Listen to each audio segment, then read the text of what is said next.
Фатих Әмирхан, Фәтхулла хәзрәт, Фәнис Зихан Шауқи.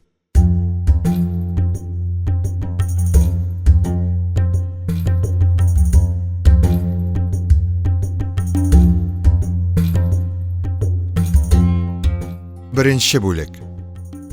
Бөтен Русия татарлары, Госманлы төрекләре, монголлар ва көнбатыш Европаның һәрбер зур шәһәрләрендәге татарлар арасында миллионнарча нөсхә тарала торган Татар гәзитәсенең 12764 номерысында университетлардан бүлегендә Тәрвия көнендә профессор Мөслимовның 42 ел буйдан әвәл вафат булган Фәтхулла хәзрәтне терелтәчәк икәнчелеге хәбәр бирелгән.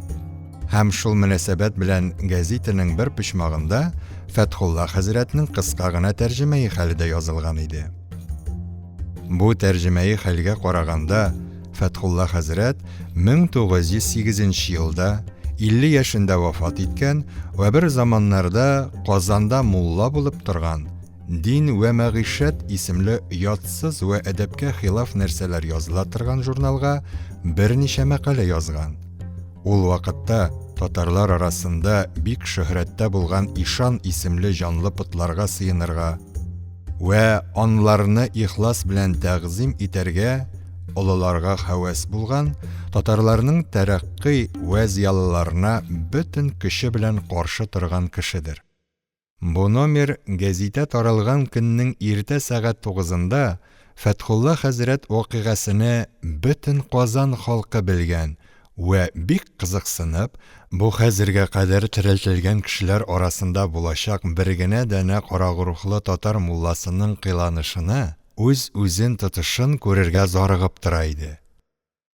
Яшьләр шул мөнәсәбәт белән китап кибетләренә йөгереп, 20нче гасыр башындагы татар тормышыннан, бигрәк тә руханилар тормышыннан язылган комедияларны алып укырга ашыгалар. Бәгъзеләре дә музейларга барып, иске вагаз китапларны һәм искеләр ятсызлыгының үрнәге итеп саклана торган Дин ва мәгишәт журналыны күздән үткәрергә тырышалар. Картлар иске тормышның хәтерләрендә калган иң кабахәтле якларны яңадан бер кат сыйфат ителмәслек, җирәнеш белән исләренә китерәләр. Әлхасил һәркем карагурух татар мулласыны ва аның хәрәкәтләрне яхшы аңлар өчен мәгълүмат җыю белән шөгыльләнә иде. Бу хәзерләнү Доктор Әхмәт әфәнде иендә бигрәк кызу иде. Доктор Әхмәт Фәтхулла хәзрәтнең углы, атасыннан яшьләй калып, бик күп тырышулар белән университет тәмам иткән һәм атасына караганда бөтенләй икенче тормыш кешесе булып киткән бер зыялы татар иде. Дөрестене әйткән вакытта, карагурух татарлардан терелтергә башка кеше сайламыйча, Фәтхулла хәзрәтнең сайлануы, Әхмәт әфәнденең тырышуы ва хезмәте сәбәпле булып, әвәл Әхмәтнең хәятына атасы сәбәп булса, хәзер атасының хәятына Әхмәт сәбәп иде. Вагаз китапларындагы «Вәләде салих сәдакаи җария» дигән сүз нәкъ бу вакыйгага тәтбиқ ителергә тиешле сүздер, ягъни карата әйтелергә тиешле сүздер. Әхмәт әфәнденең Ләйлә һәм Нәфисә исемле 14-18 яшьләрендәге ике кызы һәм гимназиядә укый торган Зыя исемле бер углы бар иде. Бунлар бабаларына каршы алырга бигрәк дәрт белән хәзерләнәләр һәм аталарының көтепханәсендә 20нче гасыр башына даир никадәр китаплар булса, шуны укып чыгарга тырышалар иде. Хәтта Ләйлә бабасына хатын-кыз хукукы ва ул заман фанатикларының хатын-кызга карашы хусусында әллә никадәр сөялләр бирергә дә хәзерләнгән иде. Икенче бүлек. 1950 ел Зөлхиҗә аеның Тәрвия көне иде. Казан университетының тыйб профессорларыннан ординарный профессор Мөслимов Үзенең махсус дәрес бүлмәсендә әтрафына татар, рус ва башка милләтләрдән бик күп студентларны җыеп, үлгәннәрне терелтү турысында лекция укып тамам иткәннән соң, шәкертләренә тәҗрибә өчен кабинетта хәзерләнгән бер әдәмне терелтеп күрсәтәчәк икәнне бәян итте. Һәм янында тора торган ак сакаллы 50-60 яшьләрендәге бер докторга карап, хәзер терелтәчәк әдәм хакында бераз мәгълүмат бирергә үтенде. Доктор да бу терелтеләчәк кешенең үзенең бундыен 40 ел элек вафат иткән атасы, әвәлдә Казан имамы булып торган Фәтхулла Рәхмәтуллин икәнне һәм 3 айлык иҗтиһад белән аның таралган гәүдәсе шушы хәлгә китерелгән икәнне бәян итте. Профессор мәетнең янына килеп, тирәсендәге студентларның бәгъзеләренә төрле әгъзаларны хәрәкәтләндерергә кушып, үзе дә борын вә күзләренә озак вакыт бер дәва җибәреп торды. Берәр сәгать үтәр-үтмәс, мәет төшкерде. Тагы бераздан мәет янәдән берничә мәртәбә төшкереп, «Алла, әстәгъфирулла» дип кычкырып та җибәрде. Бундайын соң профессор студентларга таралырга ва яңа терелгән кешене тыныш калдырырга гарыз итте. Ягъни тәкъдим итте, кушты. Яңадан берәр сәгать үткәч инде Фәтхулла хәзрәт күзләрен ачты. Акрын гына торып утыра да башлады. Ул үзенең исән вакытындагы гадәтенчә, «Анасы, тәһарәткә су хәзерлә» дип кычкырмакчы булса да, алдында тора торган 2 рус шикелле кешеләрне күреп, үзенә каты авырганда больницага китерелгән ва хәзердә больницада дип уйлап, углы һәм профессорга карап, «Думай надо, думай, типерше здоров» диде һәм йөнә абыстай янына кайтып, аннан илә намазына өлгерергә уйлый башлады.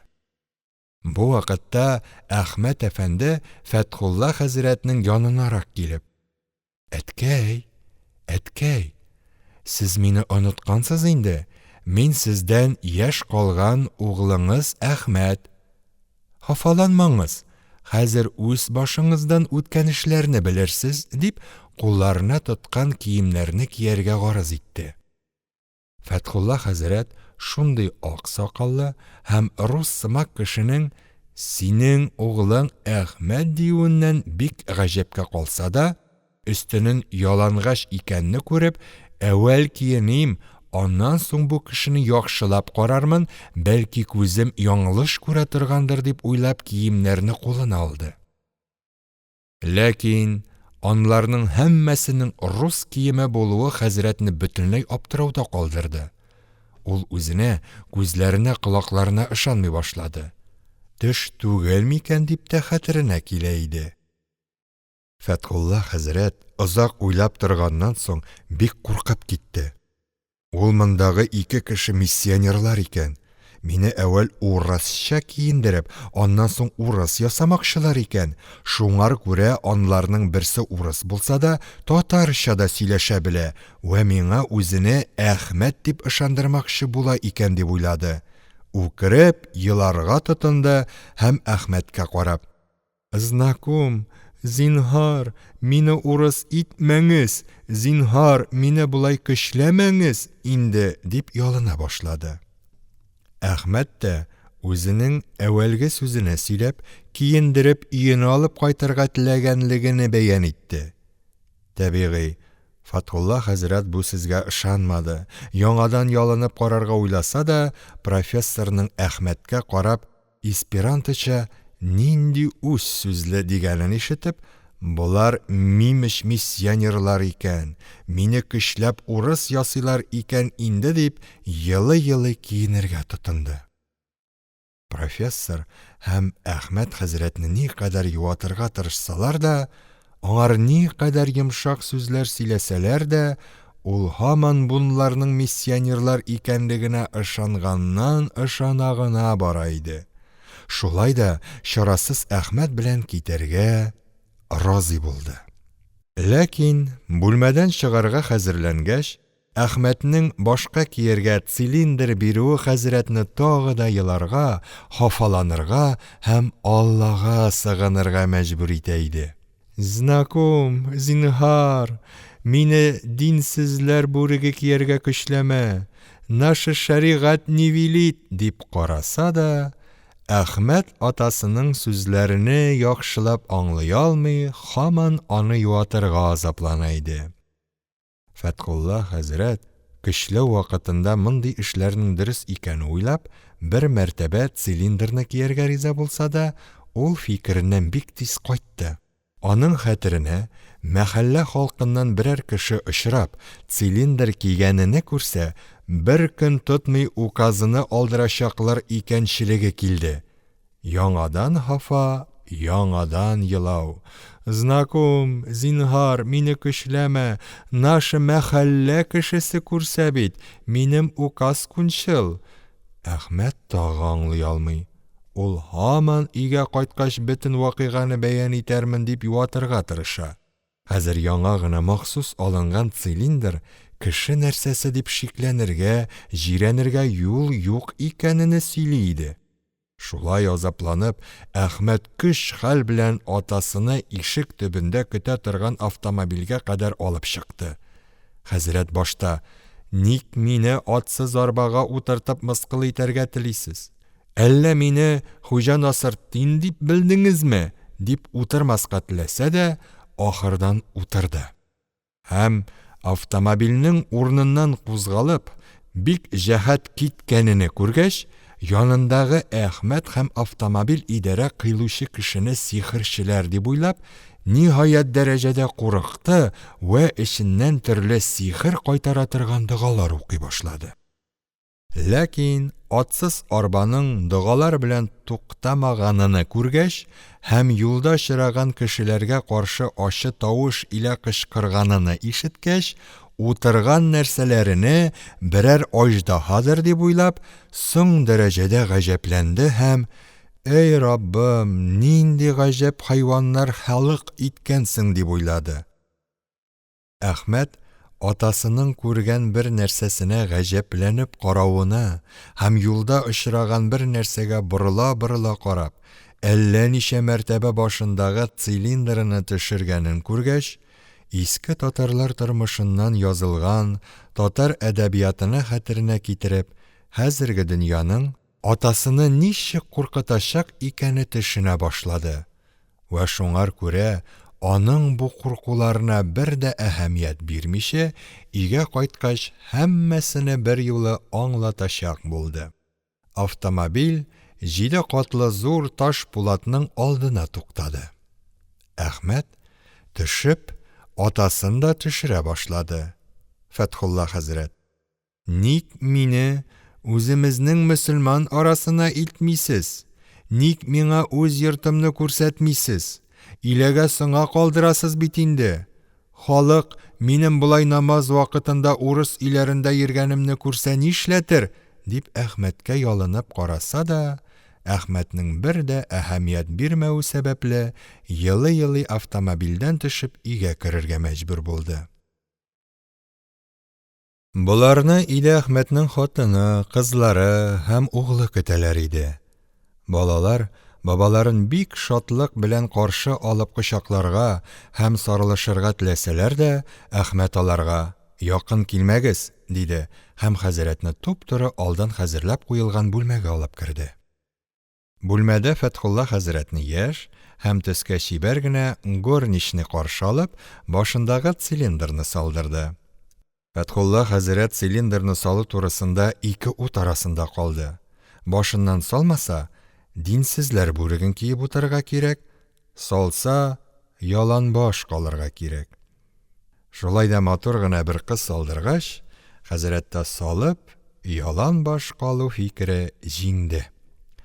Фәтхулла хәзрәт монда күргән яшь кызлардан бөтенләй аптырашта калды һәм үзен шул кызлар белән алдап урыс итәргә телиләр икәненә тәмам ышанды.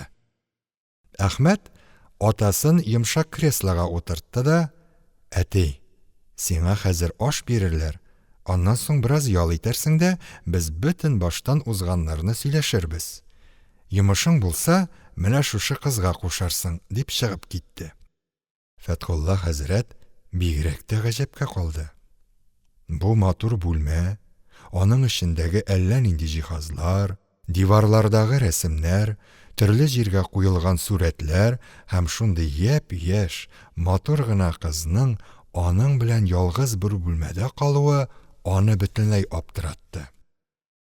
Ул хәзер үзен шушы кызга кул суздырып, аннан соң урыс итәчәк икәнлекләренә бер дә шөбһә итми, һәм Худайга: "Я Раббым, ничек тә сабырлык бир инде, шайтанга ирек бирмә, Йосыф пәйгамбәр сабырлыгы насыйп ит инде", дип ялвара иде. Хәдимә хәзрәткә аш хәзерләде дә, "Әгәр кирәк булсам, менә шушы звонокны басарсыз", дип чыгып та китте. Хәзрәт бик ашыккан иде. Шуңар күрә аш янына килеп утырмакчы булды. Ләкин башында кәләпүшнең булмавы, ялан баш ки аш янына утыруы бик оят һәм зур гынах икәнлеге аны бик хафаландырды.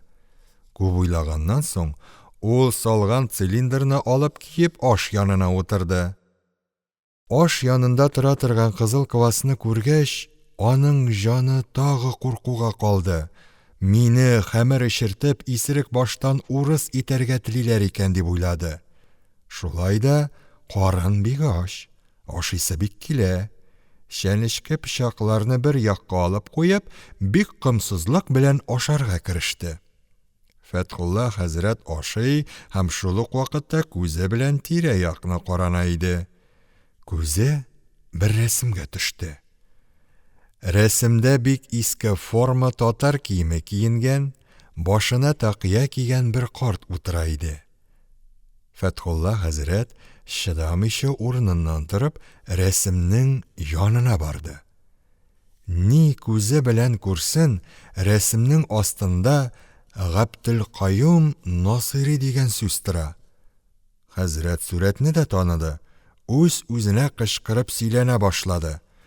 Сукыр Каюм икән. Ул бәдбәхетне гөләмә миссионер дип уйлый иде. Шул башка түгел икән. Менә мондагы миссионерлар белән бер булып эш йөрткән икән, диде. Һәм гайрәте диниясе кузгалганлыктан аш янындагы пычакны алып рәсемгә һөҗүм итте. Булай гына буе җитмәслек булгач, бер эскәмиягә басып, картинаны әллә ничә җиреннән җәрәхәтләде. Моннан соң хәзрәт тагы бер ничә картиналарга һөҗүм итмәкче булса да, булар берсе берәр сум булыр, түләтә башласалар акчам юк бит дип уйлап, үзен тыеп калды. Яңадан аш ашамакчы булса да, утырганда ялгыш өстәл өстендәге бер звонокка таянып алганлыктан, алдындагы аш аска төшеп китеп, аның урынына астан кыш жаркое килеп чыкты. Хәзрәт ниһаять дәрәҗәдә гаҗәпләнде дә, җәннәт түгелме бу дип, тәрәзәдән тышка күз ата башлады. Бу вакытта тәрәзә алдыннан ясалма канат куйган ике егет һәм ике кызның очып үтеп барышларын күреп, үзенең утырган бүлмәсен җәннәт сарае булырга кирәк дип уйлады һәм гаять куанганлыгыннан «Иннәл-әбрара фи нагыйм, иннәл-әбрара фи нагыйм» дип тырыклап сикерергә тотынды. Моннан соң хәзрәт үзенең ни өчен булай җәннәткә мөстәхик булганлыгын уйлый башлады да, «Асылы җәдидкә дошман булдым шул, әлхәмдүлиллаһи раббил аламин. Җәдидләр зөмрәсеннән булмадым шул. Истинҗаны бик корыттым шул, бик корыттым шул. Менә хәзер җәннәттә, җәһәннәмдәге җәдид мәлгуннәр күрсен иде мине хәзер», дип кычкырып җибәрде. Һәм «Иннәл фиҗарал фи җаһим ясилунәһә яумиддин» дип тагы тыраклап алды. Ләкин бераздан хәзрәтнең фикеренә Дөррәтен Нәсихиндә җәннәтне сөйләгән җирләр килде дә, бу шатлык җуелды. Юк, бу җәннәт түгел. Җәннәттә Кафур, Сәлсәбил елгалары булырга кирәк, Пулатлар урынына чатырлар булырга кирәк.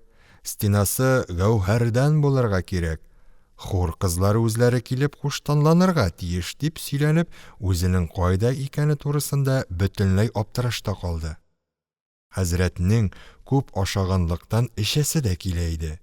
Шуңа күрә алдындагы кызыл квасны «Бәрбер монда кеше күрми әле, белми эчкән гынах булмый» дип, ни булса да булсын, эчәргә карар бирде. Квасның стаканга салгач шымырдап торуы хәзрәткә дөньяда зур туйларда эчкән шипущи квасны хәтерләтә иде. Фәтхулла хәзрәт бу тәмле суны эчеп яңадан ашавында дәвам итте.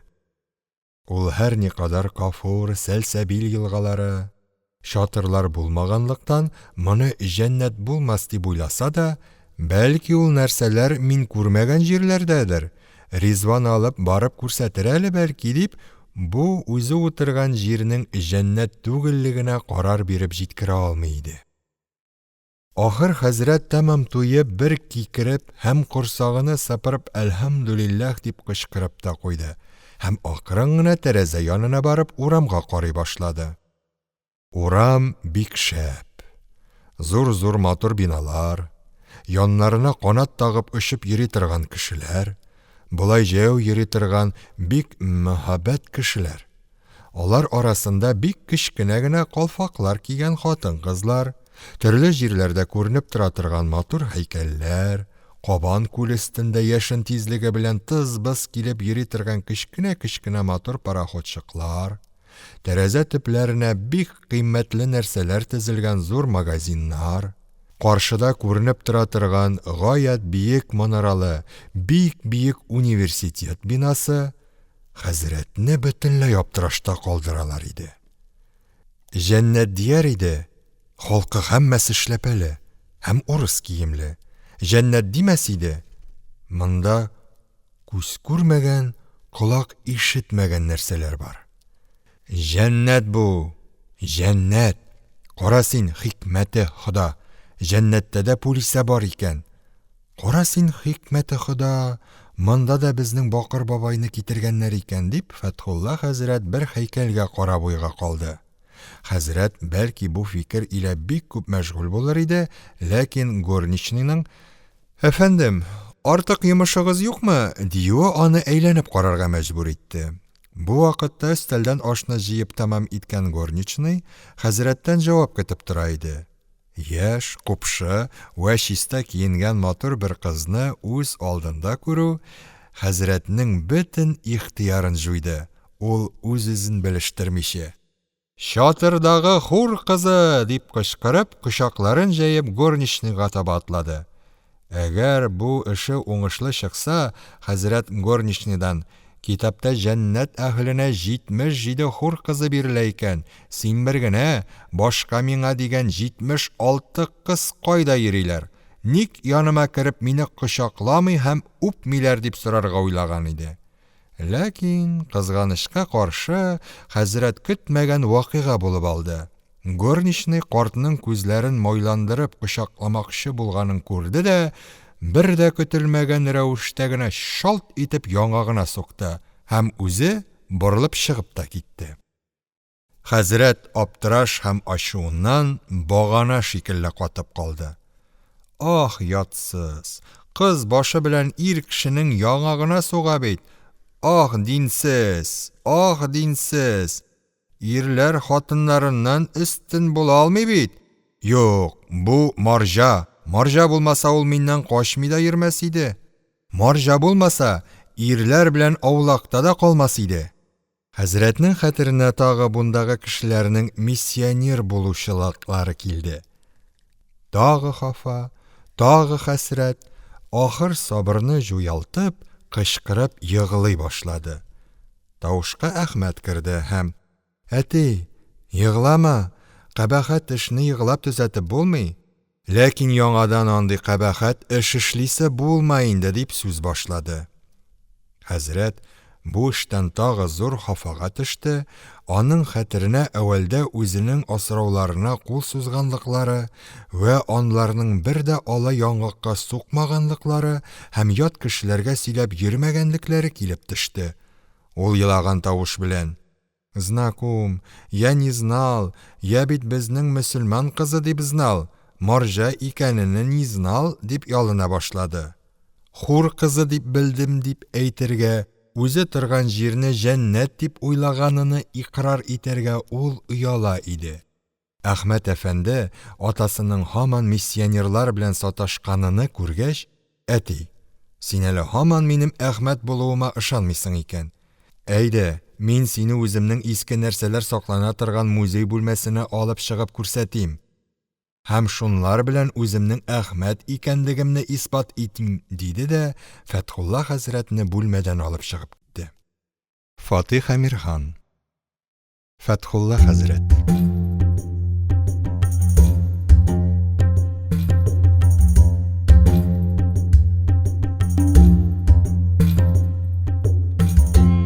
Üçüncü бүлек. Фәтхулла хәзрәт йокыдан уянганда, Гарәфә көненең иртә сәгать 8 иде.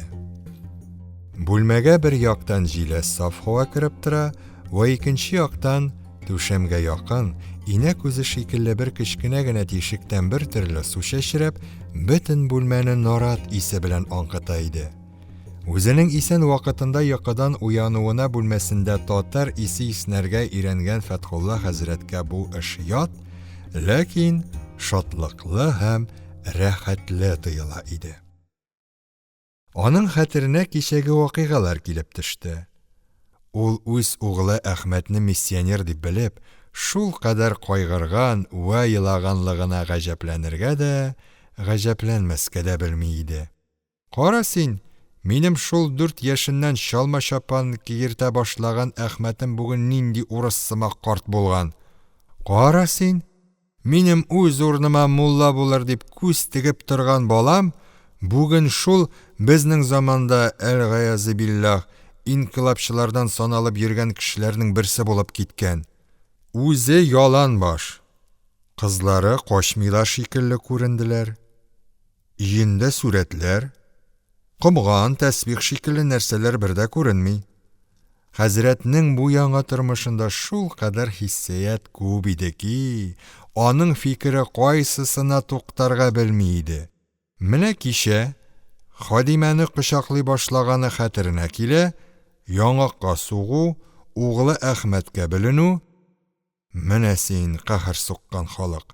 Имеш үзләре хатын-кызны пәрдәсез йөртәләр дә, аннан соң шайтан кытырыгы нәфис мәлгун теләге белән кочакламакчы булган өчен дә рисва итәргә тырышалар.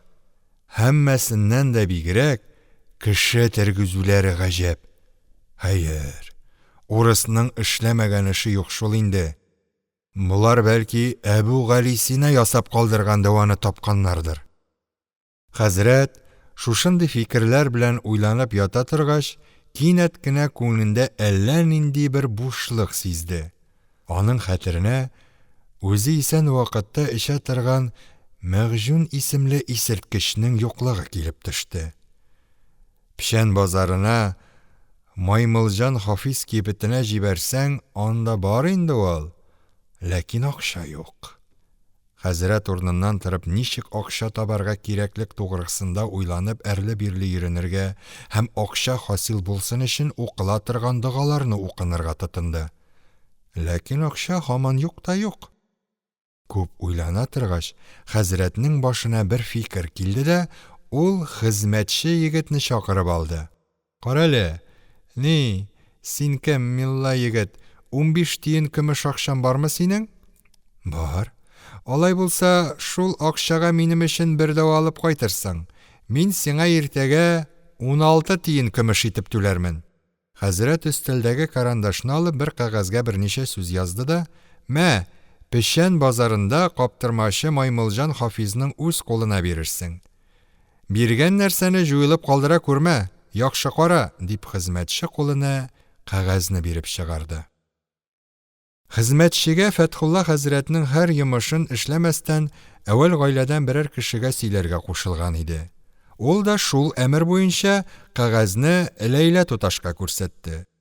Ләйлә туташ укып, иске лөгатьләр дигән бер китаптан Мәгъҗүн дигән сүзне эзләргә кереште.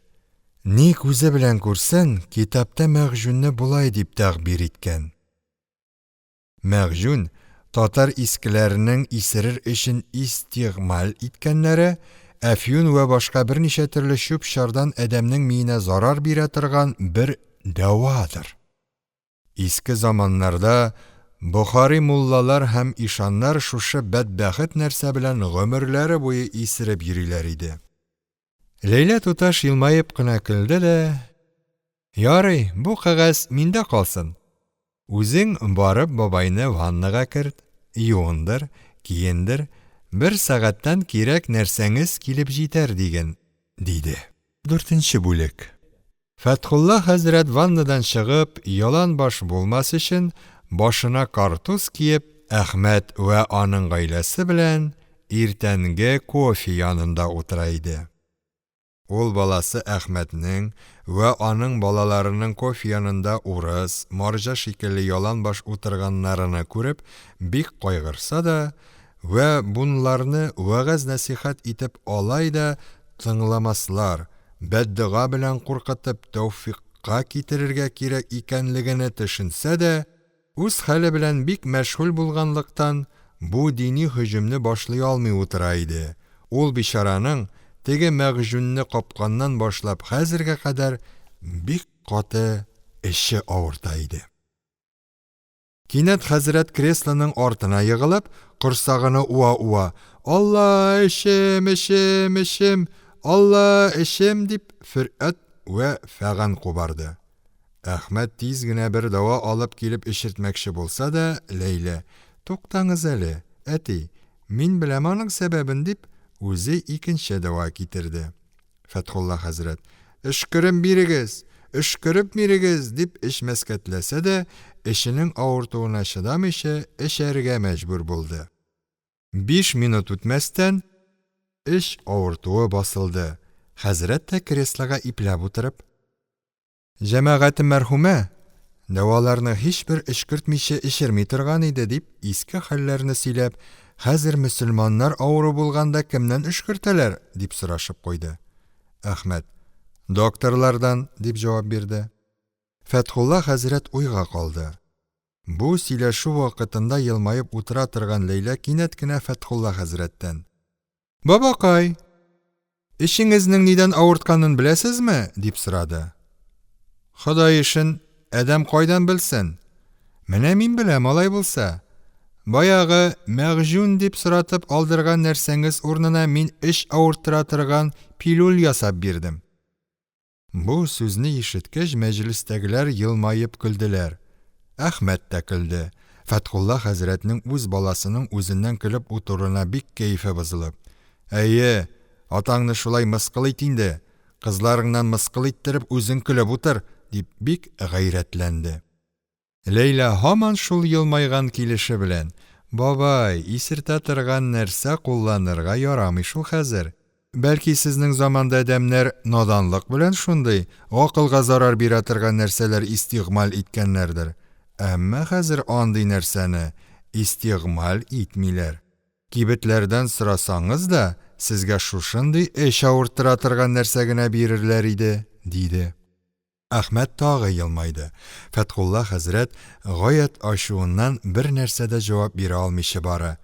"Әгәр ата-ана гөләмә хакыны белә торган кеше булсаңыз, аш янында яланбаш утырмас идеңез шул" дип кенә куйды. Бу арада ишектән звонок бирделәр. Бираздан Хадимә визитный карточка кертеп Әхмәт кулына бирде. Әхмәт карточкага карап: "Әти, безне бозыкларны төзәтү җәмгыятенең кешеләре сорыйлар. Кичә Хадимәгә кул суза башлаганыңыз өчен булырга кирәк" диде. Һәм Хадимәгә карап: "Әйт, керсеннәр" дип торып иренә башлады. Фәтхулла хәзрәт каушады, агарынды. Нишлисене белмичә ары бәрелде, бире бәрелде, ахырдан Әхмәткә карап ачуланып: "Алай булгач ник керсеннәр дисең? Мине шунларга тоттырып часка озатмакчы буласыңмы? Эй Аллам, ни генә эшлим? Үз балам үземне часка җибәрә" дип еларга тотынды. Бу вакытта Лейла һаман әле елмаеп: "Бабакай, сезне кабахәтләрне төзәтә торган җиргә алалар. Менә шулай була ул. Хәзер безнең заманда эшләрендә хатын-кызга начар карау саклый торган кешеләрне төзәтми калдырмыйлар", диде. Фәтхулла хәзрәт Әхмәткә ялынырга тотынды. Әхмәт тә: "Әти, мин начарлык эшләгән кешеләрне яклый алмыйм шул", дип җавап бирә иде. Бу арада яннарына канатлар таккан ике егет бүлмәгә кереп: "Фәтхулла Рәхмәтуллинны алырга килдек", диделәр. Хәзрәт үкереп елый башлады. Ләкин һәр никадәр хәзрәтнең эшендәге хафасы чиксез зур булса да, ул бу вакытта да начарлыктан тыюның тиешлегене исеннән чыгармады.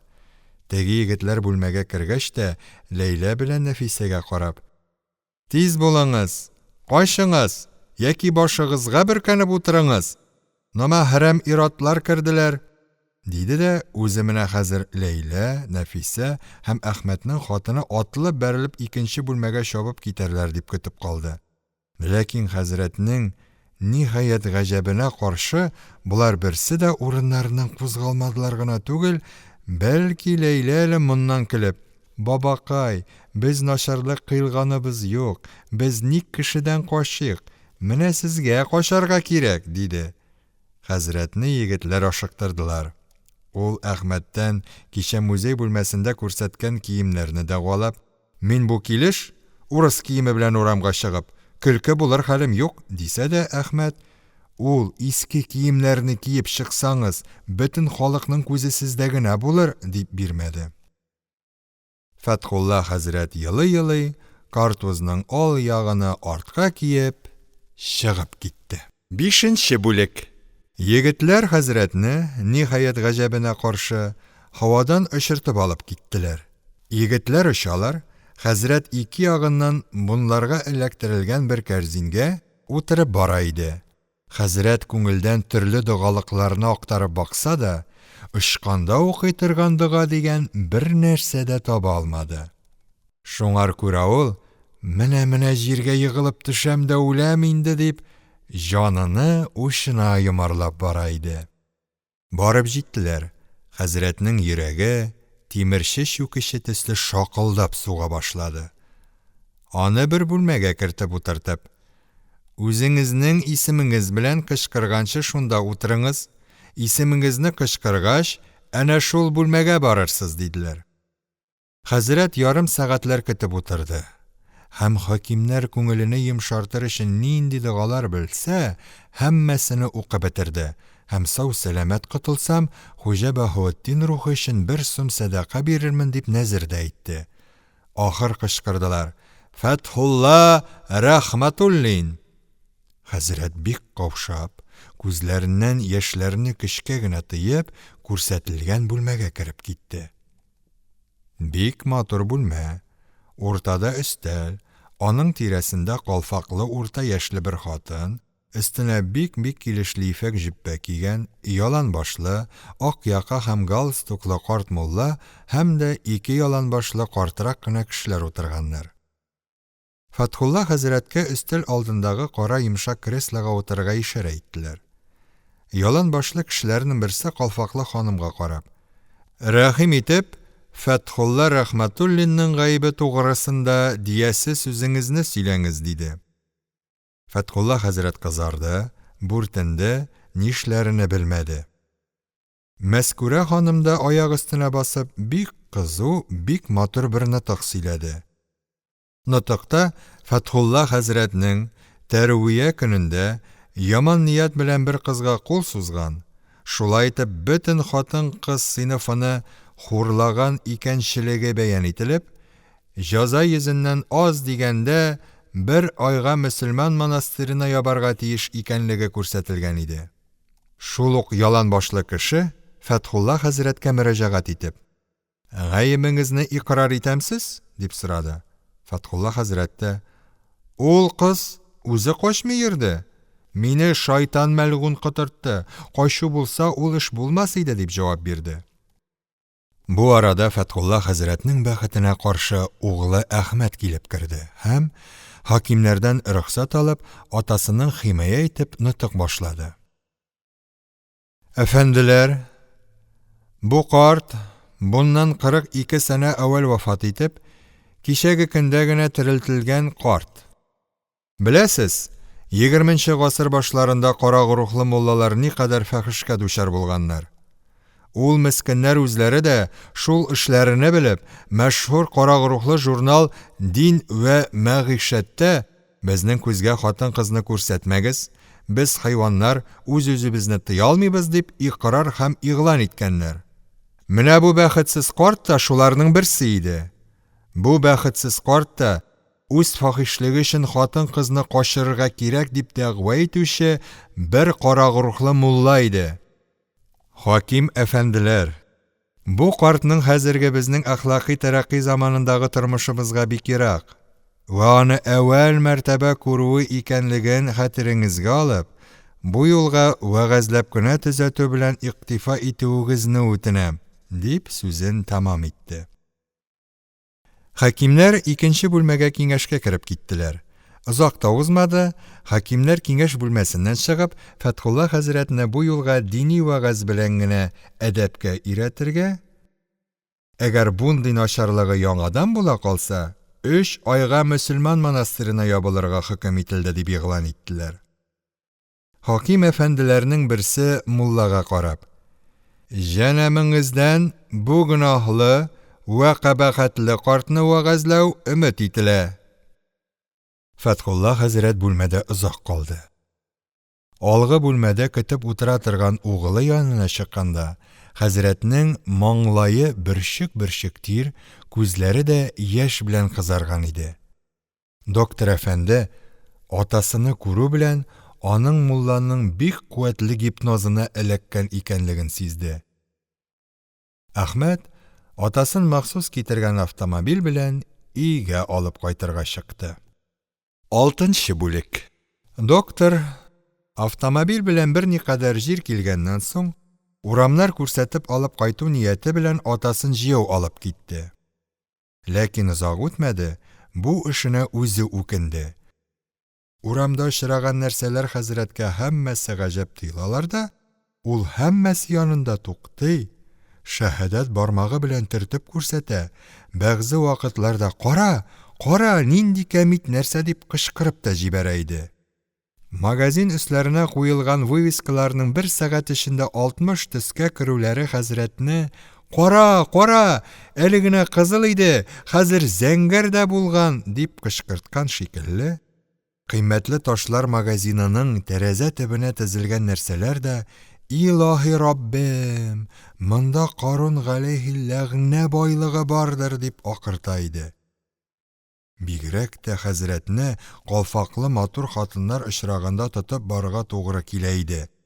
Хәзер ул мәхәллә халкыннан курыкмаганга вә анларга мохтаҗ түгел икәнен белгәненә күрә, күргән бер матуррак хатынга ияреп китәргә теле иде. Әхмәт әфәнде атасыны олуг вә зиннәтле бер пулатка алып керде. Пулатның башына Хезмәт әһелләре союзының игъанә хәзинәсе дип язылган иде. Доктор бер кассага барып, 100 сум акча бирде дә кассадан бер кагаз алды. Фәтхулла хәзрәткә бу эш гаҗәеп тоелганлыктан урамга чыккач, Әхмәттән нигә 100 сум акча биргәнлеген сорады. Әхмәт тә: "Хәзер без гыйбадәт дип хайван бугазлап йөрү урынына хәлемезчә хезмәт әһелләренең эштән калганнарына садака итәмез" дип җавап бирде. Фәтхулла хәзрәт бик аптырап: "Корбанның тиресен дә шунларга бирәсезмени?" дип сорады. Әхмәт: "Аның тиресе фәләне юк, без җәмгыятькә акча бирәмез дә, ул җәмгыять эштән калган хезмәт әһелләренә аларның гаиләсен бик әгълә тәрбия итә." Фәтхулла хәзрәт соң дәрәҗәдә гаҗәпләнеп: "Аңар ничек мәхәллә имамнарыңыз разый булалар? Корбан тиресе гөләмә хакы икәнлегене Ибнул Габидин ачык итеп әйтә бит", дип сорады. Әхмәт әфәнде атасына бу мәсьәләне аңлатырга читен буласын хәтеренә алып: "Әти, мин сине башлангыч мәктәпкә биреп укытырмын. Аннан соң нәрсәләрнең һәммәсен ачык белерсең", диде. Фәтхулла хәзрәт: "Ник мине алай мыскыл итәсез?" дип гайрәт торып бакса да, Әхмәт анларны гаит узгач сөйләшермез дип сүзне кисте. Хәзрәтнең күзе төрле татарча язылган вывескаларны карана бара һәм юлында "Ичке авырулар докторы", "Тәшрих докторы", "Тешләр докторы", "Дәгъва вәкиле", "Мөхәндис" дип язылып астына татар фамилиялары куелган язуларга бик еш очрый иде. Кинәт хәзрәтнең башына бер фикер килде дә, аның артык шәплегеннән хәзрәт үзе рәхәтләнеп көлеп җибәрде. Әхмәт көлүнең сәбәбен сораса да, хәзрәт: "Менә, белерсез әле", дип җавап биреп, артык сөйләргә теләми иде. Безнең мөсафирларыбыз юлда бара торгач, татар философларыннан фәлсәфәсе бөтен дөньяда шөһрәт тапкан Юныс Зыя әфәнденең мәрмәрдән ясалган һәйкәленә очрадылар. Һәйкәл бик әгълә бер бакча уртасына куелган иде. Фәтхулла хәзрәт туктады һәм улыннан: "Хәзер Бакыр бабайны ак буяуга буядылармыни инде?" дип сорады. Әхмәт гаҗәпләнде. "Нинди Бакыр бабай?" Фәтхулла хәзрәт угылының бу белемсезлегеннән бик куанып, күперенеп: "Әнә әүвәл заманда бар иде бит, Мәкәрҗә өстендә яшел чапанлы абыстайлар шуның бакчасына менеп йөриләр иде. Ләкин ул вакытта безнең мөселман халкында дин бетмәгән иде. Аллаһы тәбәрәкә вә тәгалә хәзрәтләрен адәмнәр онытмаган иде әле. Бакчада йөргәндә абыстайлар йөзләренә һич берәүгә күрсәтмиләр иде. Минем үземнең дә бер карчыкны яшь хатын дип алданганым бар. Менә валлаһил газим", дип бәян итте. Бу арада өйгә кайтып җитү сәбәпле сүз тукталды.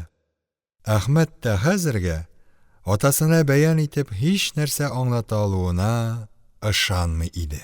Фатих Әмирхан, Фәтхулла хәзрәт.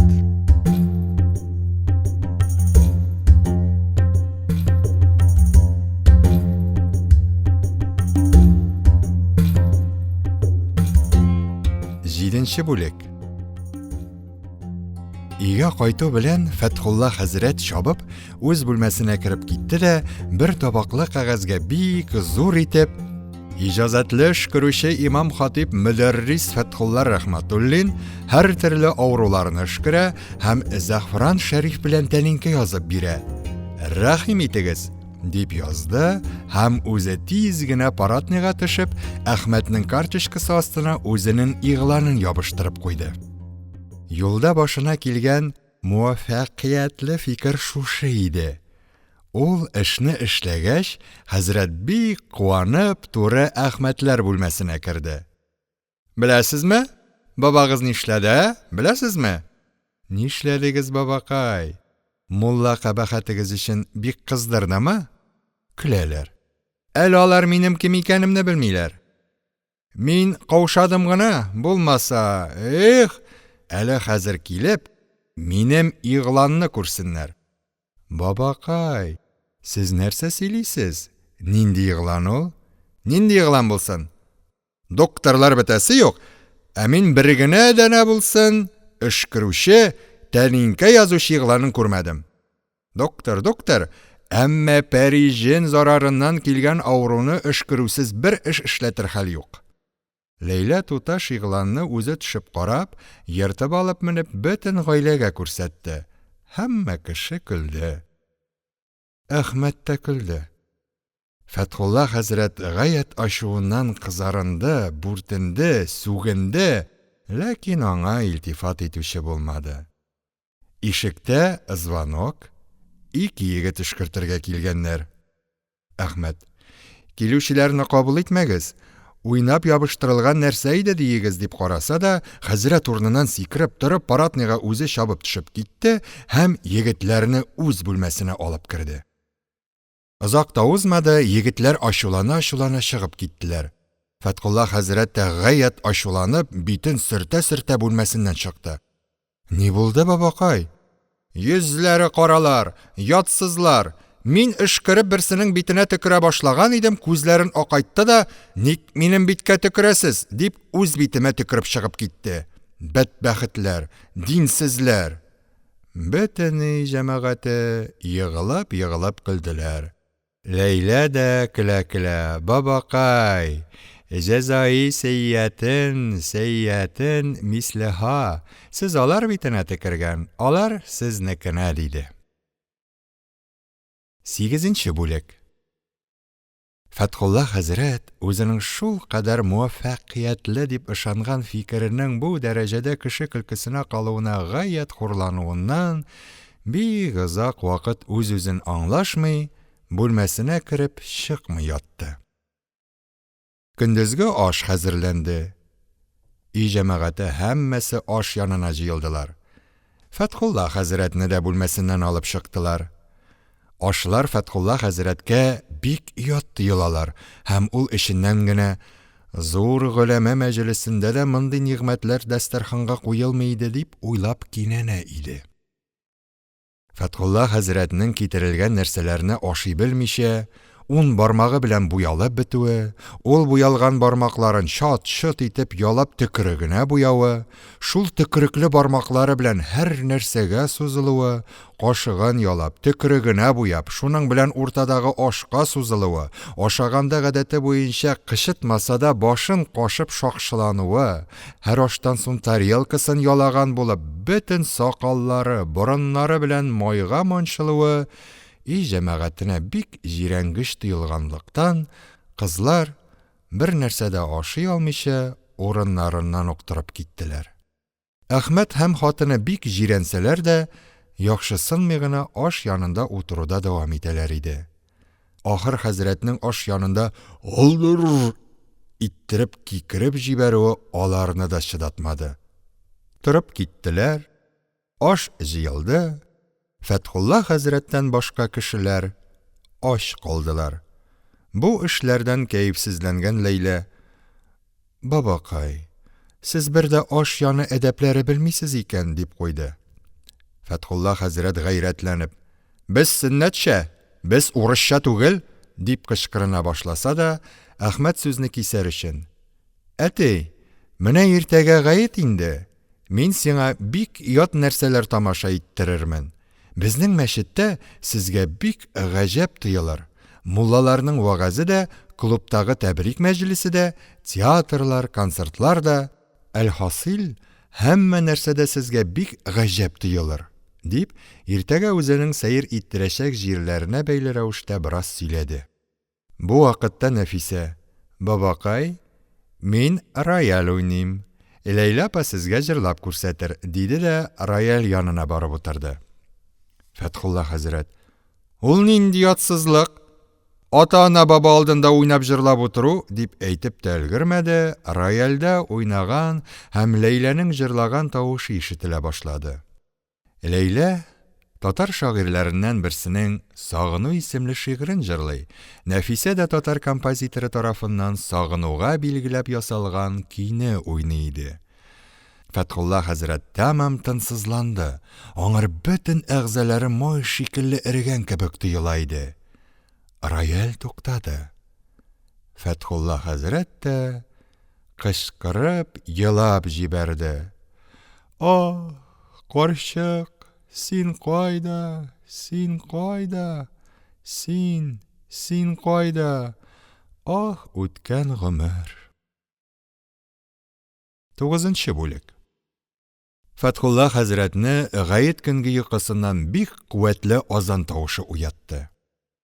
Бу азан тавышы шул дәрәҗәдә куәтлелеге белән бергә, шул дәрәҗәдә матур, саф вә эшләнгән иде ки, хәзрәтнең аяк тамырларына кадәр йөгерә вә аңар гомерендә күрмәгән бер ләззәт хис иттерә. Гомергә вә киләчәккә моңлы шатлык белән карарга мәҗбүр итә иде.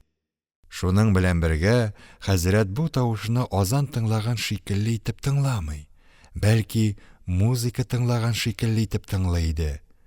Хәтта үз заманында ишеткәне «ак-ак» итеп кычкырып әйтелгән азанга охшамаганлыктан, хәзрәт бу тавышны азан дип икрар итәргә дә теләми иде. Азан тәмам булуга, хәзрәт бу тавыштан хасил булган ләззәтне җуймаска теләгән шикелле берничә минутлар тик ятты. Ниһаять, егет хәзрәтне ваннага алып китте һәм аннан чыгуга киң генә тегелгән тройка, пиджак, брюка, жилет тәкъдим итте. Хәзрәт бу эштән аптырашта калды.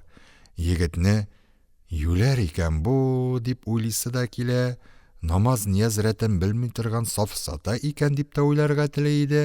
Ахыры, егеткә бу көннең гает көне икәнен, шуңар күрә чалма чапан киеп, гатырша мае сөртергә тиеш икәнен сөйләргә тотынды.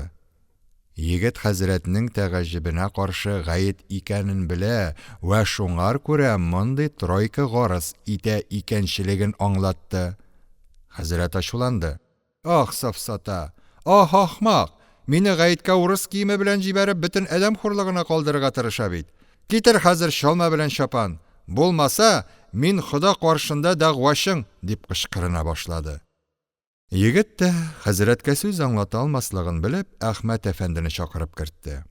Әхмәт әфәнде чалма чапанның өендә юклаган, чалма гарәп киеме, чапан сарт киеме, Казан ва татарлар өчен аларның һич кирәкләре юклыгын сөйләп атасын шул өстендәге киемнәре белән гаеткә барырга көч-хәл белән ризалатты.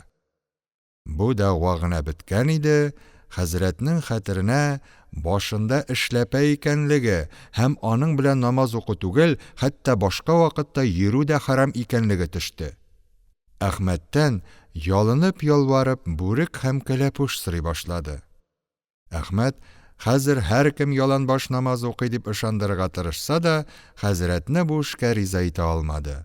Ул гына да түгел, хәзрәт еларга тотынды.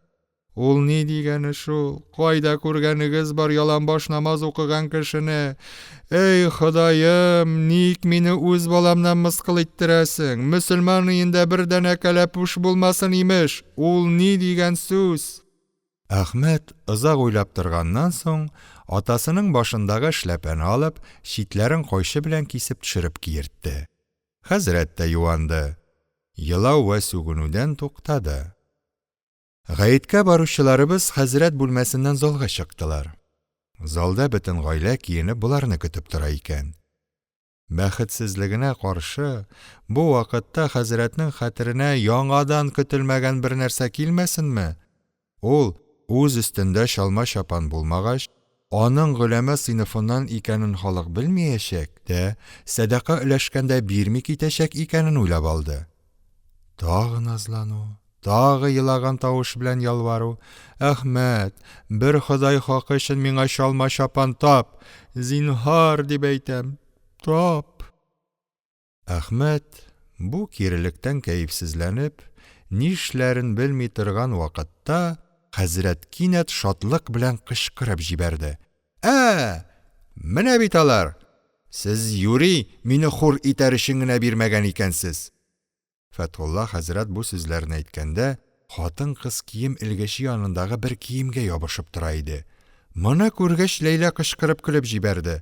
Бабай, ул минем кием бит. Кытай модасы, язгы хатын-кыз пальтосы. Хәзрәт бу сүзләргә бик ачуланды. Бабасына алды имеш. Кытай модасы дип чапаннан көлә имеш. Кытай әйбере булса, аның янына ник чалма куйганнар соң? Бу сүзне ишеткәч, бөтен шундагы кешеләр кычкырып көлделәр.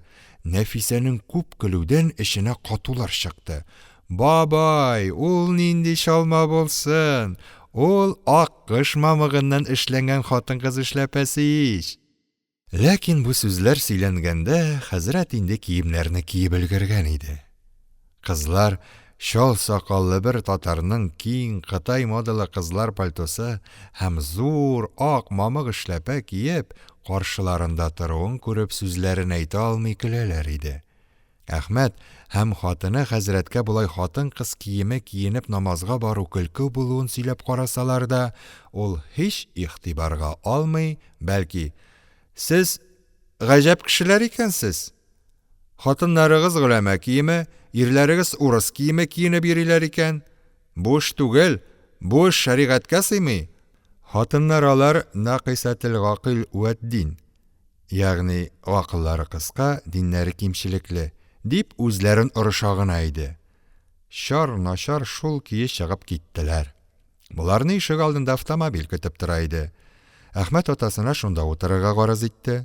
Озын хатыннар киеме һәм кабарып тора торган хатыннар эшләпәсе кигән Фатхулла хәзрәтнең итәкләрен күтәренеп, автомобильгә менеп бару кыяфәте карап торучылар өчен чынлап көлке бер кыяфәт иде. Фатхулла хәзрәттән соң автомобильгә кызлар һәм Әхмәтнең хатыны менеп утырдылар. Хәзрәт бу эштән бик гаҗәпләнде. Сез монда нәрсәгә утырдыгыз? Без мәчеткә барабыз бит. Без дә мәчеткә барабыз.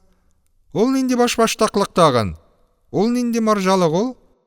Хәзрәт шул сүзләрне әйтеп елап җибәрде. Ул бичара баласының бөтен гаиләсе христианлык кабул иткәннәр икән дә, чиркәүгә баралар икән, үзен дә шунда алып барырга телиләр икән дип курка иде. Үзегез һәлак булгансыз инде. Зинһар мине генә чиркәүгә алып бармагыз. Зинһар мине генә көчләмәгез. Асыгыз, кисегез, мин диннән чыкмыйм, дип үкереп елый һәм автомобильдән төшәргә тырыша иде. Әхмәт көч хәл белән атасын елаудан туктатты. Без һәммәбез мөселманнар, безнең беребез дә христиан түгел. Алай булгач, булар, кызлар һәм Әхмәт хатыны кая баралар соң? Җавабын Ләйлә бирде. Без дә сезнең белән мәчеткә барабыз. Анда бүген зур фәлсәфә лекциясе булачак. Муллабыз 3 айдан бирле бу гает өчен хутбә әзерли инде. Муллагыз ни әйтер идем шул? Ахмак, бер хутбәлек таба алмаган икән. Хәзрәт сүзен тагын озынга сүзде. Картаймаган хатын-кызның мәчеткә баруы фитнәгә сәбәп икәнлеген сөйләп, аларга мәчеткә йөрү хәрам икәнен бәян итте. Сүз монда килгәч, Әхмәт тә катышты. Моннан 40-50 еллар әвәл, дөньяда дин вә мәгишәт айгырлары хөкем сөргән вакытта, андый фитнәләр мөмкин булса да, хәзер аларның токымнары беткәч, булганнарын да мөселман монастырьларына ябып кую кагыйдәсе чыккач, андый фитнә фәлән дигән нәрсәнең әсәре дә калмады. Бу сүзләр генә бәлки Фатхулла хәзрәтне канәгатьләндергә җитмәсләр иде. Ләкин Әхмәт атасын иqнах өчен, ягъни канәгатьләндерер өчен икенче дәлил тапты. Ул хәзерге Казан байларының һәммәсе мәчеткә хатын-кызлары белән йөриләр икәнлекне бәян итте. Бу дәлил хәзрәткә җитә калды. Алаймы, байлар да шулай йөриләрме? Алай икән, берәр фәтвасын тапканнардыр шул. Югыйсә Ибн Габидин дә картлардан башкага мәчеткә баруны җайыз күрми, дип куйды. Мөназара тәмам булгач, автомобиль кузгалып китте. Кузгалу куәте белән хәзрәтнең башындагы мамык эшләпәдә артка төште. Бу эш кызларга бик көлке тыелды булырга кирәк. Бабаларына шпилькалар гарыз итеп көлә башладылар. Хәзрәт тә башына эшләпәне яңадан алып киеп, бер кулы белән тотып бара һәм кызларга җавап бирергә сүз тапмаган шикелле генә итеп уйлана иде. Кара син аны, марҗалар киеп йөри башлагач, чалма башта да тормый башлаган. Безнең заманда 2 кат кәләпүш өстеннән дә рәхәтләнеп башка кереп утыра торган иде. Хәзрәт бераз уйланып баргач, уянып киткән шикелле булып, баягы азан тавышын хәтеренә китерде дә Әхмәткә. Әмма мәзинегезнең тавышы шәп икән соң дип сөйли башлады. Ләкин хәзрәтнең ниһаятта гаҗибенә каршы, Әхмәт азан кычкырган нәрсәнең мәзин түгел, бәлки махсус пластинкалы бер машина икәнчелекне сөйләде. Хәзрәт бу сүздән бик аптырашта калды. Ул машинадан азан әйттереп укылган намазның фасид икәнлегенә шөбһә итми иде. Шулай да Әхмәткә сөйләүдән мәгънә чыкмаячак икәнен уйлап, шул турыда мәчеттә сүз кузгатырга карар бирде дә үзе тәгъбир әйтергә тотынды. Автомобиль җил тизлеге белән бара, хәзрәт тә бөтен көче белән кычкырып тәкбир әйтә иде. Аллаһу әкбәр! Аллаһу әкбәр! Берничә дакыйкалардан, ягъни минуттан соң ерактан, зур-зур агачлар арасыннан мәчетнең манарасы да күренә башлады. Фатих Әмирхан. Фатхулла хәзрәт.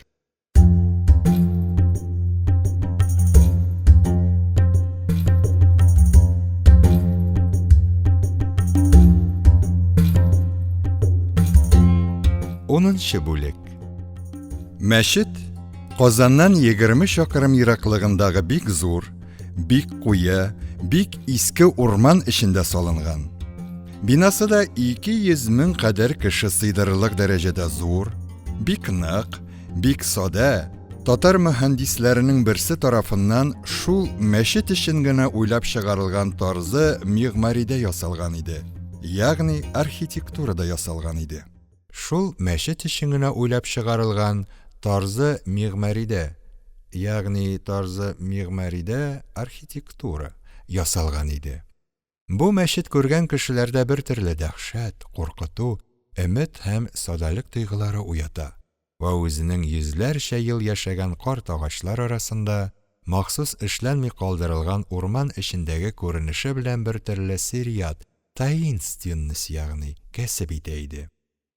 20-нчы гасыр уртасының бу мәчете дөнья зиннәтеннән иң буш бер җир иде ки, халык зиннәт һәм дөнья тереклегеннән туйган минутларында, дөнья белән мөнәсәбәтсез бер тереклек эзләгән көннәрендә шын ихласлары белән монда киләләр иде. Әхмәт әфәнденең автомобиле урман янына килеп җиткәндә, кешеләр тиягән башка автомобильләр төрле яктан агылып киләләр иде. Һәм автомобильләр урманның тышкы ягында тукталып калып, өстендәге кешеләр җәяү урманга кереп китә иделәр. Безнең мусафирларыбыз да автомобильдән төшеп урманга кереп киттеләр. Бу вакытта Әхмәт ва аның гаиләсе дини хис белән мәшгуль булсалар да, хәзрәт бөтенләй икенче хиссият белән мәшгуль иде. Халык арасында бик күп күренгән матур хатын-кызлар аның бөтен миен түндергәннәр иде ки, аның башында хәзер дини фикер булмау гына түгел, дөньяви тойгыларның да иң хайвани тарафы гына иде. Ул мөмкин кадәр хатын-кыз күбрәк җирләрдән кысылышып, бәрелеп, сугылып үтәргә тырыша иде. Шулай да мәчетнең салыну кыяфәте хәзрәткә дә бөтенләй әсәрсез калмады. Бу урман, бу матур кызлар, бу бик сәдә, ләкин бик мәхәббәт бина аның хәтеренә Әлф-Ләйлә вә Ләйләдәге тирән серле сарайларны төшерә ва үзен шуларның каһарманы саната иде. Мондагы кешеләр бер төрле рухани хис белән мәшгуль булганга күрә, Фәтхулла хәзрәтнең хатын-кыз киеме киенеп мәчеткә килгән бер ирнең барлыгына бәлки игътибар да итмәгән булырлар иде. Ләкин вакыйга алай шома гына узып китә алмады. Мәчет ишегеннән кереп барганда, хәзрәт яшь кенә бер кыз белән туры килүен ганимәт санап, бик булдыклы гына сурәттә кызны битеннән үпте. Кыз да үз алдында хатын-кыз киеме кигән шал сакаллы ялтыравыклы күзле татарны күреп, әвәл бераз каушаса да, тиз аңлашып алып, кечкенә генә кулы белән хәзрәтнең яңагына шалтыратып сугып җибәрде һәм "Тәрбиясез, мин сезне мөселман монастырына яптырырмын" дип кычкырды. Бу тавышка тирә-яктагы кешеләр дә игътибар иттеләр. Һәммәсенең йөзендә бер ачу һәм хәзрәтнең тиле кыяфәтен күрүдән хасил булган ихтиярсыз бер көлемсерәү күренде. Бәрәкәт бирсен ки, арага Ләйлә керешеп, мәскүрә кыздан гафу сорады. Булмаса, Фәтхулла хәзрәт 3 айга монастырьга ябылган булыр иде. Хәзрәт вакыйгадан котылып, улы Әхмәт янына килгәч, үз дәгъвасына дәлил изләп тапкан кеше кыяфәте белән: "Менә әйттем бит мин сезгә, хатын-кызның качмый йөрүе фитнәгә мөвзи дип. Хатын-кыз аркасында фитнәчегә язып калды бит", диде. Атасының мәчет ишек төбендә дә начарлыктан саклана алмаслык дәрәҗәдә хайван булуыннан кәефсезләнгән Әхмәт бу сүзләрне ишетеп тәмам ачуланды һәм: "Юк әти, монда кабахәт хатын-кызның булуында түгел, бәлки синең дин вә мәгышәт айгыры булуыңда. Синең шикелле хайваннарны халык арасына кертмәскә тиеш", диде дә мәчеткә кереп китте. Аның артыннан хәзрәт тә керде. Мәчетнең эчке күренеше хәзрәткә бөтенләй ят иде. Ишекнең уң ягында зур, киң постау түшәлгән мәйдан. Мәйданның аргы башында ерактан михраб күренеп тора. Сул якта рәт-рәт скамьялар тезелеп киткән, бик зур бер театр партеры шикелле күренеш тәшкил итә. Һәм бу якның да аргы башында бер михраб сымак җир вә аның алдында өстәл тора иде. Хәзрәт кергәндә, мәчеттәге кешеләрнең күбрәге сул яктагы скамьяларга җирләшеп, тирән-тирән фикерләргә талып утыралар. Бәгъзеләр уң як мәйданда тезләнеп утырып, дөньяны оныткан сымак уйга талып торалар. Бәгъзеләре дә бик ихлас белән фәлсәфә китапларын мөтәләга итәләр иде, ягъни укыйлар. Бу гадәттән тыш күренештән бераз аптырап торганнан соң, хәзрәт күзләре белән чалма киеп, алларына яулыклар җәеп, садака көтеп утыра торган гөләмә сыйныфын эзләнә башлады. Үзе дә шулар янына барып, яулык җәеп садака җыярга уйлый иде. Гөләмә сыйныфы бердә күренмәгәч, хәзрәт мәчетнең урта бер җиренәрәк барып, бер үзе яулык җәеп утырды. Ләкин моннан файда чыкмады. Хәзрәтнең тәэссефенә каршы, мәчет эчендә бер генә дана да зурланып, акчалар шылтыратып, садака өләшеп йөрүче күренми иде. Бәгъзе зуррак корсаклы кешеләр үткәндә хәзрәт, бу кеше мәхәлләнең бае булырга кирәк, дип уйлап, тамаклар кыргалана, йөткерә, төшкерә, әллә ниләр эшли иде. Ләкин моңар илтифат итүче, садака бирүче табылмады. Менә шул вакытта гына хәзрәт сул якта тезелеп тора торган скамьяларга диккать белән карады һәм халыкның галәмәгә ингам ихсан итми башлауларын сул скамьялардан күрә башлады. Аның уйлавынча, бу скамьялар ысул җәдид парталары булып, халык фикереннән галәмәгә ингам ихсан итү тиешлек тойгысын чыгарырга хезмәт итәләр иде.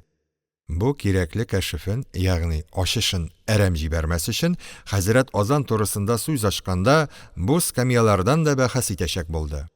Бу арада манарадагы машина азан әйткәндәге матур тавыш белән «Намаз! Намаз! Намаз!» дип кычкырды. Халык та агылып уң якка җыела башладылар. Хәзрәтебез, өметсезләнеп, идәнгә җәйгән яулыгын җыеп, намаз укыр өчен берәр матуррак хатын янына туры килүне кайгырта башлады. Ләкин эш хәзрәт уйлаганча чыкмады. Хатыннар бер тарафка, ирләр икенче тарафка сафландылар да, ике арада юл шикелле бер ачыклык калдырдылар. Хәзрәтебез дә хайванлыгын җиңеп, ирләр ягындагы сафка керергә ирексез иде. Ул бик диккать белән имамның михрабка кергәнен көтеп калды. Хәзрәт, бичара ни күзе белән күрсен, михрабка ак сакаллы, ак чәчле, ялан башлы бер кеше керде. Моны күрә торып ул тыныч кала алмады, бөтен көчен җыеп, «Кафирның имаматы дөрес түгел!» дип кычкырына башлады. Халыкның бер бүлеге хәзрәткә әйләнеп карадылар.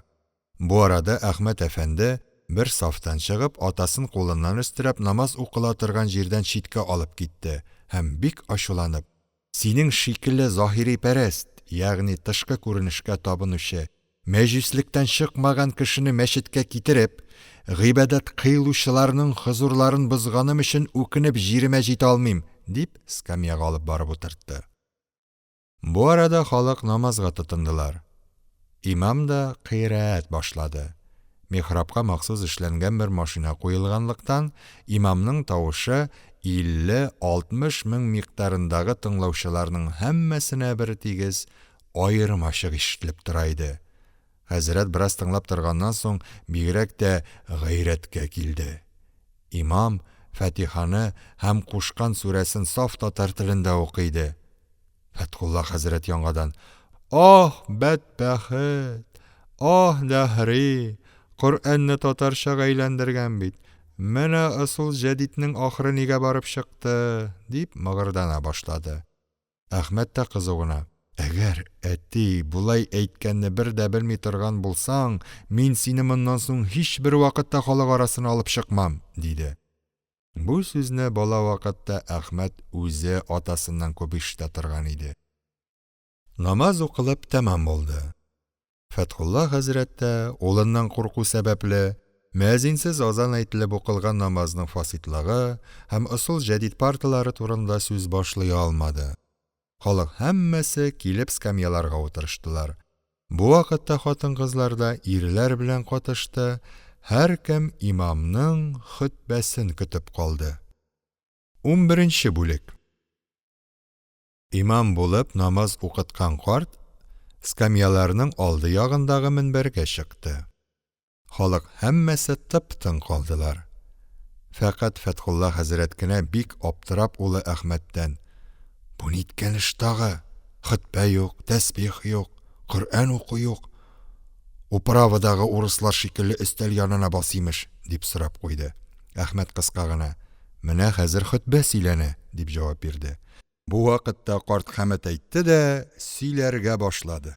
"Әфәнделәр, гасырыбызның иң зур кәшфиятыннан берсе дингә дөрес карый алуыбыз. Динне матди тормыш белән катыштырмыйча, аннан өстен, аннан югары дип аңлый алуыбыздыр." Мәфһүмендә башланган бу хөтбәне карт шундый бер дәрт, шундый бер осталык, шундый бер мәхәббәтле тавыш белән сөйли иде ки, тыңлаучылар ирексез хөтбәне бөтен күңелләре белән тыңлыйлар иде. Имам әфәнде бу хөтбәсендә дин фәлсәфәсенә даир бик күп, бик яңа нәрсәләр сөйләде. Бу нотык хөтбә булудан да бигрәк бер мөтәхәссисның лекциясе иде. Хөтбә кирәк сөйләнү рәвеше, кирәк дә мәгънәсе белән Фәтхулла хәзрәт өчен бөтенләй ят нәрсә генә түгел, бәлки бөтенләй аңлашылмаслык нәрсә иде. Имамның: "Моннан 30-40 ел гына әвәл татарлар динне бер төрле дөнья тәкәлифләре шикелле тәкәлифләрдән гыйбарәт дип беләләр. Берәүгә дә кирәкмәгән, җан белән һич эше булмаган әгъза селкетүләр, авыз кыймылдатулар белән динле булдык дип уйлыйлар иде. Ул заманнарда динне күңел эше дип белмичә, матди нәрсәләр шикелле әгъзалар, куллар, аяклар, тезләр эше дип беләләр иде. Ул гасырларның диннәре адәмгә рәхәт, рухани ләззәт бирми, бәлки хөрриятне югалта торган бер авырлык, газап иде. Әлхасил, ул вакыттагы дин белән мәҗүсият, ягъни утка табынучылык арасында аерма юк иде, һәр икесе матдият белән тулы иде. Ул заманнарда хәтта кешене көчләп гыйбадәт кылдыру шикелле, руханият белән җыелмый торган хәрәкәтләр дә була иде", дигән шикелле сүзләре Фәтхулла хәзрәтне бөтенләй шаштырып калдырды. Фәтхулла хәзрәтнең ачуына каршы бу сүзләр бары хөтбәнең башлангычы гына икән, хатип сүздә дәвам итеп: "Югарыда әйткәнемчә, гасырыбызның иң зур кәшфиятыннан, иң зур алга китүеннән берсе дә шушы иктикатыбызның бөтенләй җимерелеп, дингә рухани нәрсә дип карый башлавыбыз булды", дип бетерергә өлгермәде. Фәтхулла хәзрәт улының ачуланачагын онытып, утырган җиреннән торып кычкырырга тотынды: "Ах, карт, нинди юк оказиялар сөйләп ята бит! Сәләфе салихин, ягъни борынгы заман галимнәре, син кадәр генә белмәгәннәр иде ди шул. Бу оказияларны сөйләгәнче садака, гөләмәгә ингам ихсан кылуның фазиләтләрен, Корбанга нинди хайваннарның ярамый икәнлеген сөйләсәң саваплы булырмын дип курка торгансың шул." Бу арада Әхмәт сикереп торып атасын кулыннан тартып мәчеттән алып чыгып китте һәм ачу белән атасының йөзенә күтәрелеп тә карамыйча: "Сине, надан калган картлар укый торган иптидai мәктәпкә биреп укыттырмыйча бер җиргә дә алып чыкмам инде. Үз наданлыгыңны белеп тик кенә утыра торган кеше булмадың син", диде. Бу сүзне әйткәч, Әхмәт атасына ачуланганлыгына бераз үкенде дә. Чөнки атасы шикелле надан, милләтнең иң фанатик, иң әхлаксыз, дөнья ва руханияткә иң хата карашлы заманында тәрбияләнеп, турып, үсеп, үлеп киткән кешедән башка хәрәкәтләрне көтү урынсыз иде. Әхмәт атасын өенә алып китте. Хәзрәтнең бу вакытта инде дин гайрәте бераз басылган һәм үзенең кылган әдәпсезлегеннән вә Әхмәтнең халык арасына алып чыкмау белән куркытуыннан тәэсирләнгән иде. Юлда бераз сөйләшми барганнан соң, хәзрәт гафу үтенгән сымак тавыш белән сүз башлады: "Мин бу заманда гөләмәгә сүз сөйләргә ярамаганын белмәгәнлектән болай мәчетегездә сүз башладым. Әлеге галәмә сүзен җиргә салмаслар, тыңларлар дип уйлап, муллагызның ялгышын тотып халыкка күргәзмәкче идем, диде. Ләкин бу сүзләргә Әхмәттән җавап ишетелмәде. Шәһәргә кергәч, Әхмәтләргә бик күп кешеләр очрыйлар. Бәгъзеләре Әхмәтне гаит белән тәбрик итәләр иде. Фәтхулла хәзрәтнең башына бер мәсьәлә төште. Булар икенче мәхәллә халкымыни? Аларның муллалары тиз тоткан икән дип Әхмәткә карады. Әхмәт хәзрәтнең тәгаҗҗибенә каршы: Казанда икенче мәхәллә юк. 100-150 мең кеше өчен икешәр мәчет салып куюда нинди файда бар, диде. Алай булгач, бу халык гаеткә бармаган булып чыга бит. Бармаганнар шул. Менә Асыл җәдиднең төбе кайда барып чыкты. Халык гаеткә дә бармый башлаганнар. Гыйбадәт кыласы килмәгән минутларда мәчеткә бармау гаеп түгел. Бәлки машина төсле гыйбадәт кылып маташу гаеп. Бу сүзләрдән соң Фәтхулла хәзрәт сөйләшми башлады. 12-нче бүлек. Фәтхулла хәзрәтләр өйгә кайтып кергәндә, өйдә аларны көтеп торучы юк иде. Бу эш Фәтхулла хәзрәткә бик ят һәм килешсез тоелды. Имеш, йорт башы намаздан кайтуга чалмасын алып куярга хатыны да каршы чыкмасын. Шәй дә әзер булып тормасын. Сарыклар кышкыртып, пычаклар кайрап, корбан чалырга әзерләнеп йөрүчеләр дә булмасын. Кереп өсләрен чишенгәннән соң, Фәтхулла хәзрәт Әхмәткә карап бик хикмәтле сүз әйткән сымак итеп: Безнең заманда тәрәккый дип йөриләр иде. Шушы икән инде тәрәккыйләре. Гаетләре гает төсле түгел, намазлары намаз төсле түгел. Гаеттән кайтуыңа каршы да алмасыннар имеш. Шул булдымы тагы хөрриятегез, дип куйды. Һәм үзе бу кадәр килешле сүз әйтүеннән бик куанып, хи-хи-хи дип көлде. Берничә вакытлар узгач, Нәфисә, Зыя һәм Әхмәтнең хатыны гаеттән кайттылар һәм аталары, бабалары белән күрешкәннән соң өстәл тирәсенә җыелдылар. Кофе әзер иде. Фәтхулла хәзрәт кешеләрнең кофе эчә башлавын күреп бик кәефсезләнде. Бу нинди эш? Бу көн корбан шурпасы белән авыз ачарга кирәк икәнен бер дә белмисезме әллә? Өстәл янындагы кешеләр көлделәр. Зыя: Безнең авызлар кофе белән дә ачылалар, диде. Бу арада Ләйлә дә кайтып җитеп атасына бер китап тоттырды. Син, әти, хутбәне ахырына кадәр тыңлый алмадың бугай. Мин юри машинадан чыкканын көтеп торып, мулланың хутбәсен алып кайттым, диде. Фәтхулла хәзрәт гаҗәпләнде. Менә гаҗәп. Безнең заманда пографиялар, ягъни типография, бер китапны бер ай басалар иде. Сездә хәзер гыйльми симия белә башлаганнардыр ахрысы. Әпсен генә укып эшли торганнардыр, диде дә Әхмәт алдындагы китапны тартып алып карый башлады. Ни күзе белән күрсен, китап хәзрәт таный торган шрифт белән басылмаган. Инде дин китапларында урысча яза башлаган икәнсез. Безнең заманда Гөләма Асыл җәдиднең ахыры миссионерлыкка барып чыга диярләр иде. Һәммәсе дөрес булып чыкты шул, дип бик гайрәткә килде. Вакыйгада китап бу без яза торган хәрефләр белән язылмыйча, уйгыр хәрефләрен төзәтеп ясалган ноктасыз, күп тавышлы хәрефләргә малик хәрефләр белән басылган иде. Фәтхулла хәзрәт еларга тотынды. Илминский эшләргә тырышкан эшләрнең һәммәсен үзегез эшләп бетергән икәнсез инде. Менә ахыры заманда ниләр чыкты, дип үксеп куя иде. Балаларга бу вакыйга көлке тоелды. Ләкин Әхмәт җитди төсен бозмыйча утыра иде. Хәзрәт дула бетергәч, Әхмәт сүзгә кереште. Без кабул иткән хәрефләрнең Илминский белән һич мөнәсәбәтләре юк. Бу үзебезнең милли уйгыр хуруфатыннан төзелгән.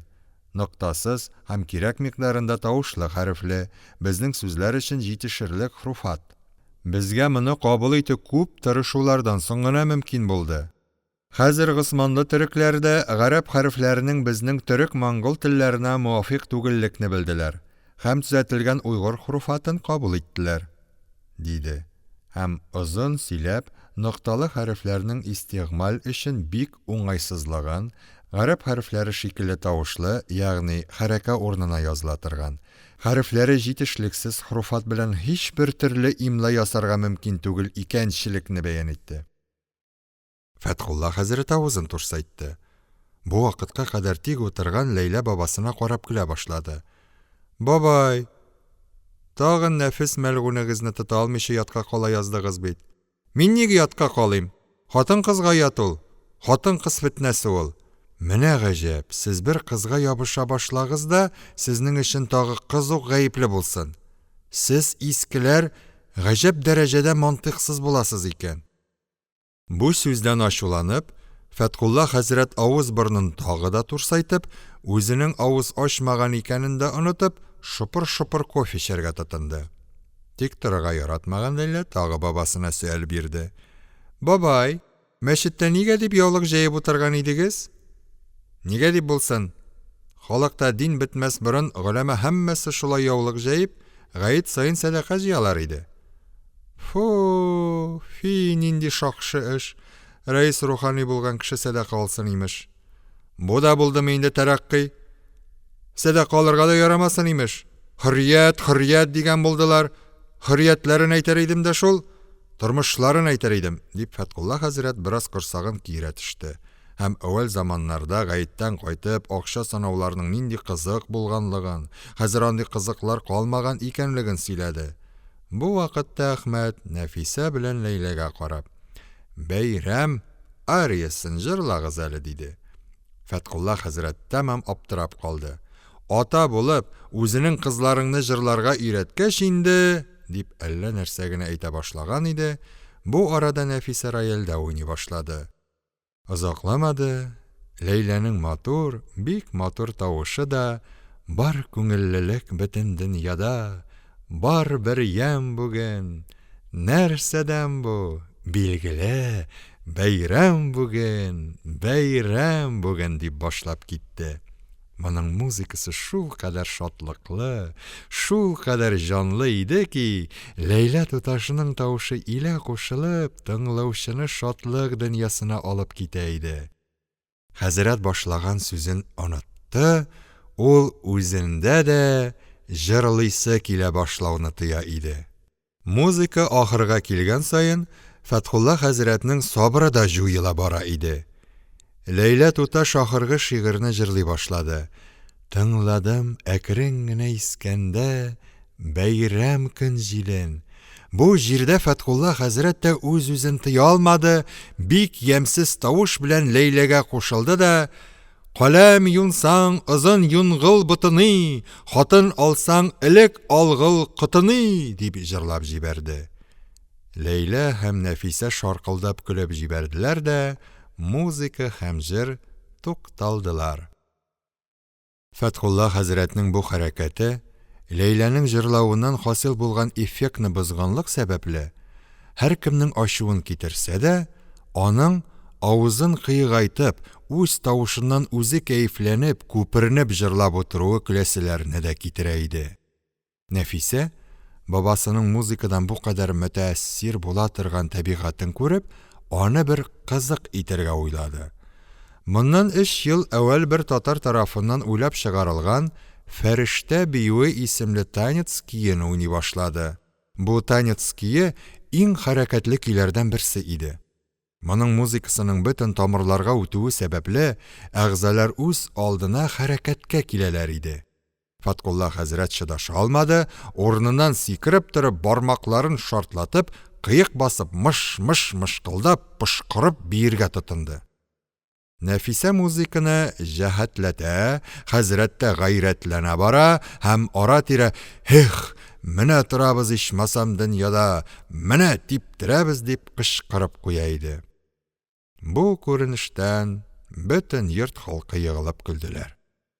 Нәфисә чыдый алмыйча рояльне туктатып көләргә ябышты. Фәтхулла хәзрәт музыка туктагач та бераз селкенеп торса да, тиз үз-үзен аңлашып алып, урынына барып утырды һәм үзенең бу эшен бәян иткән сымак итеп, «Яшь вакытлар искә төшеп китте», диде дә үзе кызарды.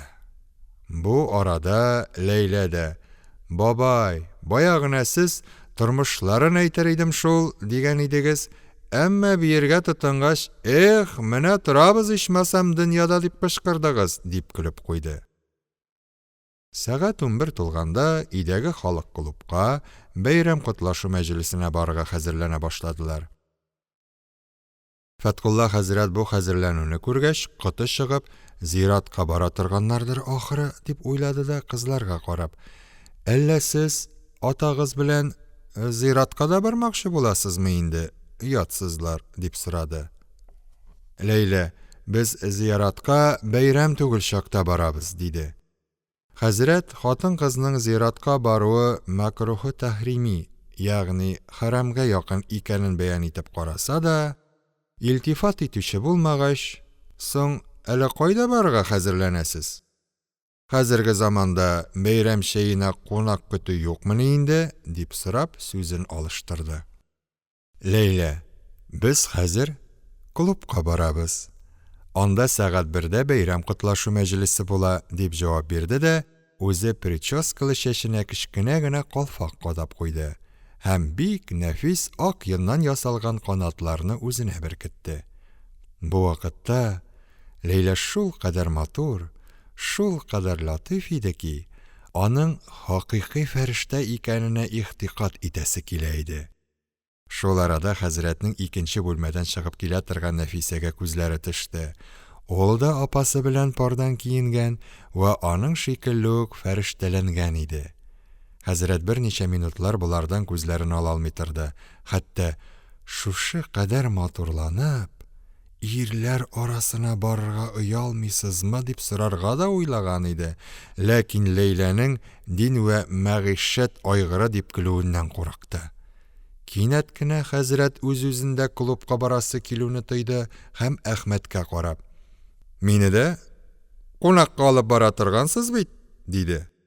"Хәйрәти, алып бара алмыйм. Мәҗлес әдәпләре белмәгән кешеләрне халык арасына алып барырга ярамый икәнлекне ачы тәҗрибә белән белдем инде". Фәтхулла хәзрәт ялынырга тотынды. "Зинһар, дип әйтәм, Әхмәт, бер Ходай хакы өчен, синең белән бергә генә йөрер идем. Син яратмаган эшне эшләмәс идем". Бик күп ялынудан соң Әхмәт алып барырга риза булды. Булар һәммәсе урамга чыктылар. Урамда Фәтхулла хәзрәткә бөтенләй ят картина күренде. Бөтен һава йөзе очсыз-кырыйсыз һава кимәләре, оча торган егетләр һәм фәрештәләр белән тулган иде. Фәтхулла хәзрәт канатлы матур кызларны эченнән генә фәрештәләр дип атый һәм үзен шуның өчен бик гөнаһлы санап, адым сайын "Әстәгъфируллаһ" дип көрсенеп куя иде. Әхмәт хатыны һәм Фәтхулла хәзрәт автомобильгә менделәр. Ләйлә, Нәфисә һәм Зия сөйләшеп, көлешеп, очып киттеләр.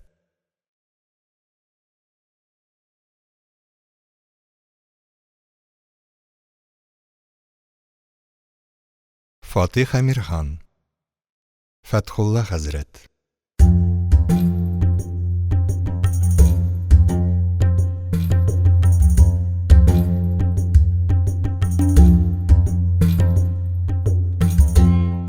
Унөченче бүлек. Фәтхулла хәзрәтләрнең автомобиле Зиялылар клубына килеп туктады. Бу бик зур һәм бик матур пулат иде. Пулатның төрле яктагы ишекләренә автомобильләр бер-берсе артыннан туктап торалар. Һавадагы егетләр һәм фәрештәләр дә клубның өстендәге балконга килеп куналар да, очучылар өчен ясалган ишекләрдән кереп китәләр иде. Клубның эченә кергәч хәзрәтнең башы әйләнеп китте. Кеше чамасыз күп, хатын-кызлар, фәрештәләнгәннәр, һәр кемнең йөзендә шатлык һәм матурлык. Әдәм диңгезе бер бүлмәдән бер бүлмәгә агылып кына тора. Фәтхулла хәзрәткә клубның һәммә нәрсәсе гаҗәп тоела иде. Югарыга менгезә торган машина, бөтен әтрафы көзгедән ясалып, бер кешене 1000 итеп күрсәтә торган бүлмәләр, бик кыйммәтле картиналардан оештырып ясалган урманлык һәм сулык бүлмәсе. Һәммә нәрсә ят иде. Әхмәт атасын бер бүлмәгә кертте. Бүлмәнең бер ягына караса, Әхмәтнең дә, үзенең дә бик кыска ва бик юан кыяфәтләре, икенче ягына караса, бик озын да, бик нечкә кыяфәтләре. Өченче тарафта буларның үзләрен үчекләгән шикелле тора торган кыяфәтләре күренде. Фәтхулла хәзрәт бу күренешне махсус көзгедән килгән дип уйламый, бәлки чит-читтә шундый кыяфәтле кешеләр торалар икән дип ышана иде. Кычкырып көлде дә, шәһадәт бармагы белән төртеп күрсәтә башлады. Кара, Әхмәт, нинди кыска буйлы, юан, кәмит кешеләр. Менә бу якка кара, нинди озын буйлы, нечкә кешеләр. Кара, хи-хи-хи. Ходаем, нинди кешеләр. Кара, ха-ха, хи-хи. Бу арада Әхмәт акрын гына атасының кулына сукты да, шәһадәт бармагы белән нәрсәгә ишарат кылып күрсәтеп, ул кадәр ис китеп көлү мондый урыннарда гаеп санала диде. Фәтхулла хәзрәт вәгъдәсе буенча үз-үзен тыярга тырышты. Ләкин бик кыска һәм бик юан, бик озын да бик нечкәләр тагы да каршына чыгалар да, тагы аның сабрын җуялар иде. Аллам, нинди кәмит кешеләр. Әхмәт булай күрсәтүче нәрсәнең махсус көзгеләр икәнен бәян иткәч, Фәтхулла хәзрәт башын селкеп, Алла, урыс дигәнен акча өчен ниләр генә уйлап чыгармый, дип куйды. Бу бүлмәләрне үтеп, зур залга чыктылар. Мондагы кешеләрнең күбесе Әхмәт белән күрешәләр һәм тәбрик итешәләр иде. Залда халык артык күп булса да, урынының бик зурлыгы сәбәпле тыгызлык тоелмый иде. Бу вакытта Әхмәт янына бая мәчеттә имам торган кеше килеп күреште. Тәбрик итештеләр дә Әхмәткә мөрәҗәгать итеп. Бу яңа терелгән атагызмы әллә? Дип сорады.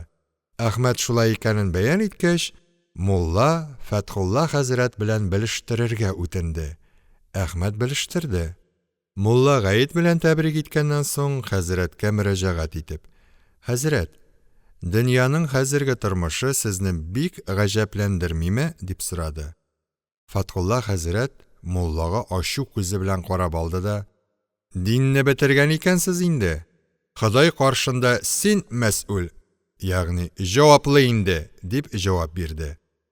Әхмәт атасын туктатмакчы булган иде дә, Мулла көлеп, үз иркенә куягы, зинһар, без яшьләр түгел, булар заманасын үз күзебез белән күргән кешеләр бит, диде дә хәзрәткә карап.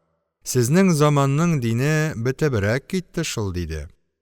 Бу турыда сүз дәвам итсә, үзенең Мулла белән сугыша башлавыннан куркып, Фәтхулла хәзрәт Мулладан, ничә корбан тиресе булды? Бу елларны тирене күпмедән бирәсез? Дип сорады. Мулла да көлемсерәп, Хәзрәт, бу елларда корбан тиреләрен бирми башладылар инде, диде. Фәтхулла хәзрәт җитез генә, алаймы, менә белдегезме инде шул җәдитнең төбе кайда барып чыкканын, дип, бик галәбә иткән сымак булып көлеп куйды. Хәзрәт тәрәккыйның төбе яманга чыкканын бик ачык күрсәтер өчен Муллага тагы бер сөаль бирде. Мәҗлесләр ничек? Ашка еш чакыралармы? Юк, хәзрәт, бер дә юк. Бу заманнарда гөләмә мәҗлесе тамам бетеп китте. Мин дә әүвәлге зур корсаклы байларның муллаларını дәшеп, әтәш сугыштырган шикелле моназаралар ясаттыруларын уйлыйм да, шуларны сагынып куям, диде дә үз-үзен тыя алмыйча көлде. Фәтхулла хәзрәт Мулладан тагы бер ничә нәрсә сорамакчы иде, ләкин бу вакытта залда шалтыраган звонок гомуми обед әзер икәнлекне белдерә башлады. Халык арасыннан килеп чыккан Әхмәт тә атасын буфетка алып кереп китте. 14нче бүлек. Сәгать 4ләр булганда, хәзрәт Зиялылар клубының өстендәге балконда улы Әхмәт белән бергә тора иде. Көн аяз, кояш шатлыклы ялтырый, очучылар матур һәм үткен очалар. Әлхасил, бүген җир йөзе генә түгел, күк йөзе дә бәйрәм итә иде. Әхмәт ерак түгел җирдә тора торган бер һава кимәсенә кулы белән ишарә итте. Һава кимәсе очып, балкон янына килеп туктады. Хәзрәт белән Әхмәт шунда кереп утырдылар да очып киттеләр. Әхмәт кимәчегә кайда барасын әйтте дә, әүвәл фәлән җирләрдән бераз гиздерергә кушты. Хәзрәт ташаякка төшеп бара торган 8 яшьлек баладан да артык куанган, артык рәхәтләнгән иде. Кара син, Әхмәт, әле ахыр заманга каршы ниләр чыкты бит дип борылып тирә-якны карангалый бара иде. Фәткулла хәзрәт бер көлеп куйды. Карагыз әле, әнә теге кыз ничек уйнаклап эчә. Әйтерсең Мисыр күгәрчене. Бу вакытта хәзрәтнең колагына музыка тавышы ишетелә башлады. Хәзрәт шул якка карап, ерактан бик зур 6-700 кеше тиягән бер һава кимәсе килгәнен күрде. Кимә озакламады, буларга якынлашты. Аның эчендә йөзләп адәм быргылар белән һава маршы киен уйнылар иде. Хәзрәт бу юлда да җыр ва музыканың харамлыгын бөтенләй онытып, яулыгын чыгарып, силтәп, әйләнгәләп биегән сымак итәргә тотынды. Аның мондый дәртләнгәнен күрү кызыклы булса да, кимәнең әйләнеп китүен хәтеренә алып, Әхмәт атасын биюдән туктатты. Берничә минутлардан соң музыкалы кимә Әхмәтләр кимәсен җитеп узды. Әхмәтләрнең кимәчесе дә үз кимәсен җәһәтләтебрәк музыка артыннан алып китте. Хәзрәт һава астында музыка тыңлап уздырган бу минутларны бик шатлыклы минутлардан саный. Бөтен барлыгында бер кәеф ва сафа тыя, һәм шул ук вакытта бу халәт турысында әллә нәрсә белгән дә хәзер генә хәтеренә китерә алмаган сымак була иде. Хәзрәтләрнең кимәсе иләренә килеп җитте. Мусафирларыбыз да өй өстендәге балконга туктап төштеләр. Һавадагы музыка тавышы да акрын хәзрәтнең колагыннан ераклаша бара. Ул ераклашкан саен хәзрәтебез дә үз-үзен аңлаган шикелле була бара иде. Мусафирлар киң баскыч аркылы иләренә төшә башладылар. Музыка инде бөтенләй ишетелми башлады. Хәзрәтнең йөрәге шау итеп китте. Бая, кимәдә вакытта хәтеренә килмәгән нәрсә хәзер хәтеренә килде. Бу ләззәт фақат Дәҗҗал мәлгунның музыкасында гына булырга мөмкин. Шулай булгач, хәзер Дәҗҗал мәлгун чыккан икән. Хәзрәт кычкырып, Дәҗҗал мәлгун чыгыбын Румга баргай, 80 мең җиһүд пәри җәмгы булгай, дип укып та җибәрде, акырып елый да башлады.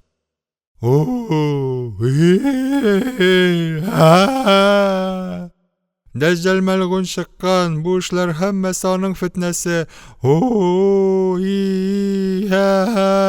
Дәҗҗал мәлгун чыккан, менә Яҗүҗ Мәҗүҗ чыгар, менә Дәббәтел Арыз чыгар.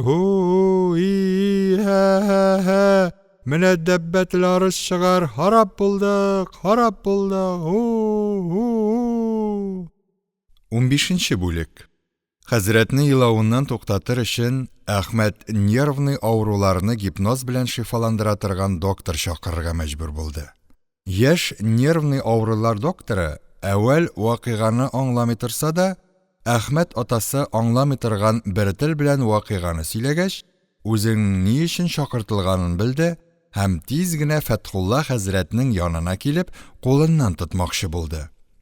Ләкин хәзрәт кулын бирү түгел, докторны якынына җибәрми, куллары белән селтәнеп, күзеннән яшьләр агызып, елаган тавыш белән: "Әйем, күрешмим, кит моннан, Дәҗҗал мәлгун гаскәре, җәһәннәмлек нәрсә", дип кычкырына иде. Шулай да хәзрәт озак каршы тора алмады, доктор хәзрәтнең сүзләрен бер дә игътибарга алмыйча гына 1-2 минут аның күзләренә туп-туры карап торды. Фәтхулла хәзрәт әллә нинди гаҗәп бер йокы белән җиңелчә генә йоклап китте. Хәзер инде доктор хәзрәтнең янына ук килеп, куллары белән аның чәчләрен, битләрен сыпыргалый башлады. Бу вакытта хәзрәтнең ихтияры үзеннән киткән булганлыктан, ул докторның сүзләренә эше белән дә, ышануы белән дә каршы алмый башлады. Доктор сүзгә башлады. "Мин сөйлисе сүзләрнең һәммәсенә ышан." "Ярар", дип Фәтхулла хәзрәт телен авыр гына әйләндереп җавап бирде. "Дәҗҗал чыкмаган, ишетәмсең? Шықмаған. Шықмаған. Дәҗҗал мәлғун шықмаған, дип Фәтхулла хәзрәт тәсдиқ итте. Һәм шықмас та, дип Фәтхулла хәзрәт тәкрар итте. Доктор шушы эшне берничә кат эшләгәч, хәзрәтне яңадан сыпыргалады һәм битенә өрде. Хәзрәт тә күзләрен ачып берничә мәртәбә авыр гына сулаганнан соң, әвәлге килешенә кайтты. Хәзер инде аңар җаныннан әллә нинди бер авыр таш төшеп киткән шикелле җиңел булып калган иде. Бик шатланып, ул Әхмәткә карап сөйләнә башлады. Кара син, Әхмәт, Дәҗҗал мәлгун чыкмаган һәм чыкмаячак та икән бит мәсәлән. Менә хикмәти Хода, чыкмаячак та икән бит. Әхмәт кызык өчен атасына ихтираз итте, ягъни каршы әйтте. Дәҗҗал ник чыкмасын? Ул ни дигән сүз булсын ул? Юк, Әхмәт, син мәсәлән атаң әйткәнне тыңла инде. Чыкмый дип әйтәм бит фаразан мин сиңа. Чыкмый дигәч, чыкмый инде ул. Мәҗлестәгеләр кычкырып көлделәр. Доктор саубуллашып чыгып китте. Гомере буенча ләгънәт укып, гомере буенча ахыр заман китапларында кыйссасын укып, елап килгән Дәҗҗалны чыкмыйсы икән ихтикат итә, ягъни ышана башлау, Фәтхулла хәзрәткә бик ләззәтле вә бик кәефле тоелды. Мондый ләззәтне ул никадәр үрдәк бөккәне өчен актарып таба алганы юк иде. Бу арада хәзрәт утырган бүлмәгә Ләйлә белән Зыя керделәр. Булар яңа гына клубтан кайтканга күрә, бабайларының Дәҗҗал чыкты дип дулавын әле белмиләр иде. Аларны күргәч тә хәзрәт тиз генә урыныннан сикереп торып, яннарына килде. Һәм шатлык хәбәрне әйтүдән үз-үзен тыя алмады. Карале, Зыя, карале, Ләйлә, Дәҗҗал мәлгун мәсәлән хәзер чыкмаска булган икән инде. Сезнең заманда чыгарга уйлап торадыр идеме соң ул? Шул, ул заманда чыгасы икән дип мәсәлән шау киләләр иде.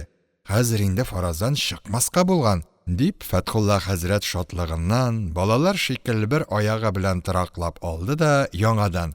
Хәзер инде мәсәлән чыкмаска, фараз иттек, чыкмаска булган, диде. Ләйлә белән Зыя көлделәр. Фәтхулла хәзрәт әйткән сүзен такрар әйтә иде. Бу арада кунаклар килделәр дип хәбәр ителгәнгә күрә, Әхмәт хатыны һәм балалар чыгып киттеләр. Хәзрәт бүлмәдә ялгыз калды. Һәм шул ялгызлыктан файдаланып, Гарәфә көнне Габдулкаим Насыйри төшерелгән картинага пычак белән һөҗүм иткән шикелле, бүген башка картиналарны туракламакчы булды да, күзләре белән җанлы нәрсә сурәтләрен эзләнә башлады. Ләкин таба алмады. Әхмәт андый картиналарны бу бүлмәдән чыгарткан иде. Хәзрәт өстәл өстендәге язу әсбапларын тикшерергә тотынды. Бәхетсезлеккә каршы, сәдәфтән эшләнгән каләм савытының өстендә берничә татар мөхәрриренең рәсемнәре төшерелгән иде. Ул моны күрү белән үзенә савап табарга урын чыкканлыгына куанып, каләм пәкесе эзләнергә тотынды. Хәзрәт ул заманда үз өендәге шәй савытларының өстендәге Кытай сурәтләренең башларын кыра торган иде. Хәзер дә шул гадәте буенча, әгәр пәке табылса, мөхәррирләрнең башларын кырып куймакчы иде. Ләкин хәзрәтнең зур үкенеченә каршы бүлмәдә пәке пычак заты калдырылмаган иде. Ул алай да аптырамады. Өстәлдән келәй табып алып, һәр сурәтнең башына кәгазь ябыштырып куйды. Ләкин монда бер дини мәсьәлә килеп чыкты. Савытның ике башына кечкенә кыш сурәтләре төшерелгән иде.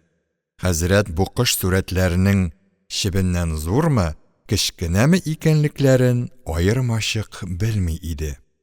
Бәс, буларның хөкеме ни? Ибн Габидин дә бу турыда берәр сүз бармы икән?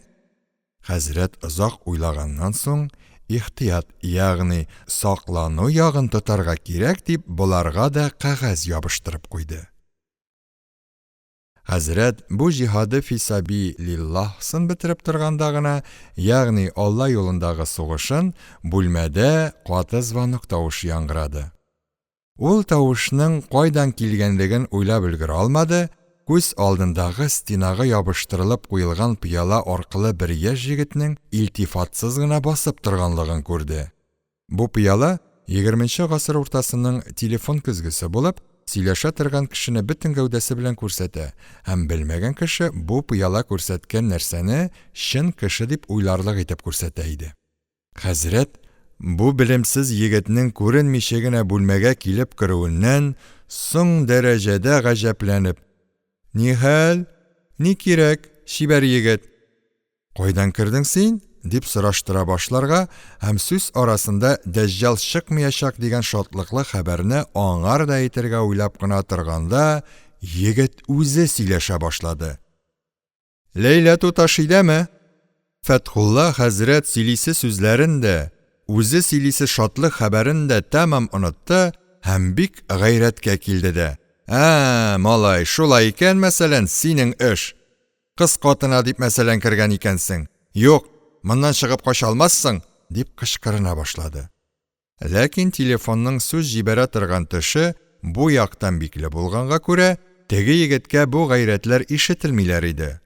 Ул яңадан сөйләргә тотынды. "Бүлмәдә кеше бармы?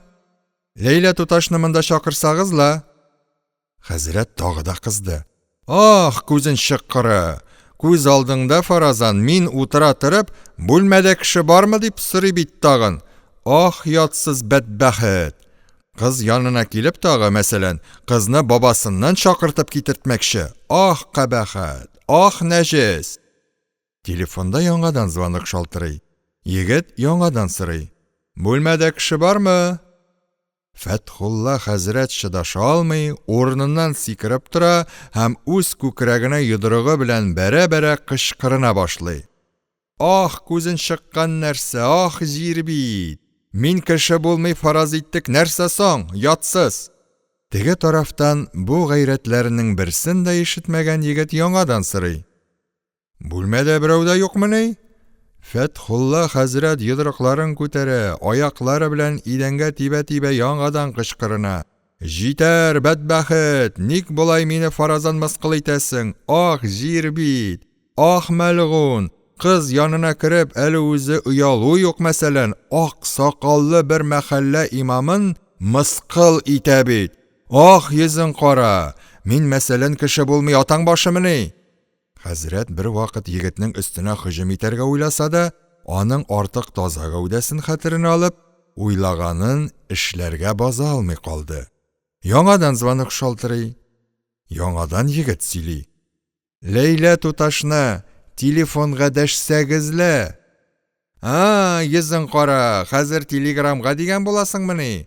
Алай дип дәшеп, мәсәлән, Ләйлә белән үзең сөйләшер идеңмени? Тукта, монда кергәч качып, мәсәлән, котыла алмассың инде.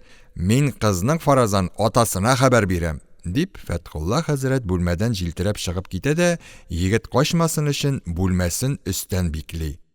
Бу вакытта Фәтхулла хәзрәтнең фикере бик җитез эшли иде. Өстенә гайрәт торганны күргәч, ни хәтле каушамаган булып күренсә дә, курыкты малаем. Телеграмга дигән була. Телеграм китерүче урыс, мәсәлән, гомердә булай киенеп йөрми ул. Аның әллә кай җирләренә хәтлеккә кереп быргы сурәтләре төшереп бетерелгән була. Өйгә кергәндә "Здравствуй, мулла" дип кенә керә ул. Ятсыз, җир бит. Һәммәсе ысул җәдид фитнәсе. Һәммәсе шул мулла галимҗаннар чыгарган эш. Диди уйланып, хәзрәт коридор буенча җәһәтләнеп китте. Хәзрәт бүлмәсендәге тавыш кунаклар утырган бүлмәгә дә ишетелгәнлектән, бабай тагы нәрсә белән җенләнә икән дип, Ләйлә бабасы бүлмәсенә килергә чыккан иде. Хәзрәт Ләйләне күрү белән бармагын селкеп: "Кызый, эшең сизелде бит. Менә мин атаңны, мәсәлән, дәшәргә барам. Синең сөйгән егетеңне тоттым", дип хәйләкарана елмайды. Ләйлә, бабасын гакылдан шаша башлаган дип уйлап, көчкә генә кычкырып көлми чыдап: "Нишләдең син, бабай? Әллә юләрләнә башладыңмы?" дип сораша башлады. Хәзрәт һаман шул хәйләкарана елмайган килеш: "Юк, кызый, яшермә. Сөйгән егетеңдә, мәсәлән, мин сүккәч телеграм дип ялганлап караган иде дә, юк, бабагызны мәсәлән алай алдый алмассыз диенә диде. Ләйлә шыдамады, кычкырып көлде. Хәзрәт бик ачуланды. Ах, ятсыз, көлеп тора бит әле, чәчеңнән өстерәп кисәрмен. Кызларны чәчләреннән өстерәп кисү заманнары тютю инде. Бу арада коридорда низах тавышы ишетеп, Әхмәт тә чыгып җитте. Хәзрәт аны күрү белән ашыга җиңеннән өстерәргә һәм сөйләнергә тотынды. Менә хәзер, мәсәлән, күрерсең ысул җәдиднең төбе кайда барып чыкканын. Менә хәзер фаразан күрерсең. Хатын-кыз ашык йөрүнең фитнәгә фаразан мөвзи, ягъни алып баручы икенчелекне, кызың янына кергән егетне тоттым. Әхмәт эшне аңламаганга күрә көләргә дә көлмәскә дә белми. Әмма Ләйлә рәхәтләнеп көлеп бара. Һәм бу эше белән хәзрәтнең ачуын тагы да китерә иде. Карт ашыга ишекне ачты, ләкин ни күзе белән күрсен, егеттән җилләр исе. Телефонда сөйләүче егет бу тарафтан бер дә звонок булмагач, бераз көткән дә киткән иде. Хәзрәт ашкынып, «Юк, егет, юк, качма, чык лучше. Чык, мәсәлән, кайда качтың? Барыбер мин эзләп табам бит», дип кычкырынды. Һәм егет моннан соң да күренмәгәч, җәһәтләп өстәл асларыннан, скамья артларыннан эзләргә тотынды. Ләкин егет һаман табылмый иде. Хәзрәт бик аптырады, каушады да, «Валлаһи ләгазим бар иде, Ләйләне дәшеп кил дип мәсәлән үзем әйтте. Ах, йөзе кара, кайдан чыгып киткән соң ул?» дип кызарына үз-үзен акларга тотынды. Атасының һәммә эшләренә бер гакылсыз сабый бала эше шикелле итеп карарга гадәтләнгән Әхмәт, вакыйганың соңын да көтмичә, кунаклар янына чыгып китте. Хәзрәт дүрт аякланып өстәл астыннан чыгып килгәндә, Ләйлә егыла көлеп, «Кайда егетең? Хәзер табып бир миңа», дип бабасыннан егет таптыра иде. Хәзрәт лышык борнын тартып, антлар итә егетнең басып торган урынын күрсәтә һәм күзләре белән бүлмәне кат-кат актара иде. Инде Ләйлә вакыйганы аңлады һәм көлүен көчкә генә тыеп телефоннан сүз җибәрү юлын ачмыйча гына звонокны басты да бүлмәдән чыгып китте. Хәзрәт өстәл янында утырып бик аптыраганлыктан, бу заман халкына ышаныр хәл юк дип, каләм тартмасын ачып, эчендә теге егет юкмы дип карана башлады. Бу вакытта яңадан баягы звонок тавышы ишетелде.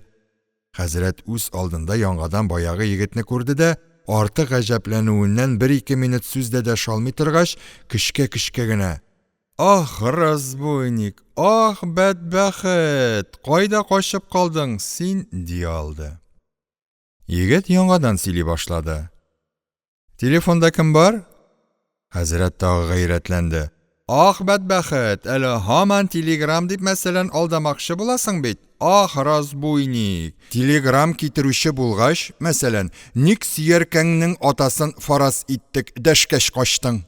Теге тарафтан бу сүзләрне ишетмәгән егет нәрсәдер яңадан сорады. Ләкин бу юлда хәзрәт аңламый торган тел белән сөйләде. Хәзрәт моңар бигрәк ачуланды. «Разбойник булмасаң син мәсәлән, мөселман белән урысча да сөйләшеп ятмас идең бер фараз. Ах, ятсыз, ах, җир бит». Телефоннан яңадан хәзрәт аңламый торган сүзләр ишетелә башладылар. Ул нишләргә дә белмәде. Чыгып Әхмәтне чакырып керсә, егет кача, тик кенә утырып калса, дәюс булырга тиеш, ягъни әшәке түбән кеше. Ул гына да түгел, теге егетнең әдәпсезлеге чиктән чыкты. Мөселман белән урысча сөйләшә. Бу арада егет катырак кычкырып, яңадан хәзрәткә аңлашылмый торган сүзләрне тәкрар итте. Бу юлда инде хәзрәт шыдамады, үз-үзен дә белешмәенчә, скамья күтәреп егеткә һөҗүм итте. Хәзрәт егеткә суккан минутта телефон көзгесе шәл-пәрәмә килеп, 100 кисәккә ватылды. Егет юкка чыкты. Телефон чыбыкларының башлары чыжгылдап, зәңгәр-сыман ут чәчеп тора башладылар. Көтелмәгән бу эш хәзрәтнең тәмам котын очырды. Хәзернең эчендә ул теге егетнең Парижин булучылыгы белән хөкем итеп куйды һәм аның булай утка әйләнеп китүен, үзенең әгүзе бисмилла әйтми сукканлыгыннан күреп, тиз генә дугалар укып каршы тормаса, төрле сурәтләргә кереп, үзенә бик зур афәт китерәчәк икәнен уйлый башлады. Хәзрәтнең бөтен гәүдәсе калтырады, тез буыннары хәлсезләнделәр, йөрәге шартлап китәр төсле типте. Тәэссефкә каршы, аның хәтеренә җин-пәри шәрреннән котылу өчен укый торган дугалары да килми иде. Ахыр Куәи Кодсия галәбә итте, изге көч җиңде. Хәзрәтнең күңеленә Әсхабы Каһф исемнәре, ягъни мәгарәдә яшәгән изгеләрнең исемнәре килә башладылар. Ул ашыгып, шул исемнәр белән телефон аппаратын өшкерергә тотынды. Бисмиллаһир-рахманир-рахим, ямлиха макаслима маслина кафашаттаюш марнуш дебернуш дебернуш. Ямлиха максалмина маслина кафаштаттаюш кимтир ашуф. Ләкин ут сүнмәде. Бу эшкүрү белән сүнмәгән утның пәрижен уты булмый икәнлеген хәзрәт белә иде. Шунлыктан ул теге егетне сихерче дип, бу утны сихер белән чыгарылган пожар дип хөкем итте дә, йөгереп кухняга чыгып китте. Кухнядагы пешекченең гаҗәпләнүенә каршы, әлсерәп, вах килеп барып кергән карт, бер сүз сөйләмәстән, бер кәрзин белән тора торган 50-60 йомырканы күтәреп яңадан бүлмәсенә чапты. Хәзрәтнең бу чабышы чынлап та пожарнилар чабышына бик охшый иде. Бүлмәсенә кереп, кәрзинны идәнгә куйгач та ул кычкырып тәгъбир әйтеп, йомыркалар белән телефон аппаратына бәрергә тотынды. Бишара йомыркалар төрле җирләргә бәрелеп ватылалар һәм эшләрендәге сыйыклары белән бүлмәнең кыйммәтле җиһазын буйлар, телефон аппаратын һич төзәлмәслек итеп ватканнан ваталар иде. Аллаһу әкбәр! Аллаһу әкбәр! 1, 2, 5, 10 йомыркалар бәрелделәр. Бүлмәгә җәһәтләп кенә Әхмәт, балалары һәм хәзрәтнең мәчеттә күргән карт имам килеп керделәр. Булар эшкә яхшы төшенмәсәләр дә, хәзрәтнең тәкбир кычкырып стена һәм телефон аппараты белән сугыш башлаганын, бигрәк тә сугыш коралы итеп йомыркалар истигъмал иткәнен күреп, көлмичә чыдый алмадылар. Ләйлә тиз генә барып телефон чыбыкларындагы утны туктатты. Хәзрәт утның туктаганлыгын күргәч, алдындагыларга карап: "Менә, күрдегезме, мәсәлән, бабагыз карт нишләде? Сез булсагыз бер фараз, авызыгызны ачып торган булыр идегез әле. Нинди генә пожар булмасын, тәгъбир белән йомыркага каршы чыдый алмый ул. Теге сихерче егет ачу итеп пыяла ватып фараз иттек, пожар чыгарган булган иде. Әле Худайның рәхмәте диегез, мәсәлән, аш бүлмәсендә йомыркалар туры килде", диде. Ләйләдән башкалар эшне аңламыйлар. Ләйлә булса, сүзен әйтә алмыйча көлеп, гаҗиз булганлыктан сөйләп бирә алмый иде.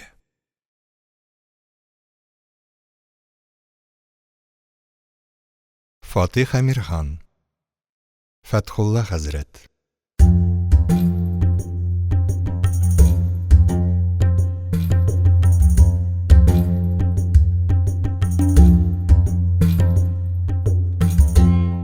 Он алтынчы бүлек. Идәннәре, стеналары, җиһазлары йомырка белән пычратылган, аяк асты пыяла ватыгы белән тулып әллә нинди оригинальный хәрабә кыяфәтенә кергән бүлмәдән Фәтхулла хәзрәтне алып чыгып, бүлмәне чистартырга кирәк иде. Шулай иттеләр дә.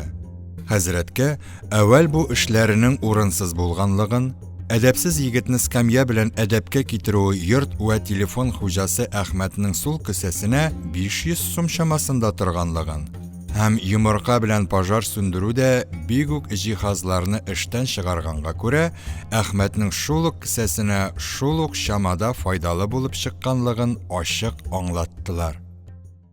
Аннан соң оста пожарныебызны кунаклар янына алып чыктылар. Моннан 10 гына минут әвәл шул кадәр ихлас белән эшләп йөргән эшләре хәзер инде хәзрәтнең үзенә дә ярым көлке, ярым уят шикелле тоела башладылар. Шулай да ул бөтенләй яптырамады. Бәлки бу эшләрнең һәммәсен эшләүче ул түгел, бәлки Аллаһы Тәгалә икәнлеген сөйләп, килгән казада ул гаепле түгел, бәлки тәкъдир шулай булган икәнчелеген бәян итте. Һәм озын гына гарәби гыйбарәдә укыды. Ул гына да түгел, хәзрәт бу вакыйгалардан үз файдасына бер дәлил дә чыгарып ташлады. Тәрәккый дигән булдыгыз, Фаразан. Тәрәккыегыз бары фетнәгә генә мәсәлән, мовзый булды. Тәрәккыегыз булмаса, бәрфараз, бүгенге минем эшләр берсе дә булмаган булыр иде.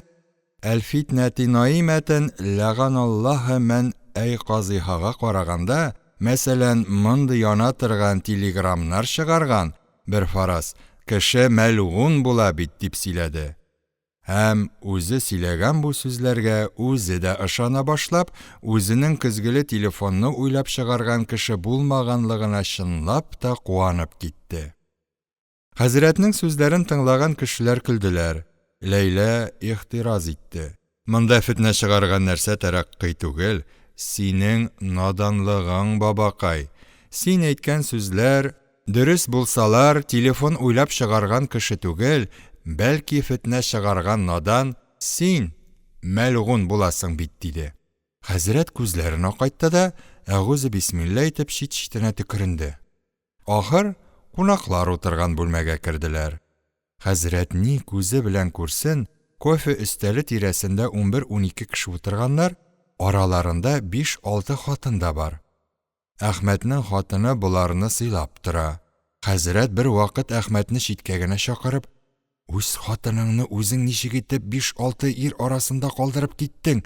дип уятлы итәргә уйлаган иде дә, дин вә мәгишәт айгыры дигән лақапны, ягъни кушаматны яңадан бер кат ишетәсе килмәгәнлектән, үзен тыеп калды. Кунаклар Әхмәтнең якын дуслары булганлыктан, һәм аларның 20нче гасыр башларындагы кара гурухлы бер мулланы камаһуакана, ягъни үз хәленчә күрәселәре килгәнлектән, Әхмәт кунаклар янына алып чыкканда, атасына бер төрле дә тәгълимат бирми алып чыккан, һәм ни генә кыланса да ихтираз итмәскә, ягъни каршы килмәскә уйлап куйган иде. Хәзрәт ирләргә артык илтифат итмәде. Озак дамаларга карап торды да, берсенең каршындагы скамьяга барып утырды. Бу утырыш, бу скамьяны сайлау бушка гына түгел иде. Чөнки каршыда утыргандамы, мәҗлестәге башка дамалардан ямсызрак булса да, аларга караганда симезрәк вә шуңа күрә хәзрәт күз карашында гүләшрәк һәм аның әүвәл заманнан бирле идеал итеп тоткан түшәк кебек хатын дигән мәфһүменә туры килүчәнрәк иде. Хәзрәтебез скамьяга урынлашып җитү белән имамга карады һәм кулын ятсурак тотып ишара итте дә, «Ягез, дигәләде. Имам бу ишарәдән бер нәрсә дә аңламаганга күрә җавап бирмәде. Моны күргәч хәзрәт уң ягында утырган кешенең тезләренә сугып, шул ук сүзләрне тәкрар итте.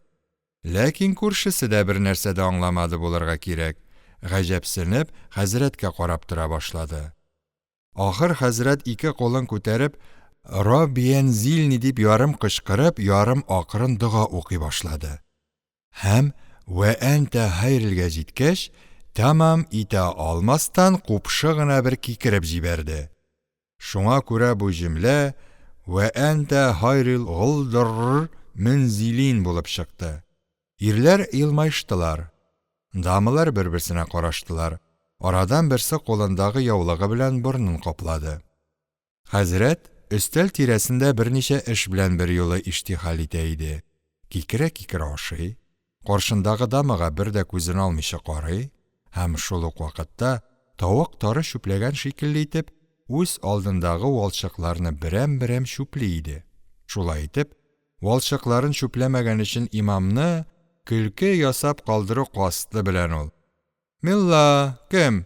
Син ахыры мәсәлән хур кызларын яратмый торгансыңдыр, Фаразан. Аларга мәһәр бирергә теләмисең?» дип мәзәк ясый һәм үзе бу кадәр муаффәкыятьле чыккан мәзахыннан бик рәхәтләнеп хи итеп көлә иде.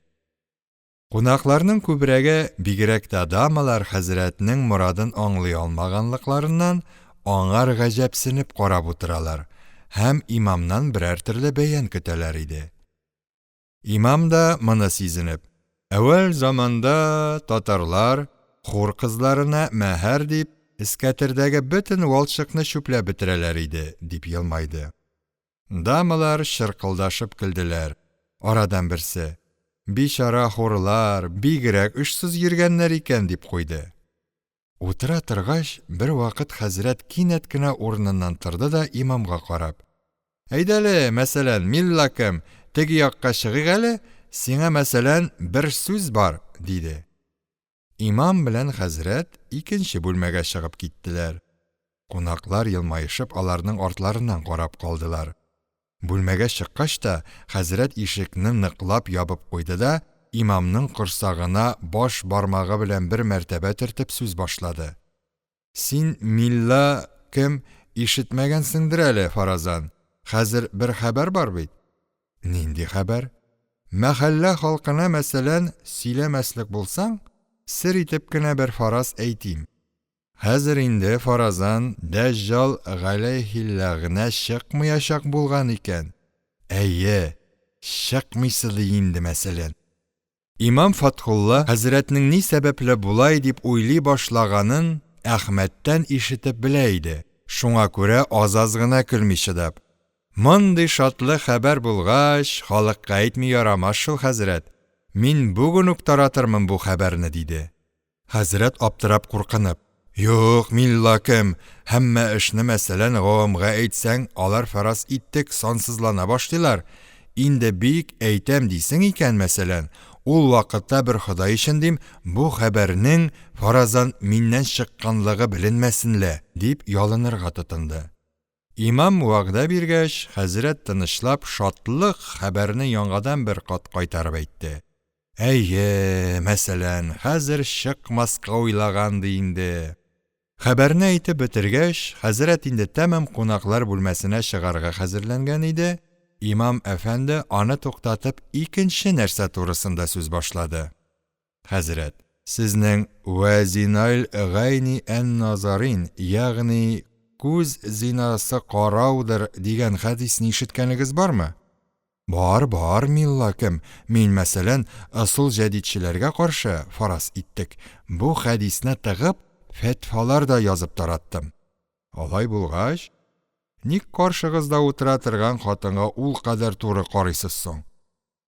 Мондый аяк астыннан килеп чыккан һөҗүмнән хәзрәт аптырап калды һәм бик куәтле кызарып китте дә: «Күз дәрья, миллакым, гыйшык миллакым, гыйшык галәйһиссәлам дә, мәсәлән, Зөләйха пәйгамбәргә Йосыф булган. Зөләйха галәйһиссәлам дә фаразан, гыйшык пәйгамбәргә Йосыф булган.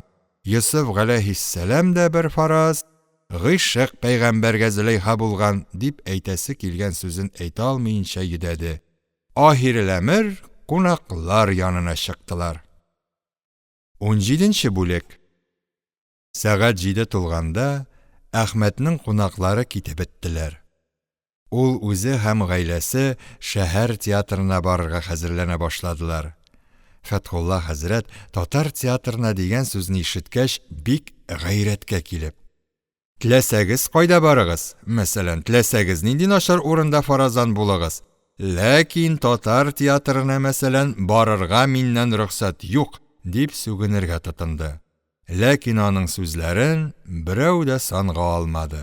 Әхмәт һәм хатыны картка карап елмаешалар, кызлар шырык-шырык көләләр. Зия: «Билетлы кешеләрне театрга синнән рөхсәт язуы алып бармаса да кертәләр», дип бабасын ачуландыра гына иде. Хәзрәт актык коралы белән эшкә керешеп карады. «Татар театрына барган кешеләр мәсәлән кафир булалар. Әл-гаязы биллаһи фаразан кафир булалар. Әлбәттә, мәсәлән кафир булалар», диде. Һәм бу кадәр каты әйткән өстенә дә бара алмаслар инде дип уйлады. Ләкин эш ул уйлаганча чыкмады. Театрга хәзерләнүчеләр хәзерләнүдән туктамадылар. Хәтта Әхмәт хәзер кешене кафир ясау коралы үтмәсләнде инде. Милләт тормышыннан бер файдалы нәрсәне дә кисеп төшерә алмый, дип хәзрәткә бик ачык аңлашылмый торган ярым көлке сүз белән каршы торды. Өйдәгеләрнең бик шынлап хәзерләнеп йөрүләре, кафир буласыз дигән сүздән дә бер дә курыкмаулары хәзрәткә әллә ничек тәэсир итә иде. Гомере буенча башкалар гаеп итмәсләрме? Мәхәллә халкы бу эшкә ни дияр? Дигән ике сөальнең җаваплары белән эш итеп килгән хәзрәтебез хәзер татар театрына баруны берәү дә гаеп итми икәнчелеген белгәнгә, гөнаһ булуына да карамыйча, үзе дә барырга хәзер тора.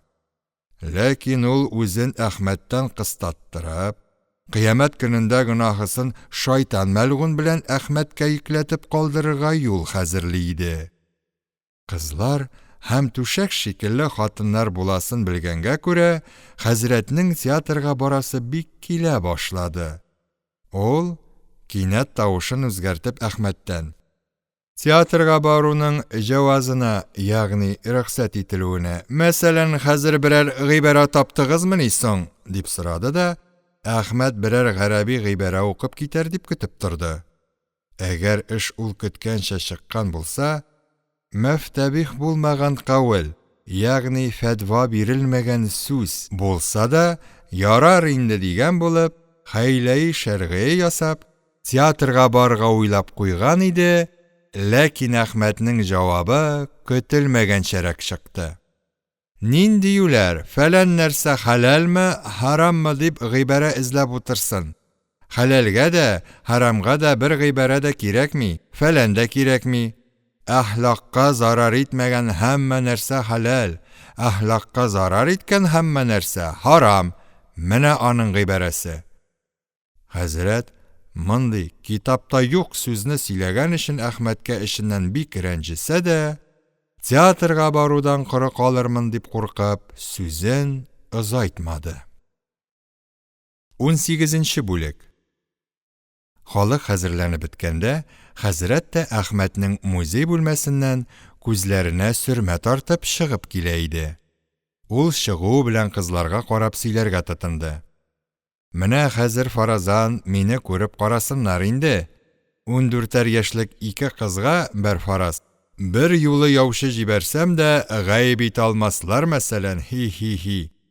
Карт бу юлда гаеткә киеп барган, чите кисеп төшерелгән эшләпәсен кимәенчә, клубка киеп барган яңа эшләпәсенең ике тарафын ярыклап кыйгач кигән. Шалбар балакларын дингә туры килерлек дәрәҗәдә итеп, тубыктан өстен җиргә кадәр кайтарып куйганда, кашларын сыпыргалап, күз алмаларын сикерткәләп, купшыланып тора иде. Аның кыяфәтенә караган кешеләр һәммәсе елмайдылар, ләкин ихтираз итүче булмады. Фәкать Әзия гына: «Бабай, ник ертык эшләпә кидегез? Мин сезгә икенче эшләпә китерим», дип эшләпә алырга китә башлаган иде, хәзрәт ирек бирмәде. «Шу ахмак! Читен кисми, мәсәлән, эшләпә киеп йөрергә бабагыз бер фараз, әллә шәригатьне белмиме ул?» Бу сүздән Әхмәт көлде. Балалар аңламаганлыктан гаҗәпләнеп калдылар. «Синең шәригатеңдә ертык түгел вакытта харам нәрсә, ертыклангач хәләл буламыни?» дип Зия бабасыннан сорады да, үзе җавап көтмәенчә сүзендә дәвам итте. «Гаҗәп нәрсә икән ул шәригать дигән нәрсәң синең?» Хәзрәт әүвәл бу сүз сәбәпле кеше кафир була икәнен сөйләп бик гайрәткә килсә дә, тышка чыгып, автомобильгә утыргач, моназараны кисте дә театрны уйларга тотынды. Хәзрәт татарча театрны дин вә мәгыйшәттән генә укып белгәнгә күрә, аны ирләр һәм кызлар кочаклашып бии торган җир дип белә, вә шуңар күрә театр дигән сүзне ишеткән саен әллә никадәр оят уйларга төшеп бетә иде. Ул гына да түгел, бу динче хәзрәт әүвәлге тормышында да дин вә мәгыйшәтнең ятсыз сүзләр белән караланган сәхифәләрен артык бер ләззәт белән кат-кат укучан һәм соңыннан озак заманнарга кадәр шуларны хәтерендә тотып кәефләнүчән иде. Әүвәлге гадәтен хәзрәт бүген дә ташламады. Урамдагы бәйрәмгә махсус ыгы-зыгыларны, күк йөзен каплап алган очучыларны ва хәтта үзе белән утырып баручы кешеләрне онытып, күңеленә театр тормышын китерә башлады. Менә бик күп кызлар, менә бик күп хатыннар. Алар һәммәсе егетләрне кочаклыйлар икән. Егетләр дә аларны кочаклыйлар икән. Бәгъзеләре үбешәләр дә икән. Менә бер симез хатын да күренә икән. Менә ул үзе шул хатынны кочаклап биемәкче була икән. Ләкин әүвәл белешләнер өчен ул хатынны барып кытыклап яки шеметеп карамакчы була икән. Менә ул фикереннән кайтты икән. Хәзерге заманның хатын-кызын белмәссең, ирләр белән кети-кети уйнарга бәлки яратмый торганнардыр, бәлки шеметкәнгә ачулана торганнардыр дип уйлады икән. Менә хәзер аны кочаклап бии башлый икән. Хыял бу җиргә җиткәндә, Фәтхулла хәзрәт урыныннан торып, каршында утырып бара торган Әхмәтнең ике иңбашына тотынып, «Җаным, җаным, җанашым, авыртмыймы җан башың?» дип ду килеп тыпырдарга тотынды. Автомобильдә баручылар бу вакыйгадан көләргә дә, көлмәскә дә белмәделәр. Балалар, бу да берәр шәригать кушкан эштер шул инде, менә нинди гаҗәп эшләр булган икән әүвәл заманда дип уйлыйлар иде. 1-2 минут узгач кына Әхмәт Фәтхулла хәзрәтне тыпырдаудан туктата алды. Бу вакытта инде хәзрәтнең хыялы таралды. Күз алдыннан кочагындагы симез хатын юк булды. Хәзрәт әтрафына каранды да кызарды. Оят, дин вә мәгишәтче дә белерлек дәрәҗәдә ачык иде. Балалар чыркылдап көлделәр. Әхмәт, әгәр театрда да шундый һөнәрләреңне күрсәтсәң, безгә бик уңай булмас, диде. Фәтхулла хәзрәт үз-үзенә әйткән шикелле итеп. Шәйхем тотты, изгеләр тоттылар, яман юлда йөрү, гөнаһ кәбирә шул мәсәлән, диде дә пальто итәгенә борнын сеңгерде. Бу арада автомобиль театр ишек төбенә килеп туктады. 19-нчы бүлек. Вакытның кич булуына карамаенча, электрик кояшлары сәбәпле урамнар көндездән аермасыз якты иделәр. Кич икәнен белдерә торган бер нәрсә булса, ул да күк йөзенең караңгыланып торуы. Очсыз-кырыйсыз бушлыкның ерак бер җирләрендә ай ва йолдызларның ялтыраулары гына иде. Хәер, адәмнәр күккә дә тыныч кына караңгыланып торырга ирек бирмиләр иде. Һәрбер очучының янындагы электрик кояшы атылган йолдыз шикелле очсыз-кырыйсыз караңгылыкны яра да, менә җир йөзендәге караңгылыкны җиңгән адәмнәр тиз заманда үз өсләрендәге караңгылыкка да чынлап каршы торырлар шикелле тоела иде. Фәтхулла хәзрәт хәзер генә булып узган кызыксыз эшенең авыр тойгысыннан аерылу өчен автомобильдән төшү белән күзләрен күккә күтәрде һәм андагы атла торган йолдызларны күреп, кыямәт җиткән икән дип уйлады да, һәүкәлә вә башка исенә төшкән нәрсәләрен укый башлады. Аның кытышкан иде. Кулы белән күкне күрсәтеп Әхмәткә ялынырга тотынды. Зинһар, Әхмәт, игә кайтыйк, зинһар мәсәлән кайтыйк. Күрәсең фаразан йолдызлар нишлиләр? Кыямәт якынланганның мәсәлән галәмәте ул. Зинһар кайтыйк, тәүбә истигъфар кылыйк. Әстәгъфируллаһил газим, әстәгъфируллаһил газим. Әхмәт ирексез көлеп җибәрде дә, хәзрәтнең сүзе тәмам булганны көтмичә, ул атла торган нәрсәләрнең очучылар янындагы электрик кояшлары икәнен бәян итте. Хәзрәт шатлыгыннан авызын колакларына кадәр ярды һәм тиз генә өстендәге киемнәрен чишеп, күлмәк изүен ачып, 2-3 мәртәбә үз күкрәгенә төкерде. Бисмилла, тиф, котларым гына да мәсәлән калмаган иде. Әхмәт белән хатынының яшь вакытта бу гадәтне күргәләгәннәре бар иде. Балаларның бу эшне әүвәл мәртәбә күрүләре булганга күрә, аларга бик көлке тоелды. Фәтхулла хәзрәтнең күз алдында нурга баткан, Ошы-кырые күренми торган бер мөзәйян сарайның гаҗәп матур ясалган ишеге тора иде. Керделәр. Күтәрә торган машинаның бик күп кеше сыйдыра торган бүлмәсенә кереп күтәрелә башладылар. Хәзрәткә бу машинада шактый ят һәм гаҗәп тоелды да Әхмәткә карап: "Хәзер инде идәннәрне күтәрелә торган ясый башлагансыз икән", диде. Һәм үзе хафизәсендә, ягъни күңелендә күтәрелә торган идәнгә баскач укый торган дога дигән догалык таба алмаганлыгыннан Рәфәгә сәма бигайри гамд, ягъни күкне югарыга терәксез күтәрде дип укына башлады. Нишәнче катка кадәрдер күтәрелеп арлы-бирле йөрүчеләр белән шыгрым тулы бик матур бер мәйданга җиткәч, безнең мөсафирлар машинадан төштеләр. Мәйданның бер ягында рәттән бик күп ишекләр тезелеп киткәннәр иде. Әхмәтләр дә шулардан берсенә керделәр. Фәткулла хәзрәт креслоларның берсенә утырып: "Ягез, мәсәлән, бер дуга кылыйк", дип әйтергә өлгермәде. Әхмәт аны бүлмәдән алып чыгып, әлеге машина белән тагы да югары алып менде. Монда Фәткулла хәзрәт гаять киң, гаять зур, гаҗәеп бер бакча күрде. Бакча чын бакча. Агачлар үсеп торалар, исләре белән бөтен атрафны каплаганнар.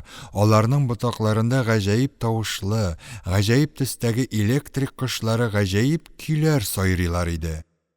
Бакчаның төрле якларына җәелеп киткән хуш исле юлларында әллә никадәр халык йөренә.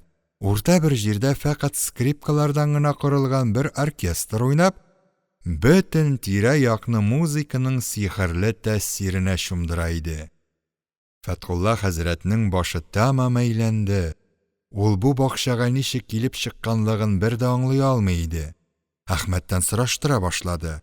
Әхмәт җавап бирмичә генә атасын бакчаның кырыена китерде дә аска карарга кушты.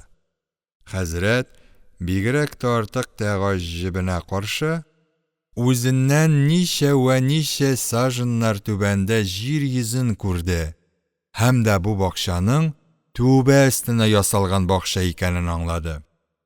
Әвәл аның йөрәге жулап китте. Менә бакча җимерелер дә мескен хәзрәт сытлы бүләр төсле иде. Аннан соң бакчаның бик нык торганын күреп, бераз тынычлангач, бу кадәр биек пулат өстенә шушы кадәр зур бер бакчаның ничек менгерелгәнлеген уйлый башлады да Әхмәттән: "Бу ярматаш бакчасын мәсәлән ничек итеп монда хәтле менгереп җиткердегез?" дип сорашырга тотынды. Әхмәт бакчаның хәзерге урынында үстерелгән икәнен сөйләгәч, хәзрәт эше катканчы көлде. "Менә мәсәлән, хәзерге халыкта акыл бар диген инде. Фаразан, син әдәмнән оялмаенча мәсәлән, йорт түбәсенә бер фараз бакча ясаймыш. Менә көлке мәсәлән, менә көлке фаразан, менә җүләрләр, хи. Көле баргач, хәзрәтебез әсхабтан, табигыннан һәм гомумән сәләфтән, ягъни сахабалардан, аларга иярүчеләрдән һәм изге ата-бабалардан һичберсе йорт түбәсенә менгереп бакча ясамаган икәнлеген, шуңар күрә бу эш бидгать, ягъни ярамый торган эш. Һәр бидгать залалат, ягъни азу, туры юлдан язу, ва һәр залалат утта икәнчелеген бәян итеп, бер көн тотмый бакчаны ватып ташлау фарыз дип фәтва бирде. Әхмәт моназарага керешмәгәнлектән, хәзрәт үзе дә фикерен бу мәсьәләдән күчереп, берәр симез хатынны кычаклап бию турысында уйлый башлады. Каршыларында күренгән зуррак гәүдәле хатыннарның һәммәсен бик тегәлеп карый һәм мин шуның белән биермен дип карар биреп, ва булачак рәхәтне уйлап, кәефләнеп куя иде. Шулай итеп, хәзрәт шактый вакытлар биюләр башланганын тавыштансыз гына көтеп йөрде. Ләкин һаман башланмагач, аның эше пыша башлады. Ахыр чыдый алмады, тиз башланамы икәнен белер өчен, үзенчә читтән генә осталык белән Әхмәттән сораштырырга тотынды. Шушы бакчада, мәсәлән, кочаклашып биербез микән инде? Ничә сәгатьтә фаразан бии башларбыз соң? Менә шушы хатын белән бер фараз мин үзем генә бии торсам, гаеп итмәсләр микән? Бу вакытта бакчада звонок тавышы ишетелде дә, музыка туктады, кошлар сайрауларын кистеләр, халык агылып-агылып аска төшә башлады. Хәзрәт, хәзер биюләр башлана икән дип уйлап, бик шатланды һәм Әхмәтне җиңеннән өстерәп, халыкны йөреп, аска төшәргә ашыга башлады. Ләкин Әхмәт бер дә ашыкмый иде. Хәзрәтнең бу эшкә ачуы килеп. Менә, биергә соңга калырбыз, мәсәлән, Симез апайларны алдан төшкән фаразан кешеләр эләктереп бетерерләр. Тиз бул инде, мәсәлән, аягын кыргыр нәрсә, дип сүгә-сүгә ашыктырырга тотынды. Фатих Әмирхан, Фәтхулла хәзрәт.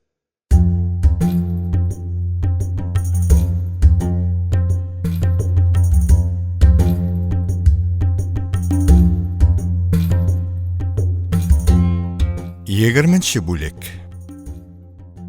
Фәтхулла хәзрәт ложага, үткәндә Әхмәтләр белән кереп чыккан бүлмәгә кереп утырып, партерда тезелгән кеше башларының күплегеннән гаҗәпләнеп, «Субханалла, машалла» дип кенә утырганда, кинәт звонок шалтырады да, күз ачып йомганчы театр кап-караңгы булып калды.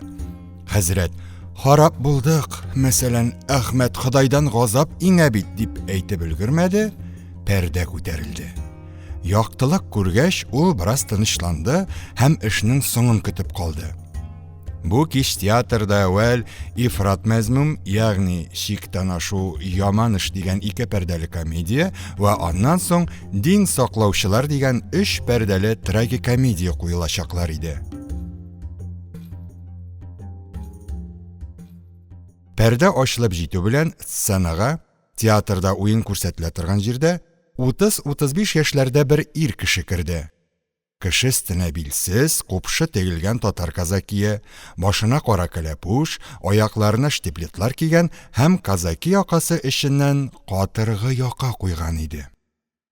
Фәтхулла хәзрәт бу кешенең ак яка куйганлыгына бераз кәефсезләнсә дә, яшь байларга аны гына гаепләмибез инде дип уйлап, һәм бу заманда мондый урыс шикелле халык арасында аның казаки һәм кәләпүш киеп йөрүеннән гаять шатланып, үз-үзен белешмәенчә сикереп урыныннан торды да бик каты тавыш белән: «Менә мәсәлән, рәхмәт агайыны, менә фаразан, рәхмәт, бу кафир мәлгуннар арасында, мәсәлән, булай үзебезнең мөселманча киенеп йөрүенгә рәхмәт» дип кычкырды. Хәзрәтнең бу кешегә әйтә торган сүзләре тагы да бар иде, ләкин Әхмәт бик каты итәгеннән тарткач, сүзен мөхтәсир кылды, ягъни кыскартты.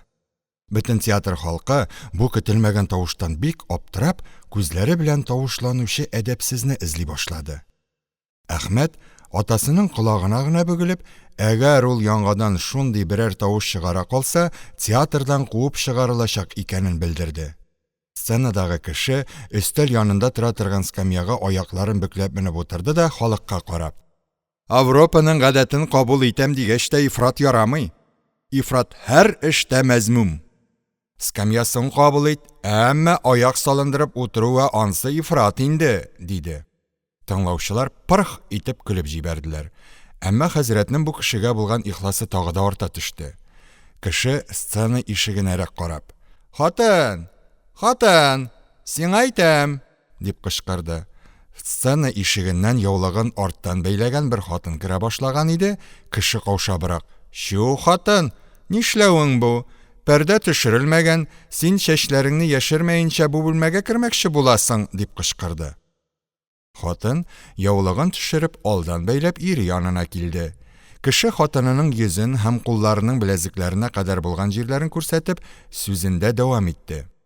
«Менә бу кадерлесенең ачык йөрүенең рөхсәт ителүенә шәригатьтә юл бар. Моны мин сиңа үзем әйтеп биргән идем. Әмма ифраттан сакланырга кирәк. Пәрдә төшерелмәгән бүлмәгә чәчләрне капламый керү ярамас. Хәзер син миңа әлеге 86 җитле урыс книгаларының тоткыч салганнарын китер. Мин үзем хөрриятпәрвәр кеше. Мин үзем Авропаның шаригать дөрес күргән нәрсәләрен алу турында. Хатын кыз укысын, табиба булсын, мөхәндисә булсын, адвокат булсын, Авропада нинди гыйлем бар, һәммәсен алсын. Ислам тәхсил гыйлемнән тыймый, әмма ифрат китеп, сәтрәне ташлап йөрмәсен. Мин үзем ихтидал тарафында. Авропаның гыйлемен алыйк, һөнәрен алыйк, байлыгын алыйк, әмма кирәкмәгән фикерләр нәрсәгә дип алырга кирәк? Хөррият яхшы нәрсә, әмма ифрат мәзмум. Бу сүзләр сөйләнгәч, театрның бөтен халкы бик озаккача пырхылдап көлеп торды. Әмма Фәтхулла хәзрәтнең хатын-кыз адвокат булсын дигән сүзне ишетеп, бу кешедән ихласы тәмам сүнгән иде. Ләкин сәтрә ташламасыннар дигән җөмләне ишетеп, яңадан мәхәббәте кузгалды.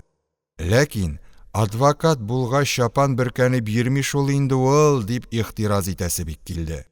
Хәзрәт бу казакилы кешене шул үзе уйлаган нәрсәсенә ышандыра алса, аның хатын-кызга укырга кирәк дигән хата фикерен ташлата алырына ышана иде.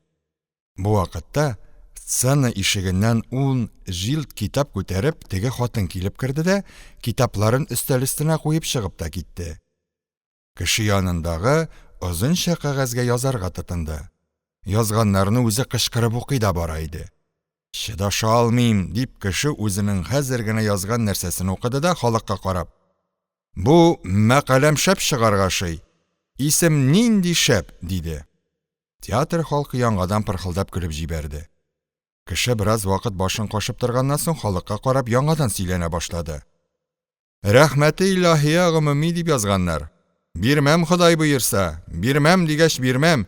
Энциклопедиям кулымда булып торганда, рәхмәте илаһияны гомуми итәргә ирек бирәмме соң?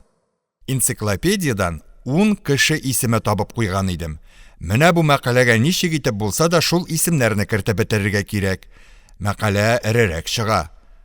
Танысыннар әле бераз минем кем икәнемне", диде дә, китапларның кәгазь салып куйган җирләрен ачып, башын кәкрәйтеп, ирнен кыйгайтып карап торды. Аннан соң кинәт китаптан башын күтәреп: "Хатын, сиңа әйтәм, кер әле монда", дип кычкырды. Һәм хатыны кергәч аякларын астыннан чыгарып: "Шиблитне тарт әле, хатын. Авропа нәрсәсе шул ул. Жүнләп аяк бөкләп утырырга да ирек бирми", дип сул аягын хатынына таба сузды. Фәтхулла хәзрәт моны күргәч артык кәефләнде дә, Әхмәтнең әйткәнен онытып, урыныннан торып, бик ямьсез тавыш белән кычкырынырга тотынды. "Менә, мәсәлән, рәхмәт агайыны, Ходай фаразан гомеренгә бәрәкәт бирсен. Менә бер фараз тәхсин, менә афәрин, менә шәригатьне онытмаган адәм фараз иттек, ничек була?" Әхмәт яңадан атасын бик каты итәгеннән тартып креслосына утыртты. Бу вакытта сценада аяк салынып беткән, штиблет эченнән чыккан бик озын аяк чылгавы да бөтен буе белән мәхәббәт сузылып идәнгә яткан иде. Кеше театр халкына карап үзенең аяк чылгаулары турысында сөйләргә кереште. "Мин ифратны яратмыйм. Авропаның гакълы сәлимгә муафик нәрсәләрен кабул итәргә кирәк, әмма һәммә эшенә мөкиббән китәргә ярамый. Менә мин шиблит киям, әмма ифрат китеп эшеннән оек та киеп йөрү кадәрлесен кабул итә алмыйм. Гакълы сәлим ул кадәрлесен ифрат саный." Халык яңадан бер кат пырхылдап көлде. Театрдагы тәртипне күзәтүчеләрдән берсе Әхмәтләр ложасына кереп, тавышланган өчен Фәтхулла хәзрәтне ложадан чыгаруны үтенде. Әхмәт һәм хәзрәт бакчага менеп киттеләр.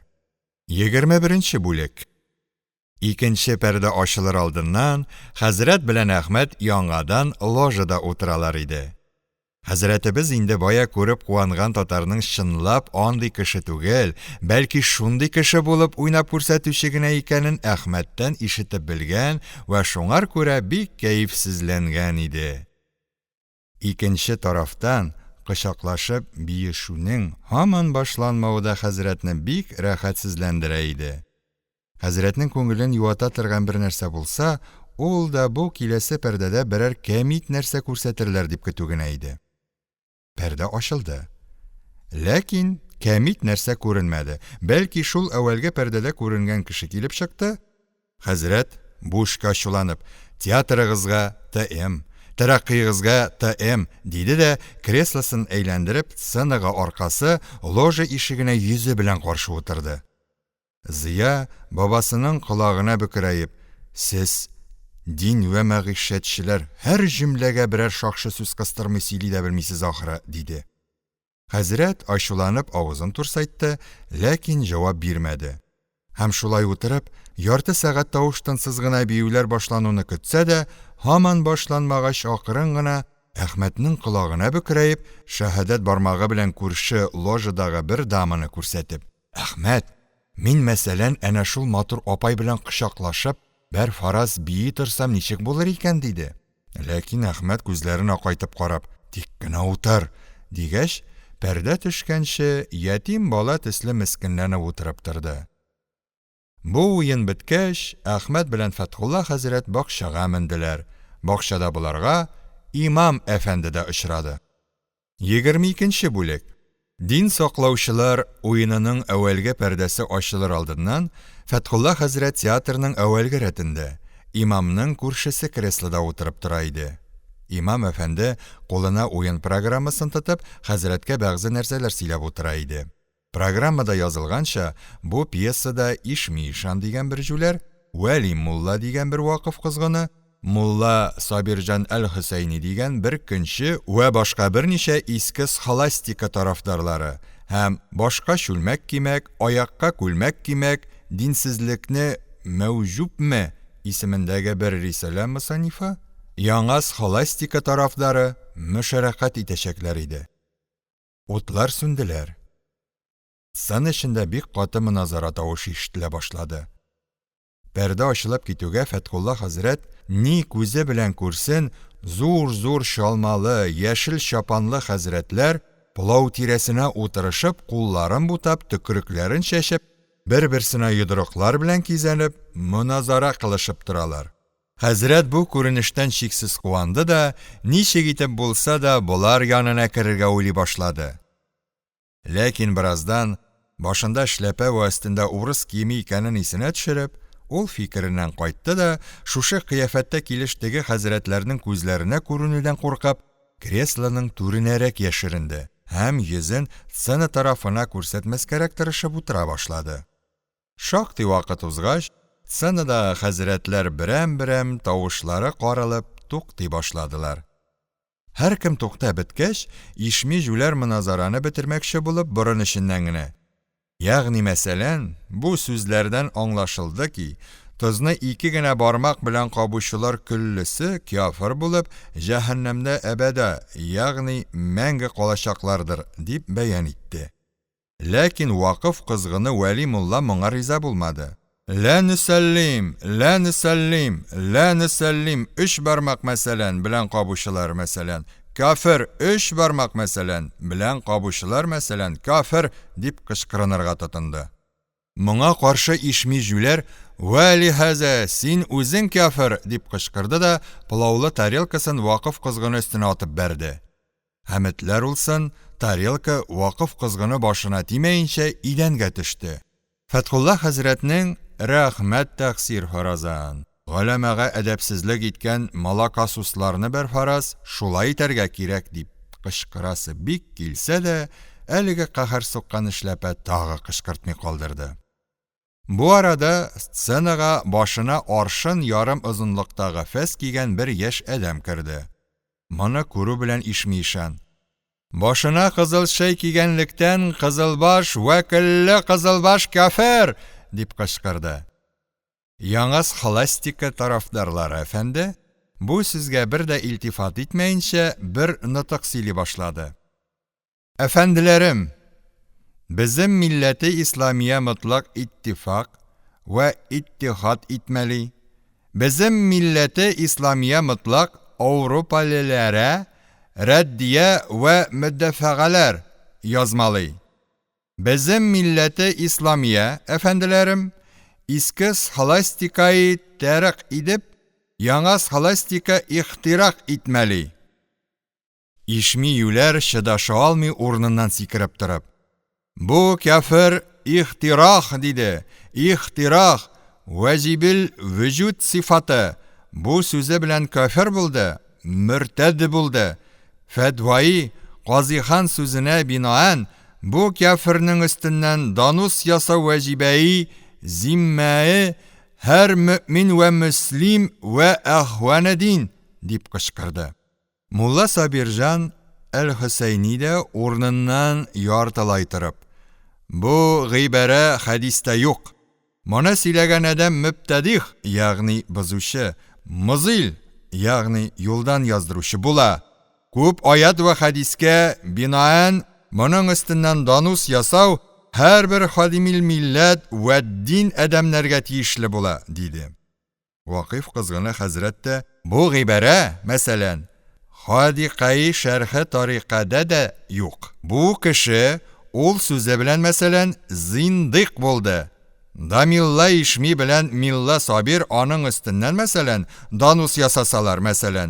Mecur, yani savaplı bulurlar mesela deyip kışkırdı. Mecliste şov şu kuptu. İşmi, vakıf kızgını, Mulla Sabirjan barısı bir tavuştan hor bilen "Danus, danus, tizrek danus" deyip kışkıra başladılar. Яңа схоластика tarafdары efendi bütün gayreti bilen "Efendilerim, İslamiyet gayni hürriyet, hürriyet kalemiye kirek, hürriyeti vicdaniye kirek. Efendilerim, bizim imamlarımız hutbeyi Türkçe okumalı" deyip yangadan nıtık silerge tilese de, tavuş zuraygandan zuraya bara, işmi işanda.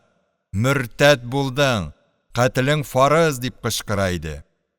Fethullah Hazret, hamiyeti diniyesi, yani dinni yaklav hisse artık kıynalganlıktan, üstünde orus kiyimi ikanin dağınıtıp, ornundan sikirip durdu da atılıp sanaga barıp düştü. Hem işmini kışakla bubib, "Hazretim, canım, bu kişi meselen kafir buldu, hatını farazan talak buldu, kanı ber faraz halal buldu hazretim canım" deyip kışkırına başladı.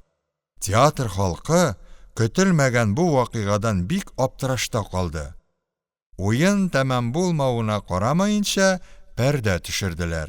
Perde düşkeş de 1-2 minut Fethullah Hazretinin "Hazretim, canım, bu kişi meselen kafir buldu, hatını farazan talak buldu" diyen tavuşları işitilip durdu.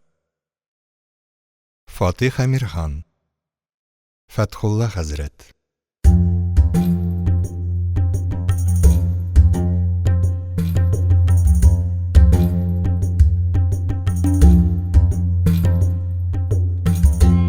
Yigirmişinci bölük. Fethullah Hazret sını işinde bik ızak vakitlar du kilip yirdi.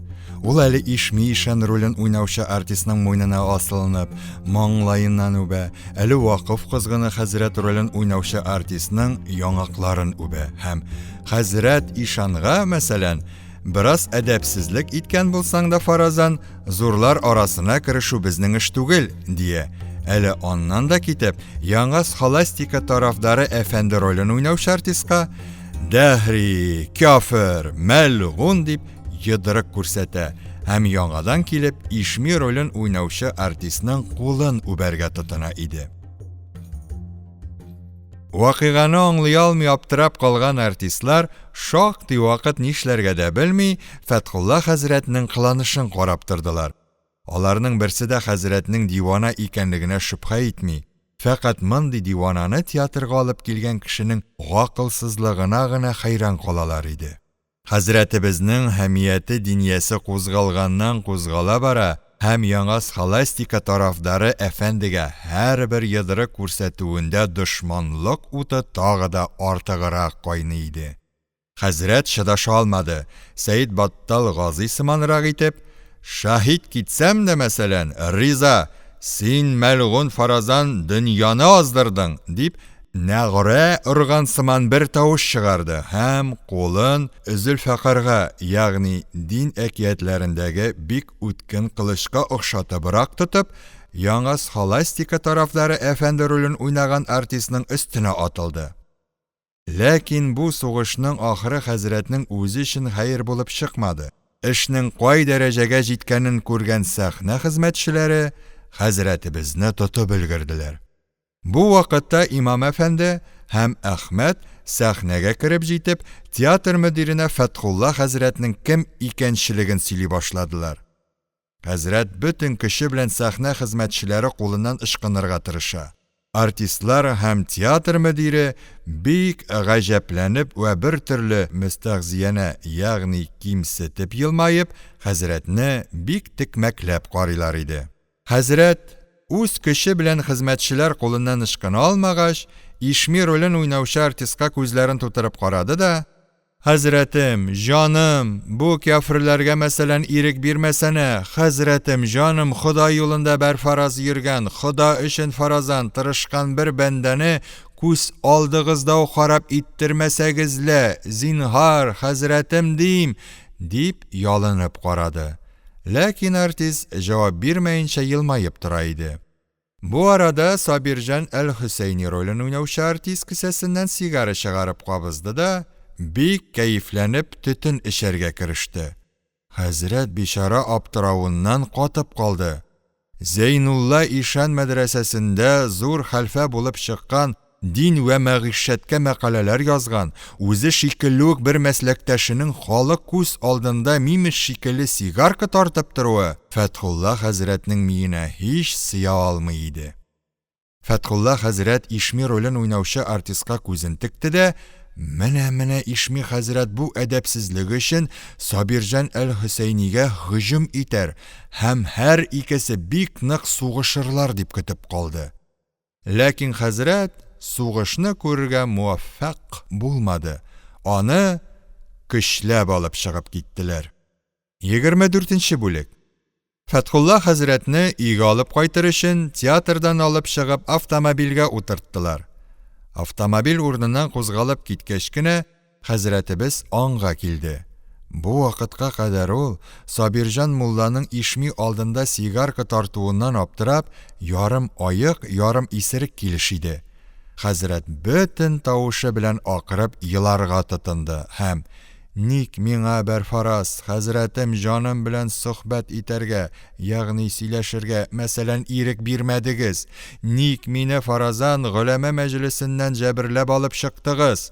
Каһәр суккан дәһриләр, каһәр суккан, мәсәлән, динсезләр, Милла Сабирҗанны мимеш ясаганыгыз, фаразан, җитмәгән, инде мине көчләп хәзрәтемнән айырып, мимеш, мәсәлән, ясамакчы буласызмы?" дип бик озак вакытлар Әхмәткә бәйләнеп килде. Әхмәт ул кешеләрнең артистлар гына икәнен һәм чын хәзрәтләр түгел икәнлекләрен сөйләп караса да, хәзрәтебез аның сүзләрен колагына да алмый. Бәлки: "Ялганлама, бәдбәхет, ялганлама, мәсәлән, динсез. Мин хәзер фараз иттек, сезнең политикагызны белдем инде. Сез Милла Сабирҗанны да, мәсәлән, шулай итеп сигарка тартырга өйрәткәнсез. Аңар да фаразан, сез хәзрәт Мөбәрәкне дә артист дип ялганлагансыз. Ул җәдид белән безне, мәсәлән, алдый алмагач, зур хәзрәтләрне артист дигән булып, мәсәлән, безне кулга төшермәкче булгансыз", дип бәйләнүен генә арттыра бара иде. Хәзрәт бер вакыт Әхмәткә сугып та җибәрмәкче булган иде дә. Аннан соң: "Бу мәлгуннәр бер мәхәллә имамы, дин галиме дип тормаслар, авызыңны да канатып бетерерләр", дип уйлап, сугарга батырчылык итмәде. Бу вакытта хәзрәт бер-берсенә каршы килә торган фикерләр белән тулган һәм Әхмәтнең үз улы булуында шиккә төшкән иде. Ул теге артистлар кеше мыскыл итеп уйнаучы артистлар булыр дип ышана алмый. Киемне, чәч вә сакалны буяп үзгәртергә, башка кешенеке шикелле ясарга мөмкин дип белсә дә, бөтен төсне нәкъ башка кешенеке шикелле ясап була дип уйлый алмый иде. Бу бер яктан. Икенче яктан, хәзрәт ишми Ишанның болай итеп татар театрына килеп, моназаралар кылышып йөрүен һәм урыс киемле татарларны күрә торып та, алар өстенә кара савыт ыргытып бәрмәвен тәҗвиз итми, ягъни дөрес дип тапмый иде. Хәзрәт бу мәсьәлә турысында бөтен юл буе уйлап кайтса да, һич бер төрле карарга килеп җитмәде. Ахыр кайтып җиттеләр. Автомобиль туктагач, Фәтхулла хәзрәт түргәрәк күчеп утырып Әхмәткә карап: "Ас, кис, мин моннан мәсәлән төшмим. Кайдан алып кайттыгыз фаразан, шунда илтеп куегыз. Хәзрәтем яныннан алып китеп, мине мәсәлән аннан айырмакчы булдың бугай. Бу фаразан законсыз җир түгел. Алла боерса, шайтан елга Йосыфны очратмам микән әле. Барыгызның мәсәлән эшен китерермен. Миравайга бирдерермен, дип хәзрәт күп сүзләр сөйләмәкче булган иде, ләкин Әхмәт җавап бирмәенчә генә автомобильдән төште дә автомобильне сарайга кертеп куярга әмер бирде. Автомобиль урыныннан кузгалып киткәч, Фәтхулла хәзрәт эшеннән генә бик шатланды. Урыс халкы Миравай дигәч курка торган була шул ул. Шайтан елга Йосыфны әйтермен дигәч, үзенең дә коты очты. Әле ярый башымда чалман бар, вакыт туры килмәде. Мин аңар тагы да ныграк әйткән булыр идем. Мулчайт, нисми дигән булыр идем, дип уйланырга тотынды. Ләкин бер минуттан соң хәзрәт үзен автомобиль сарай эчендә күрде. Автомобиль хезмәтчесе урыныннан төште дә хәзрәткә, әгәр монда төн уздырырга теләмәсә, төшеп Әхмәт әфәнде квартирына кайтырга тиешлеген сөйләде. Фәтхулла хәзрәт моннан соң да үзенең ишми янына яңадан кайта алмаячак икәненә ышанмады. Мулчайт, сафсата, хуҗаң әйткәч син фараз иттек, мине гөләмә мәҗлесенә яңадан алып кайтырга тиеш, дип гайрәт орып карады. Ләкин хадимнең илтифатсыз гына автомобильнең әллә кай җирләрен әллә нишләтеп йөргәнлеген күргәч, сүзне мәзәхкарак тартып: "Юк, энем, син мәсәлән карт кеше белән шаярма. Burada шидай бит мин. Бира разный, тик бух атна бит. Мәсәлән, бу эшләрнең фаразан, ахыры хуҗаң өчен яхшы булмас бит. Шайтан елга Йосыфта атбакат гайнеттиндә, мәсәлән, минем мәхәллә картлары бит", дип шактый сүзләр сөйләде. Хәзрәт Әхмәт Миравайга бирдерәм дигән сүздән куркып, хадименә яңадан ишми янына илтергә кушкан да, фәкать хадим үзе генә шаяртып тота дип уйлый иде. Хадим хәзрәтне артык кыстап тормады. Чыгып китте дә сарайны өстеннән бикләп куйды. Аңар күптән үк инде Фәтхулла хәзрәтнең сүзләренә илтифат итмәскә итеп куелган иде. Һәм электрик лампаларын сүндерде. Хәзрәт караңгыда калгач бик курыкты да, бөтен көче белән сарай ишеген дөбердәтеп: "Ашыгыз, кафир мәлгуннәр, ашыгыз, зиндиклар, башка эшегез җитмәгән мәсәлән, тагы бер мәхәллә имамын караңгы барга ябып газаплыйсыз", дип бик ачы тавыш белән кычкырырга тотынды. Хәзрәтне сарайдан алып чыгып, үз бүлмәсенә илттеләр. 25-нче бүлек. Төнге сәгать 1ләрдә Фәтхулла хәзрәт бүлмәсеннән чабып чыгып, хадимәдән комган сорарга тотынды. Хадимәнең комган дигән сүзен әүвәл мәртәбә ишетүе булганлыктан, иске татар сүзләре исемле лөгать китабын карамаенча бер җавап та бирә алмады.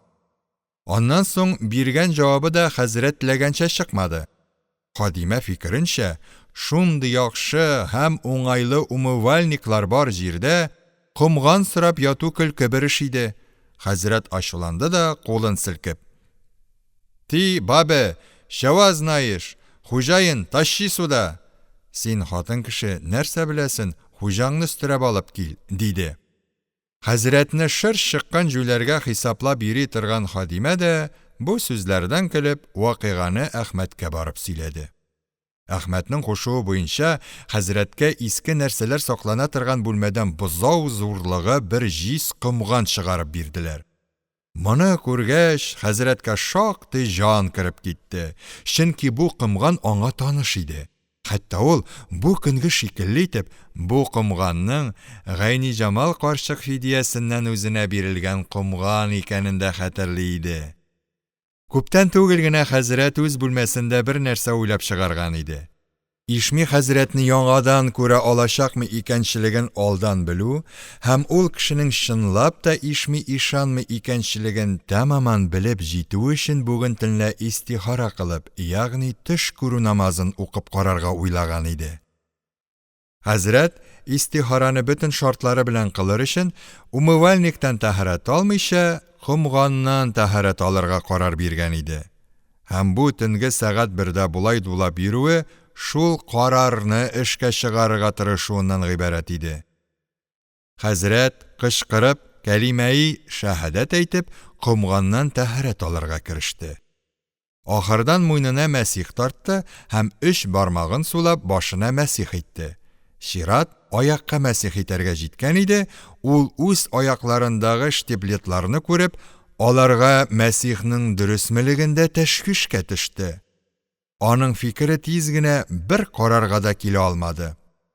Мөхтәсәрдә әйтелгән җармукка, ягъни чи тиридән теккән аяк киеменә мондый урыс ясаган нәрсәләр керәләрме, юкмы? Ахырдан хәзрәт штиблетларга Мәсих тартуның харамлыгы белән хөкем итеп, аякларын салып юды. У шиткән шикелле, бу вакытта хәзрәтнең күңеленә тагы бер шөбһә килде. Бу урыс шикелле халык кулында йөргән киемнең паклыгы мәгълүм түгел, бәлки иннамал мәшрикуна нәҗисен, ягъни күферләр, нәҗисләр аят кәримәсенә караганда, аларның куллары тигән нәрсәләр һәммәсе нәҗис булырга тиеш.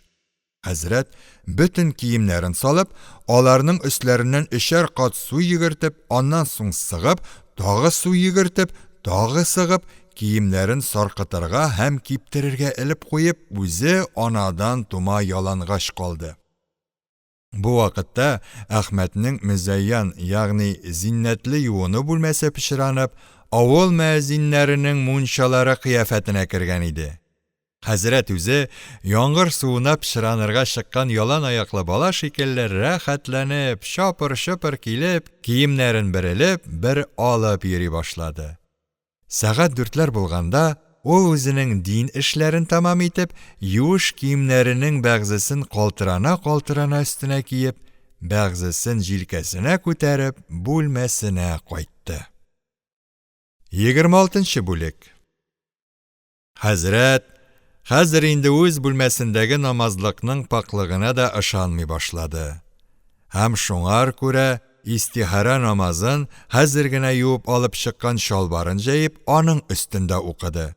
Хәзрәт бичара өстендәге киемнәренең юешлегеннән туңа, калтырана һәм дер-дер селкенә иде. Шушылай газапланып намазын укып бетергәч, ул бөтен хәтеренә килгән дугаларын укып кыйблага каршы ятты. Дин эшләре эшләп йөреп арган, талган хәзрәтебез ятуы белән үк йокыга да китте. Башта төш күрмәде. Фақат берникадәр ятып, әгъзалар хәл җыйгач, һәм мие дә кичке тәшвишләреннән бераз ял иткәч кенә, хәзрәтнең төш көтеп ята торган хыялы эшләргә тотынды. Хәзрәтебез төш күрә башлады. Ләкин төшләр әллә ничек тәртипсез, әүвәлге үз тормышы белән хәзер күренгән яңа тормыштан мөрәккәп булып чуалып баралар иде. Менә хәзрәт автомобильгә утырып, Хәзби Җамал абыстайны чапанын бөркәтеп янына утыртып, ферма бакчасына кырга чыга икән. Автомобильдә кызыл искәтергә бәйләнгән алма бәлешләре, куй майында пешерелгән сумсалар да бар икән. Менә куен кесәсендә кечкенә генә тимер савытка салынган әфьюн да бар икән. Ул аны ала да каба икән, ләкин һаман туймый икән. Теләгән микъдарда исерә алмый икән. Ул арада булар һәммәсе дә юкка чыктылар икән дә, хәзрәт мәхәлләсенең байында туй мәҗлесендә булды икән. Дәстәрханга бик күп төрле нигъмәтләр куелган икән. Хәзрәткә бар нәрсәдән дә бигрәк пылау тәмле тоелды икән. Менә ул үз янында утыра торган, үзе шикелле бер әфьюни карт муллага таба башын кәкрәйтеп, Күкәлдаш мәдрәсәсенең шәкертләренең нинди пылауны яратулары хакында фарсыча бер сүз әйтте икән. Теге әфьюни мулла да башын моңар табарак кәкрәйтеп, бер фарсы бәйет укыды икән. Аннан соң һәр икесе йорт хуҗасына карап ашны мактадылар икән. Менә Фәтхулла хәзрәт никах укыды икән. Ләкин никах укыганда 20-25 елдан бирле укып килә торган хутбәсендә ялгышты икән. Ул Әхәде Зүл-Җәләл ва ул Кадире бар-Камал, ул Халиқул Лаухи вал Калам диде икән дә, шуннан соңгы сүзне хәтеренә китерә алмый торды икән. Ул арада теге Бухари мулла хәзрәт Хак Субхана ва Тәгалә дип фатих итеп, ягъни төзәтеп җибәрде икән. Хәзрәт бу фәтихтан соң бик дулап китеп, имам Әгъзәм Суфыйга җитте икән дә, яңадан хәтеренә китерә алмыйча, Суфый, Суфый, имам Әгъзәм Суфый дип торды икән. Менә теге Бухари мулла яңадан фәтих итеп җибәреп, Куфи дип кычкырды икән дә, Фәтхулла хәзрәт баштан төшеп алып, имам Әгъзәм Суфый Куфи рахматуллаһи галәйһи дип бик гайрәт белән укып китте икән. Ләкин кызулык белән яңадан саташып китеп, кыз атасына хитабән: "Сез кем, Садретдин Бәдретдин углы? Үзеңнең Сылбия кызыңны, мәсәлән, Гайнетдин Зәйнетдин углына хатынлыкка ваҗифетлеккә бирдеңме?" диясе урынга: "Сез кем, Бәдретдин Садретдин углы? Үзеңнең Сылбия кызыңны фаразан хатынлыкка ваҗифетлеккә кабул итеп алдыңмы?" диде икән. Менә халык шаулаша башлады икән. Ник үз кызын үзе җифетлеккә алсын дип сукырана башладылар икән. Менә хәзрәт аларның һәммәсен җәдидчеләр дип сүкте икән. Менә буларның һәммәсе юкка чыгып, ул үзе шикелле Бухари муллаларның яшерен әфьюн мәҗлисендә булды икән. Мәҗлис бик кәефле булды икән. Менә алар бәтшә биегәннән, бүдәнә сугышканнан ләззәтләнмәгән кешеләрне тәгъфир иттеләр икән. Шул арада буларның мәҗлисенә очып бик матур бер кыз килеп керде икән. Менә хәзрәтләр барысы да каләм кашым, Хурил Гайнем, матур апайым дип урыннарыннан сикерешеп торып, теге кызны кычакламакчы булдылар икән. Менә алар бер-берсен төртеп йыгыштылар икән. Фәкать Фәтхулла хәзрәт үзе генә йыгылмый калды икән. Менә кыз буларның барысында канатлары белән яңаклап, "Мәхәллә халкыгызга әйтим әле" дип очып чыгып китте икән.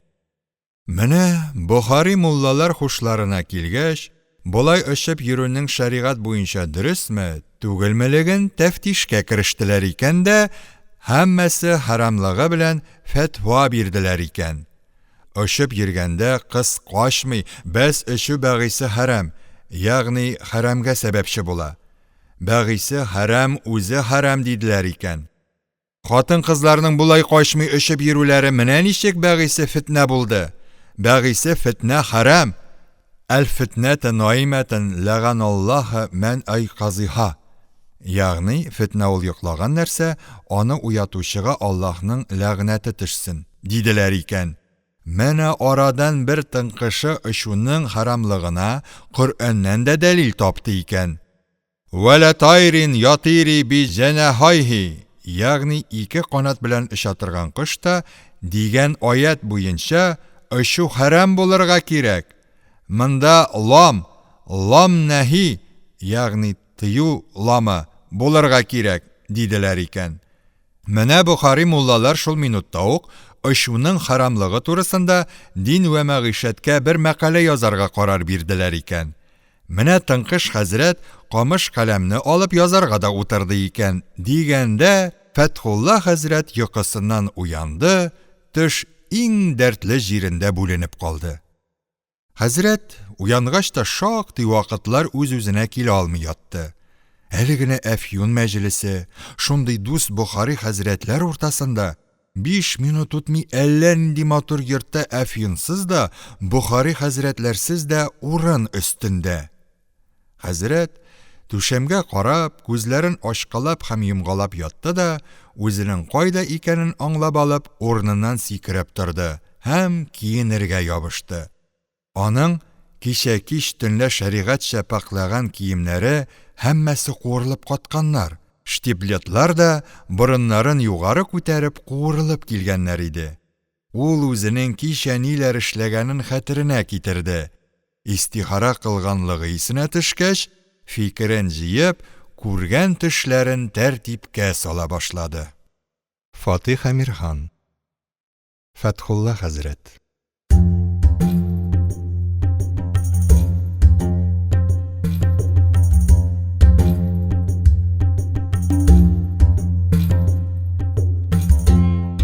Егерме җиденче бүлек. Хәзрәт иртәнге кофе эчәргә чыкканда, өстәл янындагылар аны бер төрле елмаешып каршы алдылар. Өстендәге бөтен киеменең бер төрле куырылып, җыерылып торуы сәбәпле, хәзрәтебезнең кыяфәте көлдермәслек түгел иде. Хәзрәт өстәл янына утырмаенча ук Әхмәткә мөрәҗәгать итте. Әфәнде, безгә мәсәлән тәгъбирнамә кирәк иде, ягъни төш юрау китабы кирәк иде. Китапларың арасыннан фараз иттек эзләп бир әле. Балалар тәгъбирнамә дигән нәрсәне әүвәл мәртәбә ишетәләр иде. Алар бу да берәр шәригать әйберседер инде дип уйладылар да, бабаларының кыланышын карап тора башладылар. Әхмәт үз көтепханәсендә тәгъбирнамә юк икәнчелеген сөйләде. Хәзрәт Әхмәтнең бу сүзеннән бик гаҗәпләнгән сымак кыяфәт белән: курыктыңмыни? Шулай булыр. Тәгъбирнамә бер фараз юк дигән була ул. Шул кадәр китап арасында, мәсәлән, бер тәгъбирнамә булмасын имеш. Мәндә нинди төш күрмәс. Туры төш фаразан пәйгамбәрлекнең 40тан бер кисәге бит. Тиз табып бир. Булмаса, без мәсәлән башка җирдән дә таба белербез. Син үзеңне Әхмәт дигән буласың. Әхмәт булсаң, мәсәлән, анаң мәрхүмәдән калган төш тәгъбире, минем үземнән калган 3 нөсхә төрле тәгъбирнамәләр кайда китеп бетәрләр иде. Мин аларны иске татар китаплары музеена бирдем, дип Әхмәт җиңел генә елмайды. Хәзрәт: ялганлап ышандыра алмассың безне. Тәгъбирнамә булса, мәсәлән, үзегезнең алдауларыгызга ышанмас дип бер фараз курка торгансың син, дип дуылдап Әхмәтнең китаплар бүлмәсенә кереп китте. Берәр минуттан соң Әхмәт тә аның артыннан керде. Хәзрәт бер шкафны ачып китаплар актарып ята иде. Китаплар һәммәсе хәзрәт танымый торган язу белән язылган булганга, ул аларны ачып кына карый да шартлатып идәнгә атып бәрә иде. Әхмәт барып кергәч тә, ул үз эшеннән туктамаенча гына Әхмәткә карамаска тырышып: "Көтепханәсе бар имеш, китаплары күп имеш, мәсәлән. Урыс такмазасы белән тулган көтепханәгә ТМ, китапларына ТМ мин", диде. Шулай актарына һәм ыргытына торгач, хәзрәт бер вакыт мәшһүр татар философы Юныс Зияның Тәңренең олылыгы алдында гакыл вә фәннең түбәнлеге исемле бер фәлсәфә китабында ыргытып бәрмәкче булган иде. Әхмәт китапны тотып калды да акрын вә тигез генә тавыш белән: "Башкаларны атсаң, аткансың инде. Монысын атарга ярамый. Аның гынаһысын синең наданлыгың да юлдыра, гафу иттерә алмый", диде. Һәм китапны хәзрәт кулыннан алып, шкафларны бикләп куйды. Ләкин хәзрәтне артык хафаландырмас өчен: "Алай, тәгъбирнамә бик кирәк булган булса, китаплар музеена барып, аннан кирәк нәрсәңне карап кайта алырсың", дип хәзрәтне кофе эчелә торган бүлмәгә алып чыкты. Тәгъбирнамә табылачак икәнен белгәч, хәзрәтнең кәефе шактый ачылды. Өстәл янына утыргач та, ул көтепханә турысында сөйләргә кереште. Шул кадәр күп китап арасында, мәсәлән, бер күзгә эләгерлеге юк икән. Кайсысын карама, шунысы фаразан урыс такмазасы. Урыс, мәсәлән, мөселманны яклап язмый инде ул. Урыс бер фараз үз диненә файдалыны яза инде ул. Шуларны мин сиңа әйтим, сез дураклар акча биреп аласыз. Ха-ха-ха, хи-хи. Бу заман халкында фаразан кара акыл юк шул. Акылга тулы түгел сез берегездә, диде дә үзе бик шәп сүз әйткән шикелле итеп, өстәл тирәсендәге кешеләрне күзләре белән сүзеп чыкты. Әхмәт көлемсерәп: "Андагы китапларның күбрәге татарча китаплар. Алардан калганнары да рус китаплары гына түгел. Анда французча, немецча, инглизчә, эсперанточа язылган китаплар күп", дип караса да, хәзрәт һаман бирешмәде. "Спир-миспираңны белмим мин, мөселман булмагач бер фараз, һәммәсе урыс инде барыбер. Миңа мимешеңни, спирыңни урыс булгач, мәсәлән, барысы да урыс. Аларның фаразан берсе дә мөселман динен яклап язмый инде", дип тагы да күперенә төште. Әхмәт атасына сүз аңлата алмаслыгын яхшы белгәнгә күрә, моназараны дәвам иттермәде. Biraz утыргач, Зыя сүз башлады. Бабай, син әллә бик кызыклы төш күрдеңме, тәгъбирнәмә эзлисең? Дип сорады. Шул, мәсәлән, мин истихара кылып яткан идем шул фаразан, дип хәзрәт сүзен тамам итәргә өлгермәде, Зыя үзенең төш юрарга оста икәнен бәян итеп. Бер кеше үзенең түбәдән йыгылып төшкәнен күрсә, ул кеше төнлә кроватыннан атылып төшкән була. Әгәр бер кеше үзенең пычрак диңгездә кыенганын күрсә, ул кеше шуннан әүвәлге төндә генә юына торган бүлмәне пычратып, шул пычракта үзе йөргән була дип сөйләргә кереште.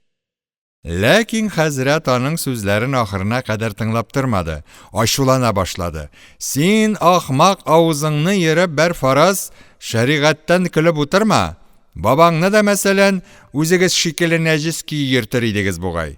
Сезнең фаразан бөтен кием салымыгызны һәм үзегезне 3 кат комган белән йөгертеп чыгарга кирәк. Китап бер фараз шулай куша, диде. Һәм бу китап нәрсә кушканны белми торган халык арасында бер үзенең китап ничек кушканны белеп торганлыгына куанды. Тыңлап утыручылар ихтиярсыз көлештеләр. Ләйлә бабасына карап, бигрәк көлке нәрсәләр куша икән ул китап дигәнең, диде. Зыя, китап куша дип, син эшләгән эшләрне эшләп йөрсәң, башың юләрләр шифаханәсеннән чыкмаска тиеш булыр, диде. Хәзрәт тагын да ачуланды. Атагыз урынында булсам, мин мәсәлән, бу сүзләрегез өчен аркагыздан фараз иттек, канчык камчы белән ярыр идем, диде. Әхмәт вә башкалар көлделәр. Зыя, ту-ту-ту, трат-таттам, дип аякларын танец киенә хәрәкәтләндереп, рояль янына барды да, Йырткычлык маршы дигән, әүвәл заманнарда сугышларда уйнала торган маршның башын уйный башлап ташлады. Һәм сезнең заманда яхшы булган бабай, кеше кыяфәтле йырткычлар балаларын каннары чыкканчы суктырганнар. Аның белән генә канга сусаганлыкларын баса алмагач, мөкатдәс музыка тавышы астында бер-берсен мылтыклар, туплар белән һәлак итешкәннәр, диде дә, хәзрәтнең җавабын көтмәенчә икенче бүлмәгә чыгып китте. Хәзрәт үз-үзенә генә: "Әйе, син белгәнне мәсәлән, әүвәлге галәмә һәм мөҗтәһидләр, ягъни дин галимнәре, белмәгән иде дип мыгырдана калды." Бираздан хәзрәт Әхмәтне иске китаплар саклана торган җиргә барырга кыстый башлады. 28нче бүлек. Әхмәтләрнең автомобиле 20 катлы, бөтен кварталны каплаган бер йорт алдына килеп туктады. Бу йортның капка шикелле зур пыяла ишек өстенә гарәп хәрефләре белән иске китаплар музее дип язып куелган иде. Хәзрәт моны күргәчтә, җәдитләр фараз иттек, музей дип авыз суларын кыртып сөйлиләр иде, шушы пулат була икән инде ул музей дигәннәре, дип куйды. Эшкә керделәр. Ишектән кереп бер коридор белән баргач та, сәдә генә мебельләр белән җыештырылган бер зал вә аның өстәлләрендә зур-зур әсәми көтепләр, ягъни китап исемлекләре торалар иде. Әхмәт музей кешеләре белән хәзрәт аңламый торган телдә нәрсәдер сөйләп, өстәлләрнең берсендә тора торган әсәми көтепне актарырга тотынды. Хәзрәт кинәт кычкырып көләргә ябышты. Хи-хи, мәсәлән, ха-ха, фаразан, үләм, эшемә кату төшә. Ни булды әти, нишләдең? Сезнең дураклыгыздан көләм, сез бер фараз, җәдитләрнең акылсызлыгыгыздан көләм, хи-хи, ха-ха, сез мәсәлән үзегезгә урыс китаплары алып, үзебезнең мөселман китапларын фаразан, мимечләр кулына биргән икәнсез инде, хи-хи, ха. Әхмәт бу кешеләрнең немецлар түгел, татарлар икәнен сөйләгәч, хәзрәт кулын селкеп: "Хәер, бу заманда мәсәлән, мөселманы, мимеше, һәммәсе фараз иттек бер инде. Дөресен әйткәндә, мәсәлән, сез барыгыз да мимеш инде", дип куйды. Әхмәт әсәми көтептән карап, тәгъбирнәмәләрнең 12нче катның 137нче номерлы бүлмәсендә саклана икәнен белгәч, мусафирларыбыз шул бүлмәгә менделәр. Анда хәзрәткә кирәкле китапны бик тиз арада табып та бирделәр. Үзенең тышын бөтен тәфсилаты, ягъни җентекләүләре айырып аңлатулары белән тәгъбирнамәдә таба алмаячагына ышанганга күрә, хәзрәт әхбәб мәҗлесен күрү, ягъни дуслар мәҗлесен күрү, гөләмә мәҗлесен күрү, сайранлыкка чыгуны күрү дигән төшләрнең тәгъбирләрен эзләргә тотынды. Тәгъбирләр табылдылар. Бер әдәм үзенең әхбәб мәҗлесендә булындыкны күрсә хәергәдер. Сәүдәсеннән күп файда күргәй, тиз көндә хатыны бер ир бала вөҗүдә китергәй, йөзе ай кеби улгай, бизниллаһи тәгалә амин. Бер әдәм үзен гөләмә мәҗлесендә күрсә хәергәдер. Тизлектә бер кыз балага хамилә улгай, талигы мәрих улгай бәхетледер, ягъни бәхетле нурлы булу. Бер әдәм үзенең сайранлыкта гизгәнне күрсә, мәш'ум, ягъни шомлы төштер. Сәфәр чыгар вә күп мәшәкатьләргә грифтар булыр, садака бирмәк тиештер. Фәтхулла хәзрәт бу тәгъбирләрдән бер дәрәт таба алмагач, тишләрем рахмани булмаганнар шул, шайтаны булганнардыр. Китап Сүрәт бар җиргә фәрештә керми дигән, ул йортта нинди рахмани тыш булырга кирәк дип уйланды да, киләчәктә истихара өчен берәр сүрәтсез җир табып шунда кунарга карар бирде. 29-нчы бүлек. Иске татар китаплары өчен бу музей быел гына тәэсис ителгән иде әле. Әхмәт бу соңгы вакытларда фән хезмәтенә бик бирелеп китеп, бер дәрәтле бушый алмаганлыктан һәм дә үзе 20-нчы гасыр башларында ук дөньяда торып, ул татар китапларыннан артык туйган булганлыктан, әле бу көнгә кадәр бу музейны тәфтишләп йөргәне юк иде. Бу килүдән файдаланып, Фәтхулла хәзрәткә күрсәтеп йөрү сылтауы белән үзе дә өстән генә булса да музейны карап чыкмакчы булды.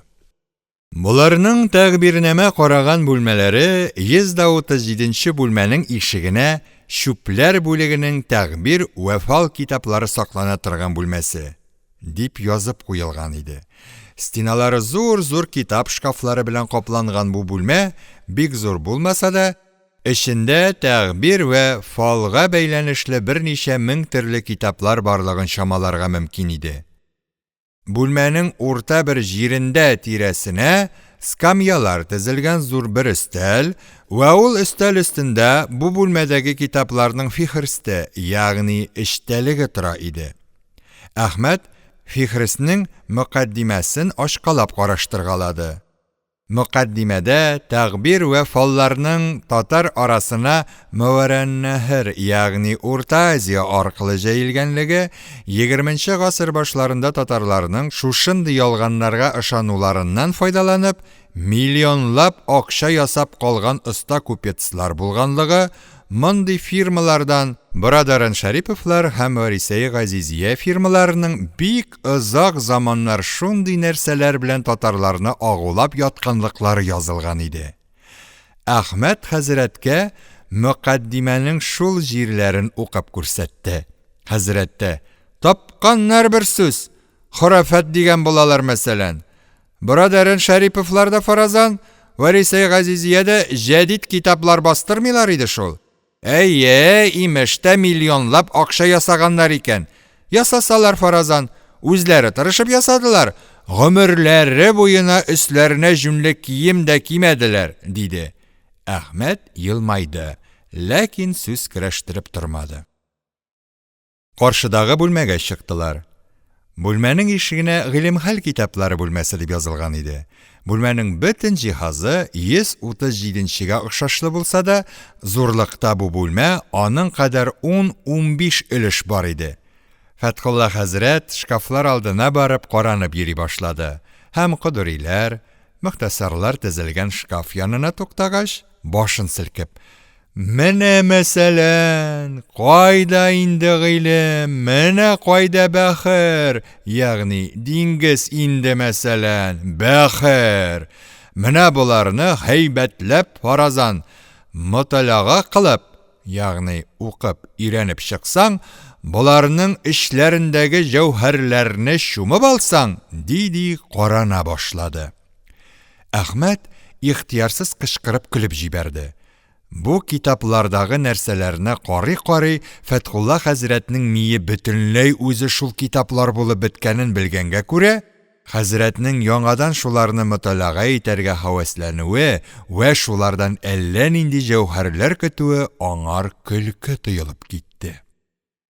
Аннан соң аның күз алдына гомерләре буенча шул мөхтәсарны 100 кат муталага итеп чыгып та, яңадан 101 кат шуларны муталага итеп ята торган 19 гасыр, 20 гасыр башларының карт хәзрәтләре килделәр дә, ул көлүдән туктап уйчан бер кыяфәткә керде.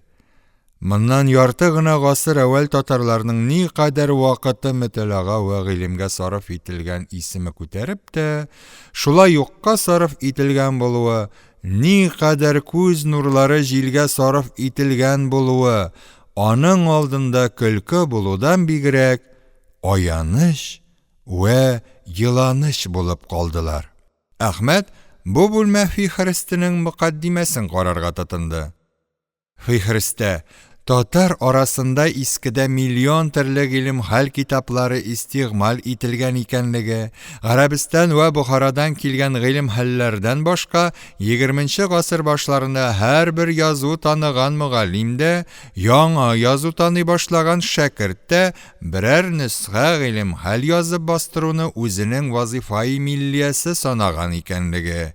Kütüphanələrə az-maz акчалары белән müddəhalə иткән, ягъни катнашкан һәрбер грамотный вә неграмотный әфәнделәр гарәпчәдән күчерә алмасалар, татарчадан күчереп булса да, берәр гыйлем хәл язуны үзләренең инсаният вазифалары дип белгәнлекләре һәм бер кысым эшләп акча таба алмый торган халык бурлаклык итеп акча табасы урында гыйлем хәл язып акча табуны үзләренә һөнәр итеп тотканлыклары һәм 20 гасыр башларының татарлары бу миллион төрле гыйлем хәл китаплары урынына бер кодурины гына тәрҗемә итеп, шуны гына истигъмал иткән булсалар, ни кадәр хезмәт, вакыт һәм акча әрәм ителмәгән булыр иде икәнлеге язылып, рәкъәмнәр белән исбат ителгән иде. Фәтхулла хәзрәт кодурилар шкафларын, тәхқиқ вә тәтқиқ бәһрләре, ягъни дөреслекне күрсәтү һәм тикшерү дәрьялары, Энҗе мәрҗән савытлары, диди мактап бетерә алмый узгач та, ысул җәдидә мәктәпләре өчен татарча язылган гыйлем хәл китаплары шкафларына очрады да, Әхмәткә хитаб итеп: "Менә шушы бидгатьләр мәсәлән харап иттеләр дөньяны. Һәммә нәрсәне бәрфараз татарчага тәрҗемә иткән булып, гыйлемнең бәһасен төшерделәр", дип сөйли башлады. Әхмәт хәзрәтнең сүз ахырына көтмәенчә: "Әвәлге җөмләңә ышанам, ләкин ахыргысы яңлыш. Алар гыйлемне өчсез итмәделәр, бәлки тәгассыпны, ягъни фанатизмны өчсез иттеләр", диде. Бу сүзне ишеткәч хәзрәтнең бик кәефе килде. Һәм бүлмәдәге аз-маз кешеләрнең тәгаҗҗибенә каршы күзләрен тозландырып бик каты тавыш белән: шулаймы? Тар балакларның фараза нишләгәнлекләрен син дә сизенә башладыңмы? Шулай булыр, мәсәлән, шулай булыр. Тиз заманда гыйлем бирәләр имеш. Мәшәкатьсез алган гыйлемнең бәрфараз бәрәкәте буламыни соң аның? Андый гыйлем, мәсәлән, гыйлмен нафиг, ягъни файдалы гыйлем буламы соң ул? Без Бухараи шәрифтә вакытта фараз иттек. Гакайда Нәсфинең бер дибәҗәсен, ягъни тулы аңлатмасын, 2 ел укый идек", дип кычкырды. Әхмәт ирексез көлеп җибәрде дә: "Шуңар күрә менә дигән галим булганнарсыз икән", диде. Хәзрәт бик кәефләнде. Шул, менә шул, төшендеңме инде?" Ләкин аның кәефе бик тиз ватылды. Әхмәт: "Ләкин ул, син тар балаклар дип йөртә торган кешеләрнең һәммәсе синең шикелле үк надан. Синең шикелле үк мутагассип, синнән бары башларына кигән калыпсыз фәсләре, өсләренә кигән якасыз җөббәләре яки билсез казакилары белән генә аерылган кешеләр бит ул, диде. Хәзрәтнең бу сүзгә ачуы килде.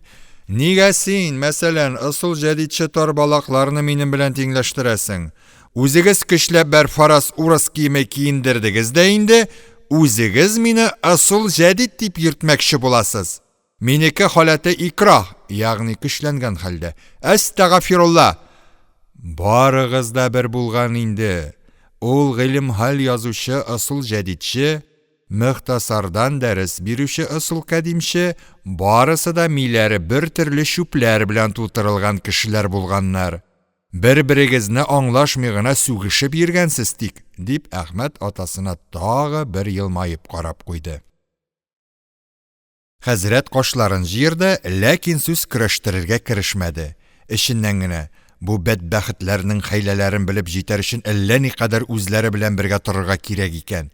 Мине башка юл белән үз мәсләкләренә тарта алмагач, тар балакларны сүккән булып, аларны минем белән бер дигән булып, ысул җәдидәгә тартмакчылар икән. Илаһи, туры юлдан айырма. Илаһи, җәдид фитнәсенә грифтар итмә, дип уйланды. Мусафирларыбыз бу бүлмәдән чыгып, әхлак рисаләләре бүлмәсенә керделәр. Хәзрәт тарикалар, хадимиләр тезелгән шкаф алдына килеп, менә кайда инде, мәсәлән, дөнья ва ахирәт нәҗаты, ягъни котылу.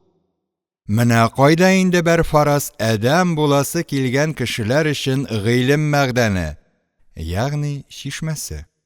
Менә кайда фараз итте кеше буласы килгән адәмнәр өчен хакыйкать бәхерләре, диди каранырга кереште. Әхмәт тагы фихристкә ябышты. Аның мөкаддимәсендә иске татарлар арасында гайнел гыйлем ва тарикалардан башка шулардан күчереп язылган, бер-берсеннән бер нәрсә белән дә аерылмый торган 100 мең төрле әхлак рисаләләре захир булганлыгы.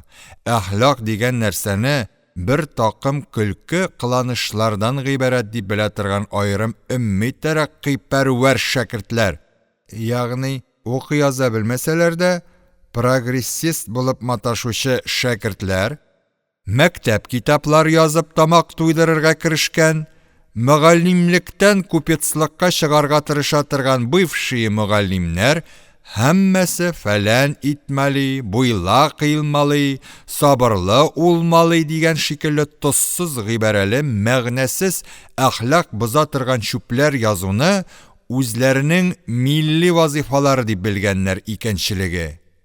Вә бу әхлак китаплары белән бик күп татар балаларының әхлаклары бозылган икәнчелеге.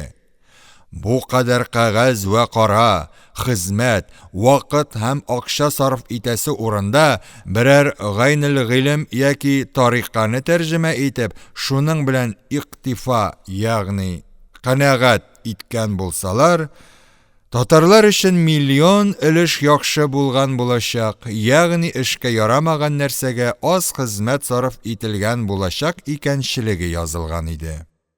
Бу вакытта шәһәрнең музыкалы сәгате үзенең мәхәббәтле тавышы белән сәгать 4 тулганын белдерде. Әхмәт хәзрәткә музейның хәзер ябылачак икәнен сөйләп, кайтырга гарыз итте.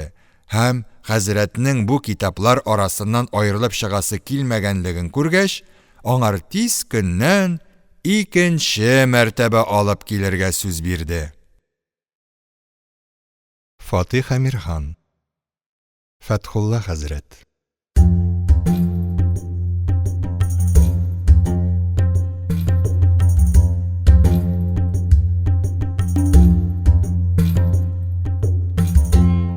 Утызынчы бүлек. Безнең мусафирларыбыз йортларына кайтып кергәндә, анда 40-50 кунак бар иде. Бәйрәм булу мөнәсәбәте белән Ләйлә, Нәфисә һәм Зияның иптәшләре җыелганнар һәм ду килеп төрлесе төрлечә кәеф вә сафада иделәр. Анда-монда егетләр вә кызлар иелешеп сөйләшәләр вә көлешәләр. Бер тарафтан кемнеңдер рояльдә уйнаганы ишетелә, ва шул ук вакытта ир ва кызлардан мөрәккәп бер хор матур, дәртле ва хаятлы бер кийне уртага гына ва бик иттифаклы тавыш белән суза иде. Хәзрәтнең күзләре иң әүвәл мондагы яшь фәрештәләргә төште. Хадимнән икенче киемнәр, шәригатьчә юылып, пәкләнмәгән киемнәр сорарга тотынды. Эй, кем? Егет, миңа мәсәлән менә шушындый кыска пальто, тужурка, менә шундый фаразан кечкенә пальто, жилет, аннары шушындый фараз иттек тар балаклы шалбар китер, дип өстендәге тужурка, жилет һәм брюкасын күрсәтте. Зыя хәзрәтнең шәригатьчә пәкләнмәгән киемнәр сораганын ишеткәч, соң бабай, шушы кымган белән 3 кат йөгерткән киемнәрең генә ярамыймыни? Ул хадим китергән киемнәр тагы нәҗис булырлар бит алар, дип көлеп куйды. Юк, син мәсәлән Миллазия авызыңны җырмәле. Хатын-кыз фаразан матур киемне ярата ул. Гынах мәҗлесенә мәсәлән намаз киеме киеп барыр хәл юк инде, дип хәзрәт китерелгән киемнәрне киенде. Үзенчә төзәтенде, эшләпәне кыңгыррак салды, кесәсеннән яулык башын күрсәтебрәк куйды да кунаклар янына чыгарга әзерләнде. Ләкин шулай чыгам дип торганда гына Ләйлә килеп керде дә эшне бозды. Син кая барасың, бабай? Кунак кызлар белән шаярырга чыгам. Ятсыз карт, син безнең җыенны әүвәлге замандагы авыл кызларының аулак иләре дип белдеңмени? Юк, син миллакым, әйлә, Ләйлә диясем, син Ләйлә ачуланмәле. Шаяру дигәч тә мәсәлән үзегезчә инде ул, ысул җәдидчә шаяруны әйтәм мин. Кычаклашып, мәсәлән биюне әйтәм мин. Андагы кызларның һәммәсе белән фаразан берәр кат кычаклашып биеп чыгарга уйлыйм мин, диде. Ләйлә бабасын мыскыл итеп йөзен җыерды да, дин вә мәгишәтчеләрне үз заманнарында да хатын-кызлары качмый торган йортларга кертмәгәннәр. Шул хайваннардан берсен хәзер без бигрәк тә үз мәҗлесләребезгә кертмибез. Урыныңда гына утыр, җәннәттә хур кызлары белән биерсең, дип үзе чыгып китә башлады. Хәзрәтнең күзенә яшьләр килде. Ул Ләйләне чыгармас өчен ишеккә аркылы торып, Ләйлә дим, Ләйлә, акыллым, кирим инде. Кычаклашып мәсәлән биим инде. Җәннәт инде ул. Нәфес мәлгунның фаразан дөньяда биисе килә шул. Ләйлә җаным, бер Ходай өчен инде биим инде. Ходай гафур рәхим бит, анда мәсәлән гаип итәрлек кеше юктыр бит. Һәммәсе фараз иттек, ысул җәдидләрдер бит, дип ялынып караса да, Ләйлә бер дә йомшармады. Бабасын ишек яныннан этебрәк җибәреп үзе чыгып китте. Бу эшләрне карап торган Зыя да кычкырып килеп, «Менә бие, бабай!» диде. Хәзрәт гайрәткә килеп, «Ай малакасуслар, ай бәт мәзһәпләр!» ягъни юлдан язганнар. Бабаларын мәсәлән тыймакчы булалар бит. Исем китә минем мәсәлән сезнең шикелле малакасусларга. Үзем чыгып бии белмәм мин, дип җилтерәп ишеккә таба бара башлаган иде дә Зыя, «Мин хәзер ишми хәзрәткә хәбәр җибәртәм бит», дип бабасы артыннан кузгалды. Хәзрәт тиз генә урынына барып утырып, «Җүләр, мәзәк итеп әйткән сүзгә мәсәлән ышанды бит. Чынлап ук нәмә хәрәм белән бир дип уйлады ахрысы», диде дә үзе кып-кызыл кызарды һәм уйга талды. Бу мәлгуннәр дин саклаучы хәзрәтләрнең һәммәсенең хушларын җибәреп, дөньяның әллә кайсы кырыена китергәннәр дә, бер-берсе белән күрештерми тотып, һәммәсеннән гынах кабирәләр кылдырып бетерергә вә шуннан соң бер-берсенә күрсәтеп, һәммәсен бөтен дөнья алдында хур итәргә уйлыйлар икән, дигән фикер аның бөтен вөҗүден каплап алды. Хәзрәт башын өстәл өстенә куеп лышык-лышык елый башлады. Залдан ишелә торган кәеф сафа тавышлары, шау-шулар хәзрәтнең булыш кылдавын әллә ничек җиңел һәм көлки итеп ишеттерәләр иде. Зия чыгып китеп атасына хәбәр бирде. Әхмәт кергәч, хәзрәт күз яшьләрен сөртә-сөртә: «Знаком, зинһар өчен әйт, безнең мөселман гыламасын мәсәлән ник булай җафалыйсыз? Ник безне бер фараз бер-беребез белән күрештерми тотасыз? Кичә ни өчен мине фаразан ишми хәзрәт күз алдына эшләпә белән илттегез? Сабирҗанны да сез фараз иттек, хәйлә белән сигарка тартырга өйрәткәнсез. Инде мине мәсәлән нәмә хәрам белән биетеп, үзегез хәзрәтемә әйтмәкче буласыз икән. Хәзрәтнең үзен дә мәсәлән хәйлә белән мөселман театрларына илтеп, үзегез акча җыяр өчен фаразан аның зур башын кечкенә итеп йөртәсез», диде дә күз яшьләренә тынчыгып сүзен тәмам итә алмады. Әхмәт атасына хакыйкать хәлен аңлатырга тырышып карады. Һәм аның үзенең ничек терелтелгән икәнлеген тагы бер кат сөйләп чыгып бакты. Ләкин буларның берсе дә хәзрәтне үз фикереннән түндерә алмадылар. Хәзрәт: «Ул балалар ышанмастай, мәсәлән, ялганнарыңны син миңа сөйләмә.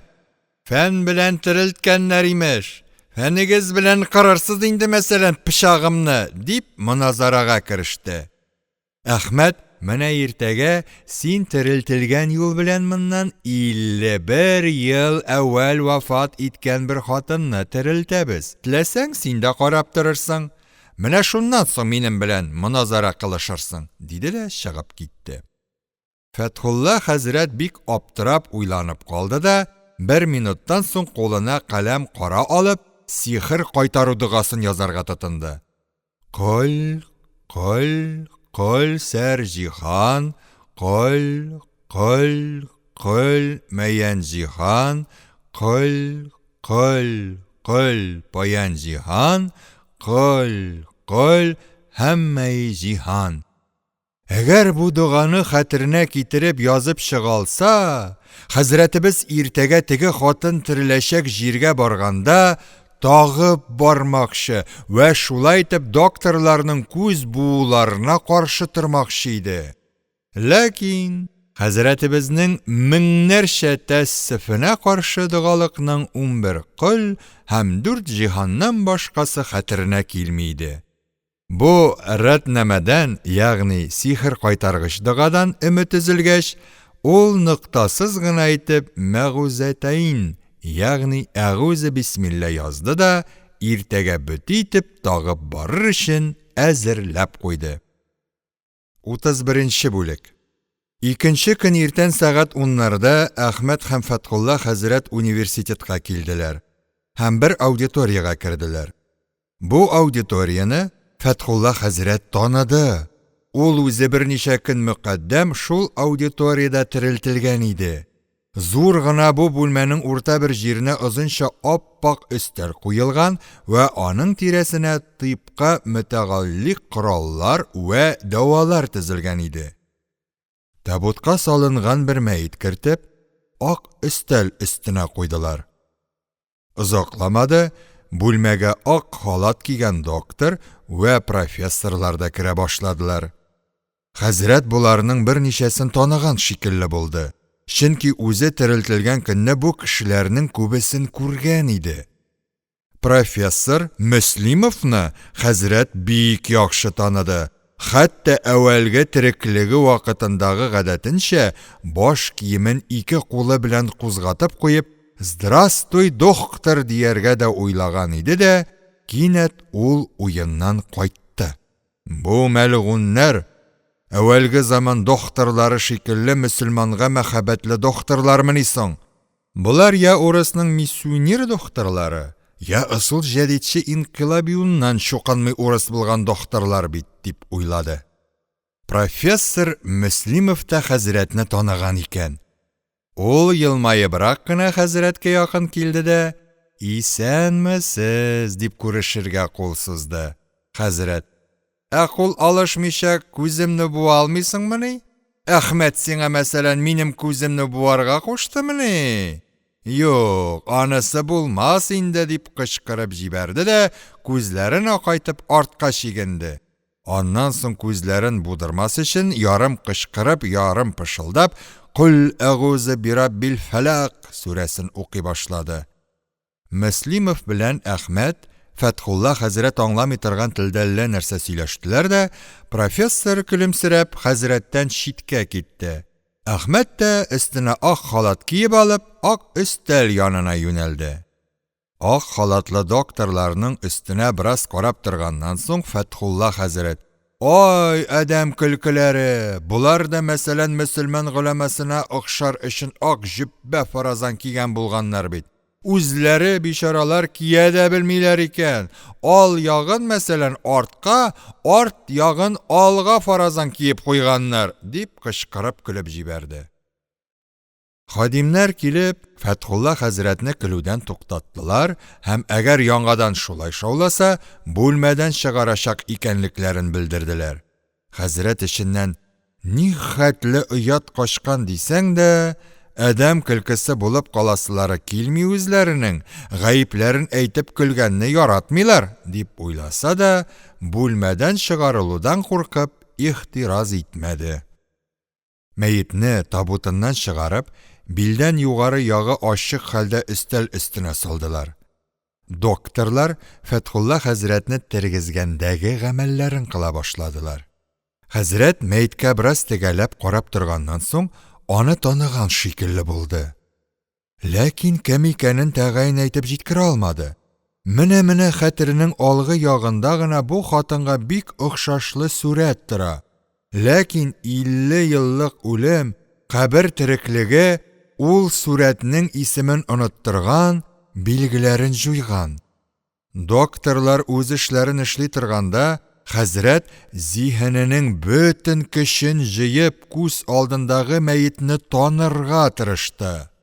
Берничә минутлар үтеп, мәет әвәлге терелү төшкерүен төшкергән вакытта Фәтхулла хәзрәт тә инде аны танып җиткән иде. Ул каушау, бераз куркыну, куану һәм гаҗәпләнү катыш тавыш белән: «Кара, кара, бу безнең мәсәлән Миңлесылу кадаша бит!» дип кычкырып җибәрде дә, үзе өстәлгә таба берничә адым атлады. 32-нче бүлек. Миңлесылу моннан 51 ел әвәл 28-29 яшьләрдә генә килеш үлеп киткән мимылдык гәүдәле, кара чәчле бер хатын иде. Ул кыз вакытында искечә генә тәрбияләнеп, аннан соң иске бер тирешче Ибраһим байга хәләл җефет булган һәм аның белән 11-12 ел бергә торып яшьләй үлеп киткән иде. Миңлесылу Фәтхулла хәзрәтләргә кадаша тигәнлектән аларга килгәли иде. Хәзрәт тә ул килгән сайын ишек ярагыннан карап: «Мамык түшәк шикелле хатын, менә моны истифраш итсәң, ягъни түшәк итсәң», дип бик кызыгып йөри иде.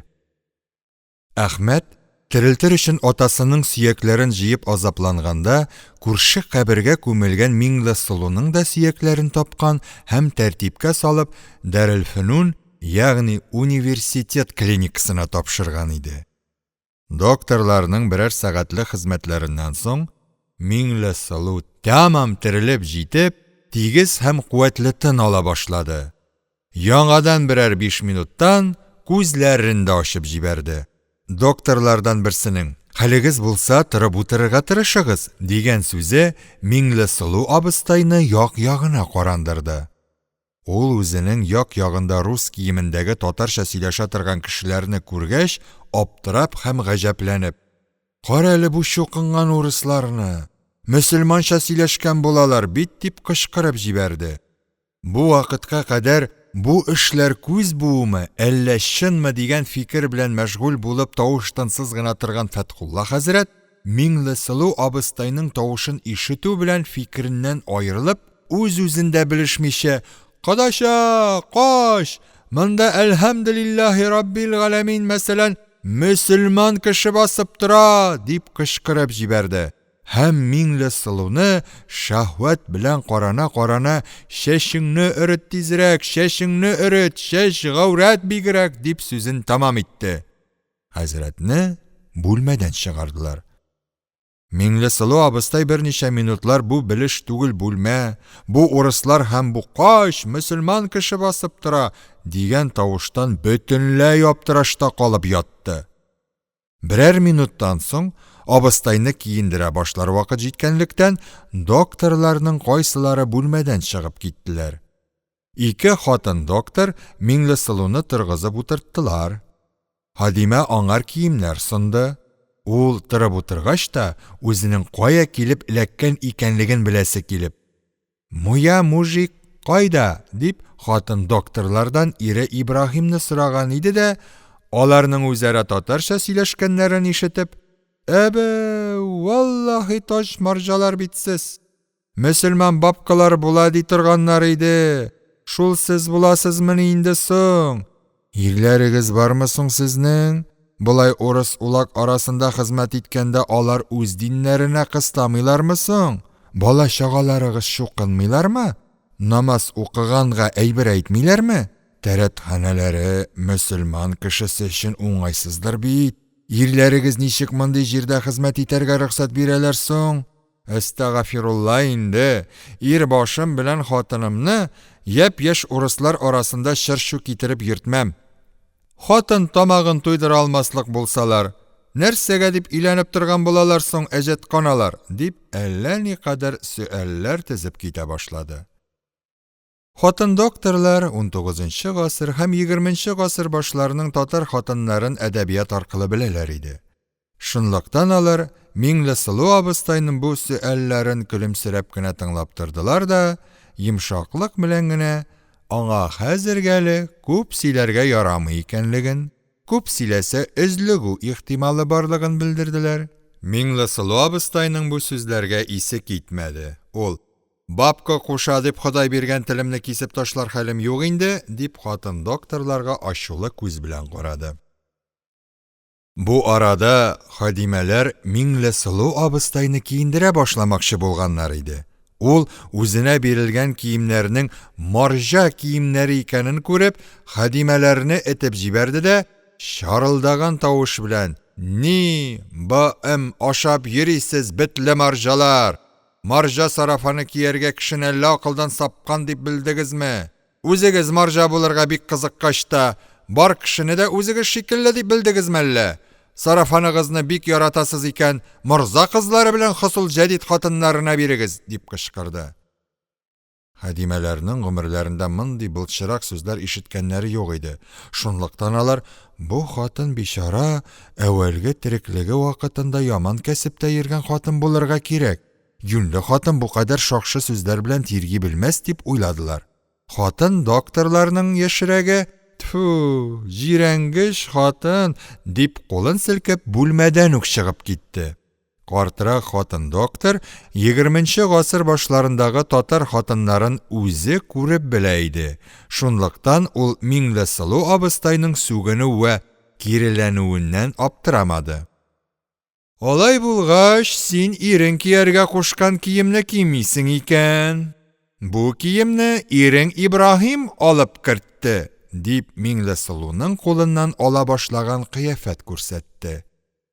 Ирең кушты дигән сүзне ишеткәч, Миңлесылу абыстай киемнәрне кияргә риза булды да, кофта һәм юбкаларның материалларын кулы белән капшап вә бик диккатләп карап: «Тапкан алыр нәрсәдә?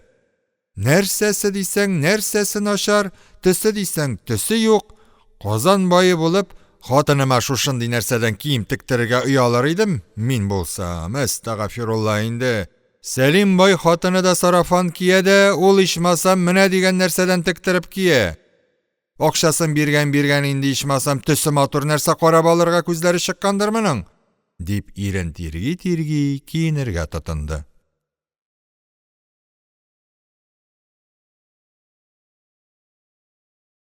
Фатих Әмирхан. Фәтхулла хәзрәт.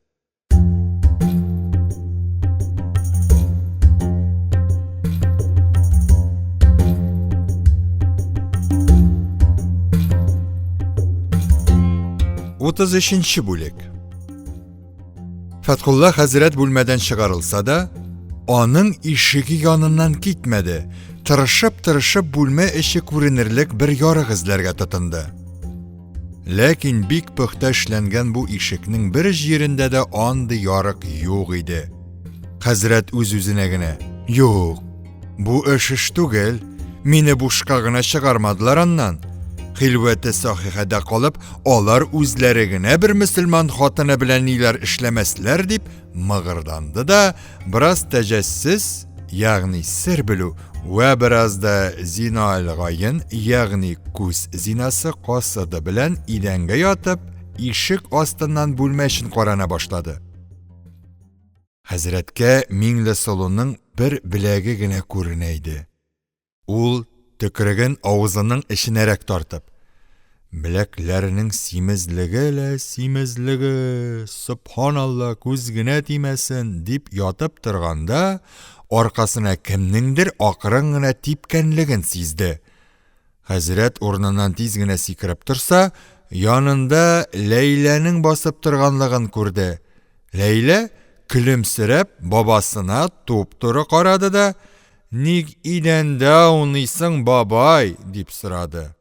Хәзрәт әвәл кызарып китте, җавап таба алмый торды да, аннан соң тиз генә ишеккә таба борылып: "Кодача, кач! Кодача, чәчләреңне мәсәлән өрет, чәч гәүрәт бигрәк" дип кычкырына башлады.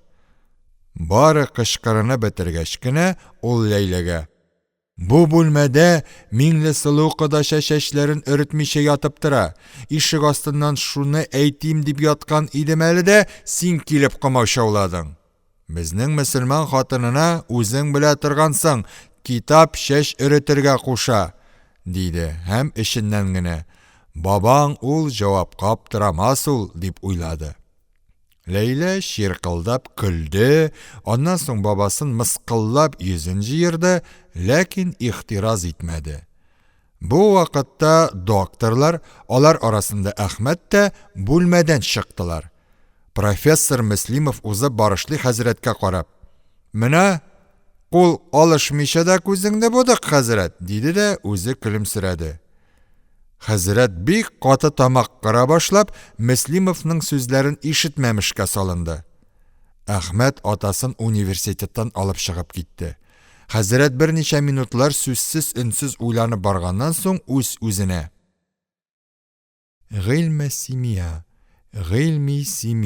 диенеп куйды да Әхмәттән: "Әбүгали Сина фараз иттек, ясап калдырган даваны таптыгызмыни соң сез?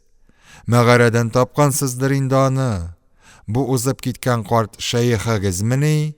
Син дә гыйльме симия өйрәнә башладыңмыни?" дип сорашты һәм Әхмәтнең җавап бирмичә көлеп барганын күргәч: "Булар гыйлемнәрен ятлардан сер итеп тота торганнардыр ахыры.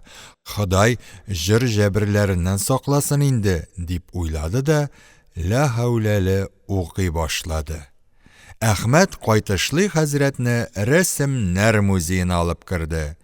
Бу музейның бинасы шикелле шагыйрәнә матур бинаны хәзрәтнең önендә түгел, тышында да күргәне юк иде.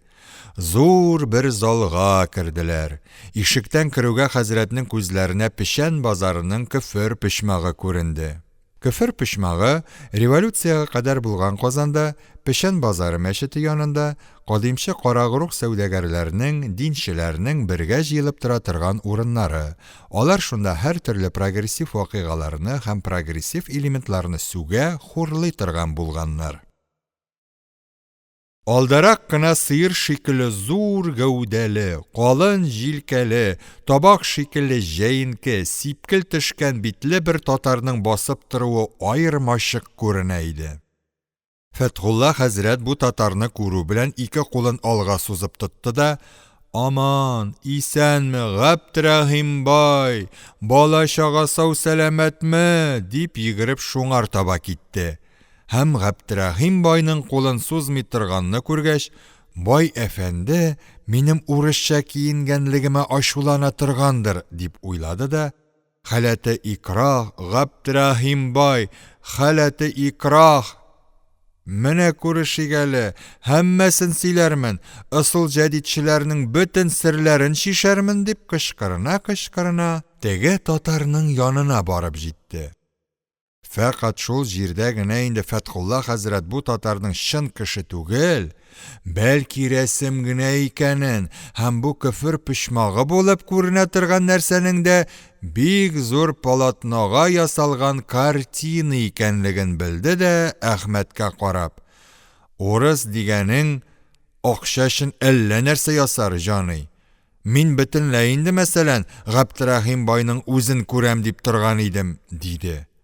Әхмәт көлемсерәп, Габдрахим байның кем булган икәнлеген сорашты. Хәзрәт: "Габдрахим бай Кушмуратов Ишми хәзрәтнең яраннарыннан, ягъни иярченнәреннән иде. Акчасын кызганмый, көчен кызганмый, нинди мәктәп күрсә, шуны яптырырга тырышып йөридер иде", дип бәян иткәч, Әхмәт теге татар сурәтенә текмекләп карады да: "Ахмак кеше икәнлеге калын җилкәсе һәм калын вә майлы йөзеннән үк күренеп тора", диде. Хәзрәт мыгырдана көфер пишмагын текмекләп карый башлады. Көфер пишмагының һәммә нәрсә вә һәммә кешесе хәзрәткә танышлар булып чыктылар. Авызын бик зур ачып тешләрен казып тора торган бер татар, истинҗа корытып йөри торган, маймыл шикеллерәк, чуар бүрекле, кыска гына буйлы бер кеше, бик кыска гына буйлы чуар чалмалы бер яшьрәк мулла, һәммәсе хәзрәтнең бик белә торган кешеләре вә хәтта дуслары икән. Әхмәт бу кешеләрнең йөзләренә бик диккәтләп карап торды. Бу йөзләрнең һәммәсендә бер төрле горурлы ахмаклык һәм киберле акыллы башлык күренә дә, ихтиярсыз көләсене һәм мыскыл итәсене китерә иде. Әхмәт бу кешеләргә карады да бераз көлемсерәп: "Менә шушы хайваннар, бичаралар бер вакытта татар дөньясында үзләрен танымый йөргәннәр бит. Җитмәсә әле һәр кемгә гакыл биргән булып, һәр кемне туры юлга өндәгән булып азапланганнар бит", дип уйлады. Бу картина Фәтхулла хәзрәткә бик ошады. Ул аны аерыла алмый карый һәм анда яңа таныш кешеләрен таба иде. Бер вакыт хәзрәт ике йодрыгын куышландырып тотты да, картинаны шулар аркылы карый җәһәтләп артына чигә башлады. Хәзрәт чигенгән саен картина ачыграк һәм матурырак күренә бара иде. Шулай чигенеп барганда, хәзрәт аркасы белән бер нәрсәгә бик каты килеп бәрелде дә, артына әйләнеп карады. Аның бәрелгән нәрсәсе икенче якка эленгән бер картинаны карап торучы бер әфәнденең аркасы икән. Теге әфәнде дә хәзрәткә әйләнеп карады. Хәзрәт аңар бераз ачуланып карап торганнан соң йөзенә гайрәт чыгарып: "Күзен чыккан мәллә синең", диде. Әфәнде аптырап калды һәм: "Гафу итегез, минем аркамда күзләрем юк", дип ишетелер-ишетелмәс кенә җавап бирде дә, карый торган картинасына әйләнде. Хәзрәт тагы да гайрәткә килеп: "Миң шергән нәрсә, аркаңда күзең булмагач, атаң башына дип юл өстендә басып торасың", дип сорады. Әфәнде хәзрәткә гаҗәпләнгән шикелле каранды да, нәрсәдер әйтмәкче булган иде, әйтеп өлгермәде. Үзләре янына килеп җиткән Әхмәт белән хәзрәт аңламый торган телдә нәрсәдер сөйләшә башлады. Әхмәт атасын теге әфәнде яныннан алып китте дә, аңар пышыныбрак карап: "Син әти, әдәпкә өйрәтер өчен ибтидаи мәктәпкә бирми ярамый", диде. Хәзрәт бу сүзгә бик ачуланса да, гыйльми семья белән берәр зарар китерүеннән куркып, Әхмәтне сүгә алмады. Бары: "Шулай, бәддугадан курыкмасаң, мыскыл ит инде атаңны", дип мыгырданды да, як-ягындагы рәсемнәрне карана башлады. Рәсемнәрнең күбесе иске татар тормышыннан алынган нәрсәләр иде. Хәзрәтнең күзләре бер рәсемгә төште. Рәсемдә 30-40 яшьләрендәге бер татар хатынының, йөзен бик катышытып, авызыннан төкерекләрен чәчеп, 4-5 яшьлек бер малайны кыйнап торуы күрсәтелгән иде. Хәзрәт моны күргәч бик кәефләнде дә, теге хатын сурәтенә хитап итеп, вәкарьле генә елмаеп: Малайга шәпәләк бирәсеңмени? Ныграк.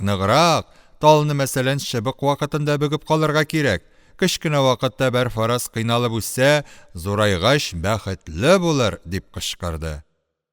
Залдагы кешеләр елмаешып хәзрәткә карадылар. Икенче бер рәсемдә теге абыстайны иренең кыйнап торуы күрсәтелгән иде. Кырдырган башлы, кыска мыеклы, 40-45 яшьләрендәге бер татар күркә шикелле кабаранып абыстайны яра иде. Бу рәсемдә хәзрәтне бик кәефләндерде. Ул рәсемдәге татарга тәхсин күзе белән карап, шулай, яр кабыргасын шайтан камчысының, йомшаклык күрсәтсәң, башыңа мәсәлән менеп утыралар алар. Ныграк ярсаң, мәхәббәтне сала төшәргә фаразан файдалы була ул, дип кычкырды. Залдагы кешеләр тагы хәзрәткә елмаешып караштылар. Өченче рәсемдә теге татарның исереп егылып ятканлыгы вә бер полицейскийның аны төрткәләп колакларын уып торуы күренә иде. Хәзрәт бу рәсемгә озак карап тормады, бәлки исерек татарга күз генә төшерде дә, Ходай тәүфик бирсен бичарага, кыяфәтенә караганда чибәр, эшлекле кеше буларга охшый, дип узып та китте. Әхмәт атасына карап елмайды. Дүртенче рәсемдә ак якалы бер татар күренә иде. Татар үз-үзеннән ризалыгын күрсәтә торган елмаю белән елмаеп, ике кулындагы ике китапның берсенә карап тора иде. Бу китапларның берсе әлифба китабы, икенчесе русча һәм гарәпчә белә торган татарларны аякка һәм башка мәсих тартырга өйрәтү касды белән тәэлиф ителгән, ягъни язылган, төзелгән гыйлем-хәл рисаләсе иде. Рәсемнең астына минем әлифба китабым бар, минем гыйлем-хәл рисаләм бар, бәс имдә әдәбият кирәкмидер? Толстой да әдәбият дип шашкан имеш, халык шулай дип сөйли имеш, дип язылган иде. Хәзрәт бу рәсемне күргәч, милла Закир икән, дип куйды да Әхмәтнең Саиләне каравына җавабын, үзе ысул җәдид кеше булса да, хатынын шапансыз йөртмәде, ысул җәдидләрнең инсафлысы иде, диде. Әхмәт ак якалы әфәнденең фәлсәфи елмаюына карап көлеп җибәрде. Рәсемнәрнең берсендә бер татар хәлфәсе төшерелгән иде. 30-35 яшендәге бу хәлфә маңгаен җыерып бик тырышып Мөхтәсарел Виқая карап утыра иде. Рәсемнең астына бер хайван натыйкның малайса бихадасин ләйсә бинәшсинне, ягъни тизәк булмаган нәрсә пычрак түгелне 98-нче мәртәбә муталага кылышы дип язылган иде. Хәзрәт шәкерткә бик диккатләп карап торды да, бу хәлфә мәсәлән буш кеше түгел, гыйлем дәрте мәсәлән белән утка яна торган әһел муталагадан булырга охшый, диде. Әхмәт, әмма минемчә бердә ансыз-мансыз гына миешергән кеше булырга кирәк, дип елмайды. Хәзрәт куркынып, әл-гаязил биллаһи, истигфаф, ягъни кимсетү, хурлау, гыйлме шәригать кыласың, истигфаф гылама кыласың, бу эштә хауфы күфер бар, ягъни кафир булу куркынышы бар, дип чит-читенә төкеренде.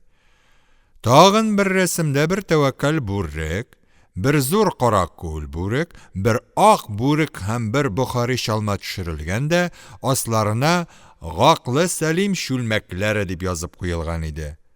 Хәзрәт бу рәсемне күргәч, мөфтәхирана, ягъни мактанып көлеп җибәреп, малайлары шүткәч үзләре дә аңлаганнар, халык пурашка-мурашканы кия башламас борын кара акылга тук иде шул, дип кычкырды. Рәсемнәрнең берсендә ука-чуклы асыл күлмәк вә аның өстеннән чатма камзул кигән 4 татар хатыны төшерелгән иде. Хатыннарның берсе бик җитди сөйләп утыра, калганнары йөзләренә куркыну һәм кайгырыну чыгарып тыңлап утыралар иде. Әхмәт бу хатыннарның мондый җитди сөйләшеп утыруларына игътибар итте дә, рәсемнең астындагы язуны карарга тотынды. Анда хатыннарның кичәге бүләк багу мәҗлесендә Мәрфуганың пылавы кызарган иде. Харап булган икән, илаһы, үзең сакла шундый эшләрдән, дип кайгырышып утырганлыклары бәян ителгән иде. Хәзрәт хатыннарны бик кәефләнеп карап, «Кайсы байның хәләл җефетләре икән бу сылу абыстайлар» дип әйтеп өлгермәде, үзенә якын гына бер җирдә җиңелчә генә звонок тавышы ишетте. Бу тавыш Әхмәтнең куен кесәсеннән килә иде. Әхмәт шул кесәсеннән көзге сымак бер нәрсә чыгарды да карап тора башлады. Берәр минут үткәч, Фәтхулла хәзрәтнең артык тәгаҗҗибенә каршы көзге адәм тавышы белән сөйли башлады. Хәзрәт куркынып, калтыранып көзгегә күз салды. Анда Ләйлә сурәте күренә иде. Хәзрәт Ләйлә белән Әхмәтнең сөйләшкәннәреннән бер нәрсә дә аңлый алмады. Әхмәт сөйләшеп бетереп көзгене кесәсенә тыгып куйгач, хәзрәт аннан: «Бу тылсымлы көзгене бер фараз гыйльме симия белән ясагандырсыз инде» дип сорады. Әхмәт аңар бу нәрсәнең көзге түгел, бәлки көзгеле чыбыксыз телефон икәнлеген сөйләде. Хәзрәт бу сүзгә ышанмаса да, Әхмәтнең гыйльме симия белән берәр афәт ирештерүеннән куркып, ышанмаганлыгын белдермәде. Әхмәт өйдә эшләре бар икәнен сөйләп, атасын кайтырга ашыктырды. 34-нче бүлек. Хәзрәт өйгә кайтышлый, Әхмәттән Миңлесылу кодашаның үзләрендә икәнлеген ишеткәч, эшләпәсен бераз кыңгырайтып, купшылап куйды. Мусафирларыбыз иләренә кайтып кергәндә, Миңлесылу кодаша залда Әхмәтнең хатыны вә балаларына карап, кызып, ачуланып, авызын бүлтәйтеп, әллә нәрсә кычкырына. Балалар аңа карап, шаркылдашып көлешәләр иде. Хәзрәт бөтен коридорны яңгыратып 2 мәртәбә тамак кырды да, залга барып кереп, берәр минут Миңлесылу кодашаны карап торды. Миңлесылу хәзрәткә ачу күзе белән каранды да, Әхмәтнең хатыныннан: «Күзен шиләйткән мәхәббәтсез, бу нинди карт урысыгыз тагы?» дип сорады. Әхмәтнең хатыны җавап биреп өлгермәстән борын, Фәтхулла хәзрәт үзе сүз башлап: «Шу, кодаша, үзеңнең милла кодаңны урыс дип әйтү ни дигән сүз ул? Мин, мәсәлән, әлхәмдүлиллаһи раббил галәмин, хак мөселманмын.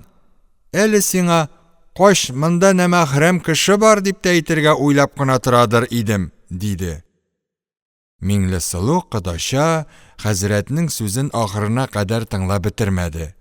«Бәлеш, бу ниткән эш тагын» дип, бер кулы белән башын, икенче кулы белән йөзен каплап, уң яктагы бүлмәгә таба йөгерде.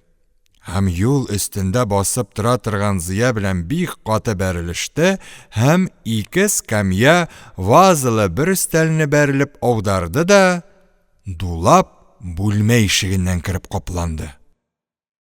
Залдагы халыкның Фәтхулла хәзрәттән башкасы көтелмәгән бу эштән көләргә дә, көлмәскә дә белми торганда, хәзрәт сүзгә керешеп: «Менә, мәсәлән, йөзеннән хәя һәм инсаф, ягъни ялу һәм әдәплелек нуры качмаган хатын-кыз нинди була? Менә, күрдегезме, мәсәлән, кызыйлар? Күрдеңме син, килен? Менә сезгә дә, мәсәлән, кодашадан гыйбрәт алырга кирәк иде фаразан», диде. Балалар бабаларының сүзләреннән шаркылдашып көлеп җибәрделәр. Ләйлә көлүеннән туктала алмыйча: «Бу эшләрдән чынлап та гыйбрәт алырлык бар, хи-ха-ха-ха. Хәя, инсаф дигән нәрсәләрегез шушылармыни инде ул? Хи-ха-ха-ха-ха. Кызык икән бу хәя белән инсаф. Хи-ха-ха-ха. Раббым, үзең сакла мондый хәя, мондый инсафлардан», диде. Икенче яктан бу сүзләрне тыңлап торган Миңлесылу кодаша, теге үзе урыс дип уйлаган кешенең Фәтхулла хәзрәт булып чыкканлыгын белде дә, хәзрәткә ишетелерлек тавыш белән: «Мулла, коданың уятсызлыгын әйтәм әле. Хатын-кыз карар өчен урыс булып киенеп, мине хәйлә белән әллә нинди морза иләренә китертеп йөри икән бит. Карт урыс. Мин аны кергәч тә танымый да торам. битем башымны да яшерми торам, илаһи Ходаем, гынаксы үзенә генә була күрсен, дип үз-үзенә сөйләнде. Хәзрәткә бу сүзләр бик нык әсәр иттеләр. Ул Миңлесылуның сөйләнеп бетергәнен дә көтә алмыйча, урыныннан сикереп торды да, бер-ике адым уң яктагы ишеккә таба атлап, «Нахак рәнҗетәсең, Кодаша!» дип нәрсәләрдер сөйләргә башлаган иде дә, тамам итә алмады. Ишек артыннан хәзрәтнең сөйли башлаганын ишеткән Миңлесылу: «Илаһи Ходаем, гынахсы үзенә булсын, илаһи Ходаем, үзенә булсын. Бу эшләреңнең һәммәсен мин бөтен дөньяга фаш итәрмен. Мулла башың белән карт көннәрендә картуслар киеп, әдәм хуры булып йөргәнеңне бөтен мәхәллә байларына ишеттерермен», дип ярсый башлады. Фәтхулла хәзрәт тәмам сабырсызланып, Миңлесылуның сөйләп бетергәнен дә көтә алмыйча, тагы ишеккә таба бер-ике адым атлый да, «Нахак җиргә рәнҗетәсең, Кодаша! Минем сүзне дә тыңла әле, мәсәлән, Кодаша!» дип тагы әллә нәрсәләр әйтмәкче иде, тагы тәмам итә алмады. Миңлесылу: «Юк такмазаларыңны, башыңны авырттырып сөйләп тә торма. Бу эшләрең шул көе калыр дип уйлама да», дип тагы ярсый башлады.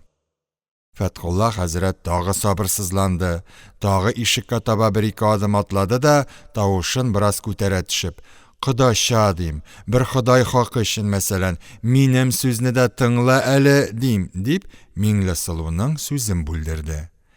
Миңлесылу абыстай үз чиратында тагы хәзрәткә сүзен әйтеп бетергә ирек бирмәде. «Ахырыннан куркырлык булгач, башта уйлап эшлиләр аны, карт урыс, күзләреңне чиләйтеп, урыс киеме кигән булып, хатын-кыз карап йөрмиләр аны. Кодаңа, Миңлесылуның кияү Ибраһимга әйтәсе булсам, мировойга биреп бер көн тотмый указыңны алдыртыр», дип Миңлесылу хәзрәт өстенә тагы бер кат ярсыды. Хәзрәт яңадан сабырсызланып ишеккә таба берничә адым атлады. Миңлесылу югарыдагы сүзләрне әйтеп бетергәндә, хәзрәт инде ябык ишекнең янына ук килеп җиткән иде. Хәзер инде хәзрәт белән Миңлесылу икесе ябык ишекнең ике ягында торып, сүзне дәвам иттерделәр. Хәзрәт ап-ак ялтыравыклы ишекнең тактасына карап, «Кара әле, мәсәлән, Кодаша, ярсым әле бер фараз, бер Алла хакы өчен. Мин сөйлим фаразан, эшнең ничек икәнен. Без икебез дә хәзер бер фараз әвәлге мөэмин мөселман халык арасында түгел. Мәсәлән, хәзерге кешеләрнең һәммәсе безнең дин дошманнарыбыз. Безнең икебезне дә фараз иттек, гыйльми симия белән терелткәннәр. Мин сине, мәсәлән, үзем җына укымган идем, башлады. Ләкин Миңлесылу хәзрәткә тагы сөйләп бетерергә ирек бирмәде. «Язмаганны таз укырды, тузга язмаганны сөйләп тә торма, нитеп тә торма, морзалар белән бер сүзле булып, алар җырын җырлыйсың. Бер мәхәлләнең имамы булган кешегә ул эшне эшләүдән уялырга кирәк иде», диде. Шулай булса да, хәзер Миңлесылуның тавышы бераз йомшаган, ярсуы да шактый басылган иде. Хәзрәт ишекнең ялтыравыклы ап-ак тактасына күзләрен зур ачып карады да, бик җәһәтлек белән: «Валлаһи газим, мәсәлән, Кодаша, сүземдә ике тиенлектә хыянәт юк. Ышанмыйсың икән, мәсәлән, күз алдыңда гысөл кыенып, каләм шәриф күтәреп ант итәрмен», дип кычкырып җибәрде. Хәзрәтнең бу сүзләре Миңлесылуны бөтенләй йомшатты. Аңар Әхмәтнең хатыны вә балалары үзләренең үлектән терелтелгән икәнен сөйләгәннәр иде. Фәтхулла хәзрәтнең антлары һәм күз алдында гысөл кыенып каләм шәриф күтәреп ант итмәкче булуы аны хәзер бөтенләй аптырашта калдырды. Гакылы белән уйлап, үзенең үлектән терелтелгән булуына бер дә ышана алмаса да, бер хәзрәтнең шул кадәр антлар итүен ялганга булыр дип тә һич хөкем итә алмады. Миңлесылуның ярсымый башлаганын күргәч, хәзрәт иркенләп солу алып сүзенә кереште. Hey, Кадаша, белмисең генә мәсәлән, мин үзем дә булар арасына килеп эләккәч фаразан, берничә көннәр үземнең фараз иттек кайда икәнемне белә алмый йөрдем. Гыйльме симия фаразан, бу бәдбәхетләрнең кулына мәсәлән, Әбу Галисинаның сер итеп язып фаразан калдырган китабы эләккән булырга кирәк. Күз алдыңда, Кадаша, бу мәлгуннәр мәсәлән, миңа картайган көнемдә урыс киеме киерттеләр. Бисмилласыз пешергән ашларын бер фараз ашаттылар. Ягъни Шәйхем Иш Мөхәммәд хәзрәтемнән айырдылар, диде дә артык сүзендә дәвам итә алмый елап җибәрде. Хәзергә кадәр Миңлесылу белән хәзрәтнең акчасыз комедияларын көлеп карап утырган балалар, бабаларының булай бер дә көтелмәгән җирдә елап җибәрүеннән аптырашта калдылар. Хәер, ул аптыраш озакка сузылмады, Зияның бабасына карап, «Харап булгансың икән, бичара!» дип көлеп җибәрүе белән бетте. Хәзрәтнең елавын туктатыр өчен Ләйлә аңар ихтираз итте. «Бабай, син хатын кызның тавышыда гәүрәт нәмәхрәмнәргә ишеттерү хәрам ди торган идең лабаса. Хәзер үзең Миңлесылу абыстай белән сөйләшәсең», диде. Хәзрәт өстендәге пиджагының итәгенә борнын сеңгерде дә күзләрен уа-уа. «Мул шәйт, син бабаңа шәригать иретеп яткан булма. Бакты шәһадәттә, ягъни шаһидлек иткән вакытта, мәсәлән, казый, ягъни хөкем итүче, хөррә булган, ягъни кол булмаган. Хатын кызның фаразиттек тавышын тыңласа, яки йөзенә караса, җаиз, ягъни дөрес булыр, ди китап», дип кычкырды. Балалар да, Әхмәтнең хатыны да хәзрәтнең ни дияргә теләгәнен аңламадылар. Хәер, алар инде күптән Фәтхулла хәзрәтнең кеше аңларлык сүз сөйли алмаганлыгына ышанганнар иде. Балаларның сүздәшмәгәнен күргәч, хәзрәт егет сымак кына ишеккә таба әйләнде дә, «Ишеттеңме, Кадаша? Авызларын капладыммы бер сүз белән? Хи-хи-хи. Гыйльме симия башка ул, мәсәлән, гыйльме шәригать башка. Гыйльме симия белгәч тә, алар бәлки гыйльме шәригать та беләбез дип уйлаганнардыр. Хи-хи-хи», дип көлеп җибәрде. Фатих Әмирхан, Фәтхулла хәзрәт.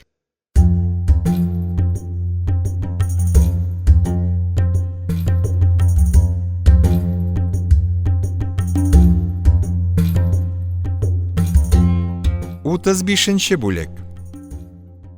Миңлесылу абыстай хәзрәтнең елап җибәргәнен ишеткәч бик аптырашта калды. Ул үзенең хәзерге дөньясын аңлаудан бөтенләй гаҗиз иде. Шулай аптырап торып, ул хәтта хәзрәтнең шәригать гыйльме белән мактануында көлеп җибәрүен дә ишетмәде. Шулай итеп бераз торгач, ул ишекне бик аз гына ачты да, «Илаһи Ходаем, җир генә йотса иде сез кафирләрне, ләгънәт кенә сукса иде сез каһәр сукканнарны, Кода хәзрәтнең күз яшьләре юкка китмәсә лә, Ходай орыр әле барыгызны да», дип кычкырды һәм үзе кәкре-кәкре басып икенче бүлмәгә чыгып китте. Бу бүлмә Миңлесылуның үзенә тәгаен ителгән бүлмә иде. Моннан бер сәгать әввәл бу бүлмәне аңар күрсәткән булсалар да, ул балалар һәм Әхмәт хатыны белән сүгешә бүлмәнең бер нәрсәсен дә рәтләп карамаган иде. Хәзер каранырга тотынды. Бүлмәнең җиһазлары да, җыштырылуы да Миңлесылуга бөтенләй ят иде. Кадаша иң әввәл көзгедән үз-үзен карамакчы булды.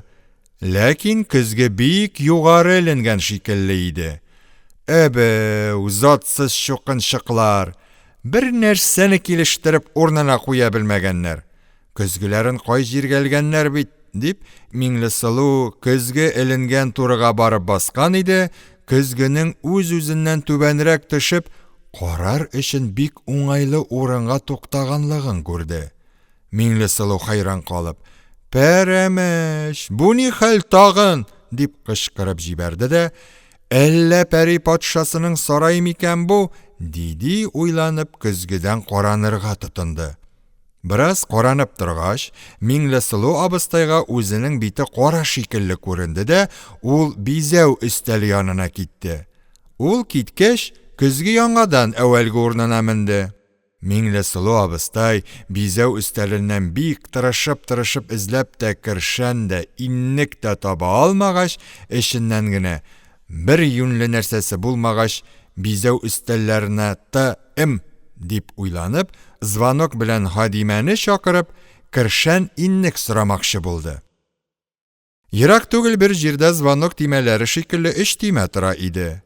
Буларның һәр кайсының астында язулары булса да, уйгыр хәрефләре белән язылганга күрә Миңлесылу таный алмады. Ул озак уйлап тормыйча гына уртадагы тимәне басты. Тимәнең басылып бетүе булды. Миңлесылуның үз бүлмәсендәге 2 зур тәрәзәнең һәр икесенең акрын гына ачылып китүләрен күрүе булды. Ул тагы хайран калып, «Бәлеш, бәлеш, бәлеш! Бу ни әкәмәт тагын!» дип кычкырып, тәрәзәләргә таба берничә адым атлады да, аптырап, урамны каранырга тотынды.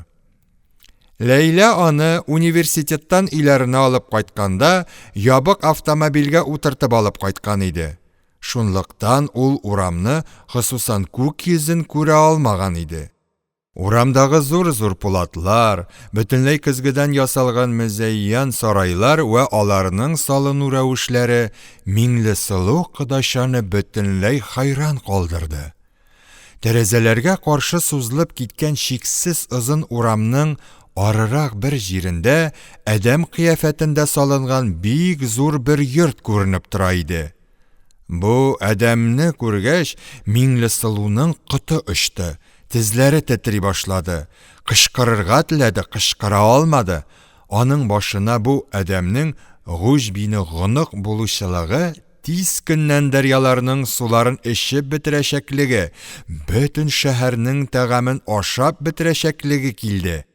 Абыстай, бөтен көчне җыеп, «Харап булдык, гүҗбине гынык килгән, кайда гына качып котылыйк!» дип кычкырып карады, ләкин артык курку сәбәпле кеше ишетерлек тавыш чыгара алмады. Шул курку белән катып калган Миңлесылуның күзенә бер вакыт тәрәзә яныннан гына очып бара торган бер егет күренеп китте. Монысына инде ул чыдый алмады. Баскан урынында гөрселдәп егылып китте дә 2-3 минут хәлсезләнеп ятты. Аннан соң акрын гына мүкәләп дүртаяклап ишек катына килде дә, көч-хәл белән аны ачып, бик ачы тавыш белән «Караул! Гүҗбине гынык! Караул! Сәмәрәү! Сәмрух кош!» дип кычкырып җибәрде. Тавышка йөгереп килгән Әхмәт балалары Миңлесылуны 4 аякланган килеш күргәч көлеп җибәрделәр дә, бу да берәр хәя инсафтан килгән шәригать кушу буенча эшләнә торган эштер инде дип уйладылар. Ләкин якынрак килеп Миңлесылуның йөзенең ап-ак агарган икәнен һәм гәүдәсенең калтыраганын күргәч, тиз генә аны күтәреп торгыздылар да, бер йомшак скамьяга утыртып, су эчертә вә ни булганлыгын сораша башладылар. Бу арада Фәтхулла хәзрәт тә килеп җитте. Аның килгәнен күргәч, Миңлесылу кулындагы стаканын янында утырган Ләйләнең өстенә ташлады да, икенче ягында утырган Нәфисәнең юбка итәген күтәреп, тиз генә үзенең битен, чәчен каплый башлады. Бу хәрәкәтләрдән аптырап калган Ләйлә, урыныннан торып, өстендәге суны селкергә, Нәфисә кызарынып, ачуланып юбка итәген Миңлесылу кодача кулыннан коткарырга кереште. Миңлесылу бераз вакыт Нәфисәнең итәген кулыннан җибәрмәс өчен тартышса да, җибәрми булдыра алмады. Ләкин шулай да улап торамады. Үзеннән ерак түгел генә бер җирдә басып тора торган Зыянның иңенә салган тужуркасын тартып алды да, битен һәм чәчен каплады. Моны күргәч, Фәтхулла хәзрәт җиңелчә генә тамак кырды да, кызларга карап, «Менә, күрдегезме? Кодача нинди тырышып, мәсәлән, шәригать әмрен җиренә җиткерә», дип чыгып китте. Һаман әле ачуы басылып җитмәгән Нәфисә, бабасының бу сүзләренә каршы: "Шәригатьнең кушуы шулай булса, шәригатең не әйтер идем шул", диде дә йөзен чытты. Әхмәтнең хатыны Ләйлә һәм Зыя шаркылдашып көлделәр. Хәзрәт чыгып киткәч, Миңлесылу Зияның тужуркасын үзенә бирде дә, Хәзирунның, ягъни шундагы кешеләрнең нидән курыкканлыгын сорауларына җаваплар бирә башлады. Ул әүвәлге замандагы гадәтенчә бергә 5-не кушып сөйли иде. Безнең каршыга Гуж бине Гынык килгән. Бөтен дип әйтә ди, дәрья дип әйтә ди, суларын дип әйтә ди, эчеп бетерәм дип әйтә ди. Бөтен шәһәрләрегездә икмәк күмәчне дип әйтә ди, аша бетерәм дип әйтә ди. Кулында чукмары бар, күзләреннән утлар чыга, дип Миңлесылу бик тирән сулады да, тыңлаучыларның булай гына курыкмаганлыкларын күргәч, сүзендә дәвам итте. Бөтен дип әйтә ди, шәһәрләрне дип әйтә ди, харап итәм дип әйтә ди. Буе 1 чакрым булыр. Менә, ышанмасагыз, минем бүлмә тәрәзәсеннән киреп карагыз. Миңлесылуның ахыргы сүзләрен әйтеп бетерүе булды, балаларның шаркылдашып көлеп җибәрүләре булды. Алар хәзергә хәтле Миңлесылуның нәрсәдән бу кадәр курыкканлыгын белмичә аптырашып торалар иде. Абыстайның ахыргы сүзләреннән алар аның әдәм кыяфәтле йорттан курыккан икәнен белделәр дә, чыдаша алмый көлеп җибәрделәр.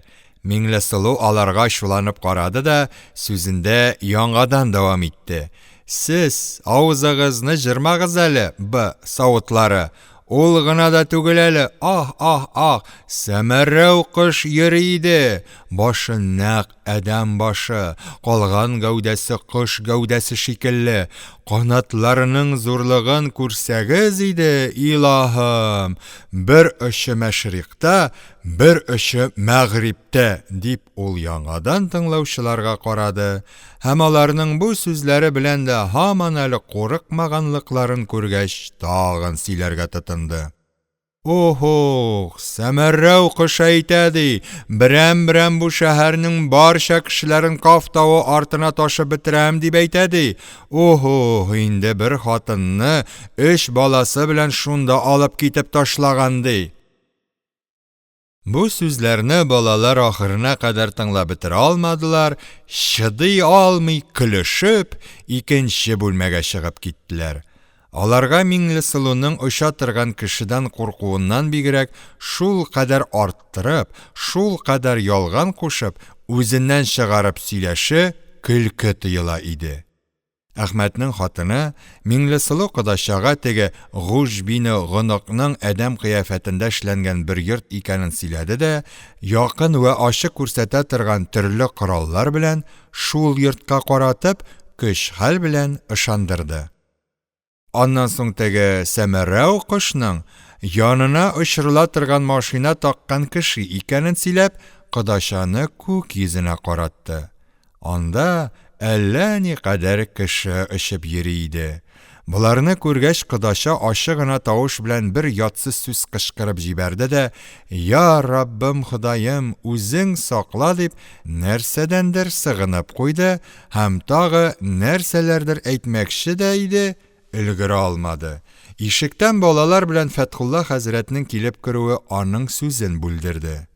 Ул чабып, өстенә зур көмеш һәйкәл куелган почмак өстәлен аударып, почмакка барып керде дә, башын 2 кулы белән каплап, Фәтхулла хәзрәткә аркасы белән торды.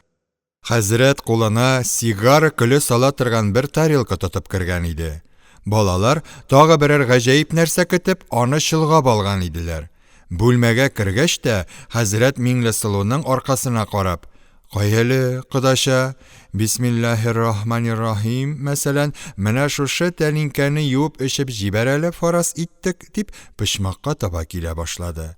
Хәзрәт бая гына бу бүлмәдән чыгып киткәч тә, үз бүлмәсенә барып, сигара көле сала торган тарелкага ноктасыз гына итеп бер сүрәи Фатиха, 3 сүрәи Ихлас һәм Мәгүзәтәйн язган иде дә, хәзер шуны кодашага юдыртып эчертмәкче булып килә иде.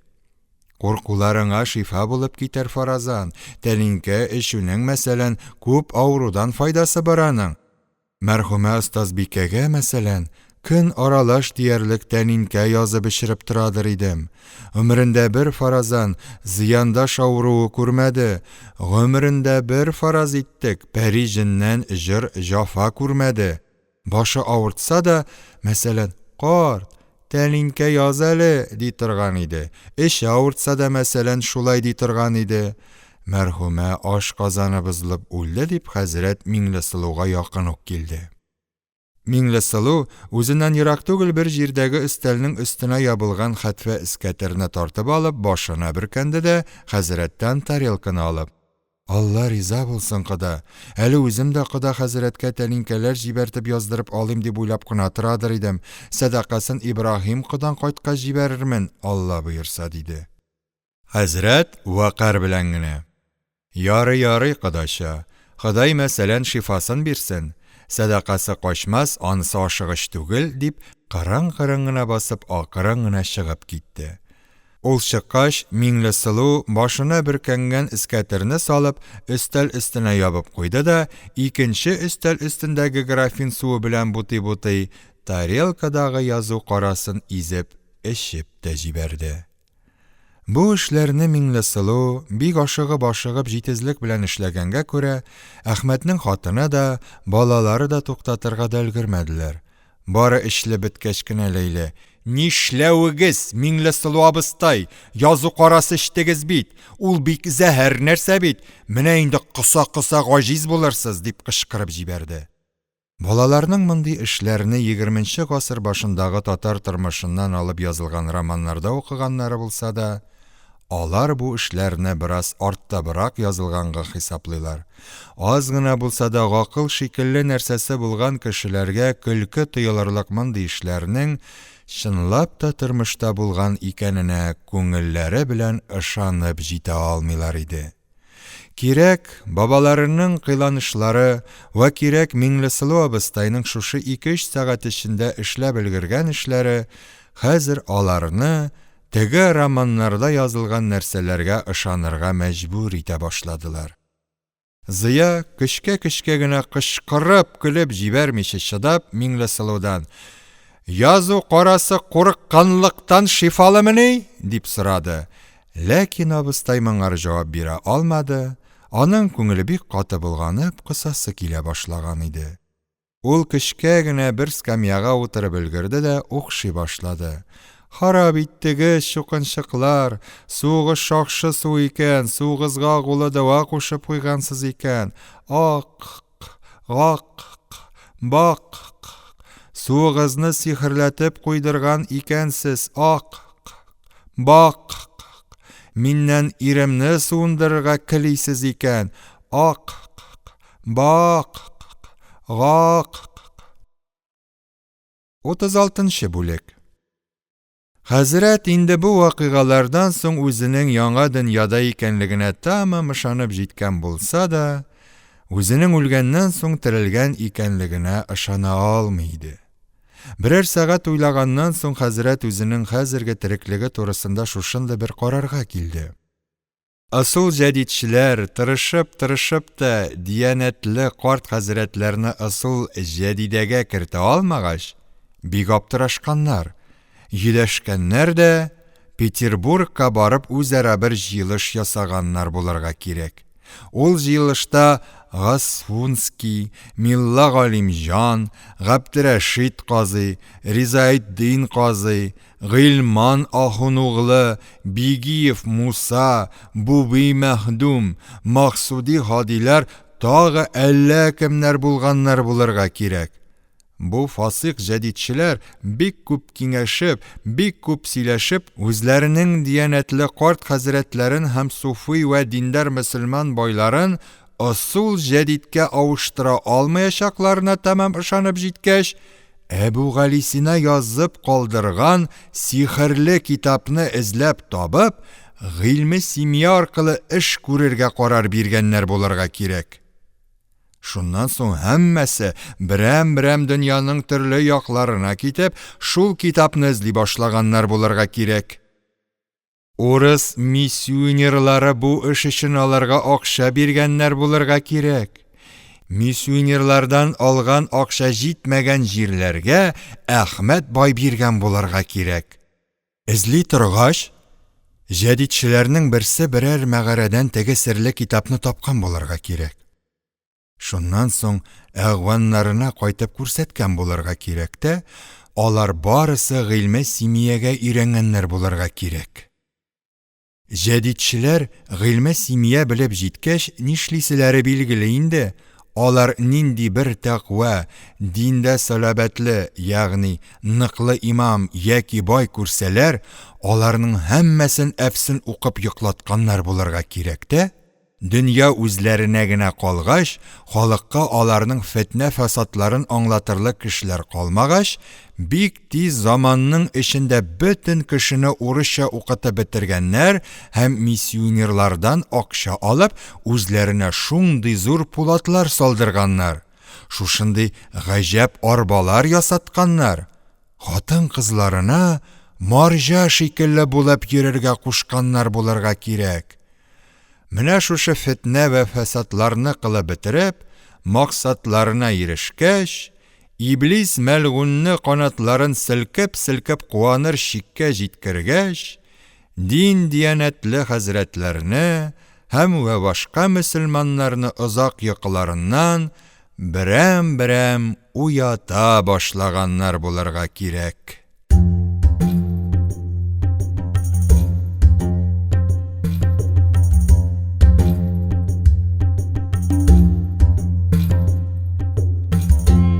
Әлеге һәм башка аудиокитапларны сез tatkniga.ru сайтында бушка тыңлый һәм йөкләп ала аласыз. Аудиокитапларны коммерция максатларында куллану тыела. Татарстан китап нәшрияты 2018 ел.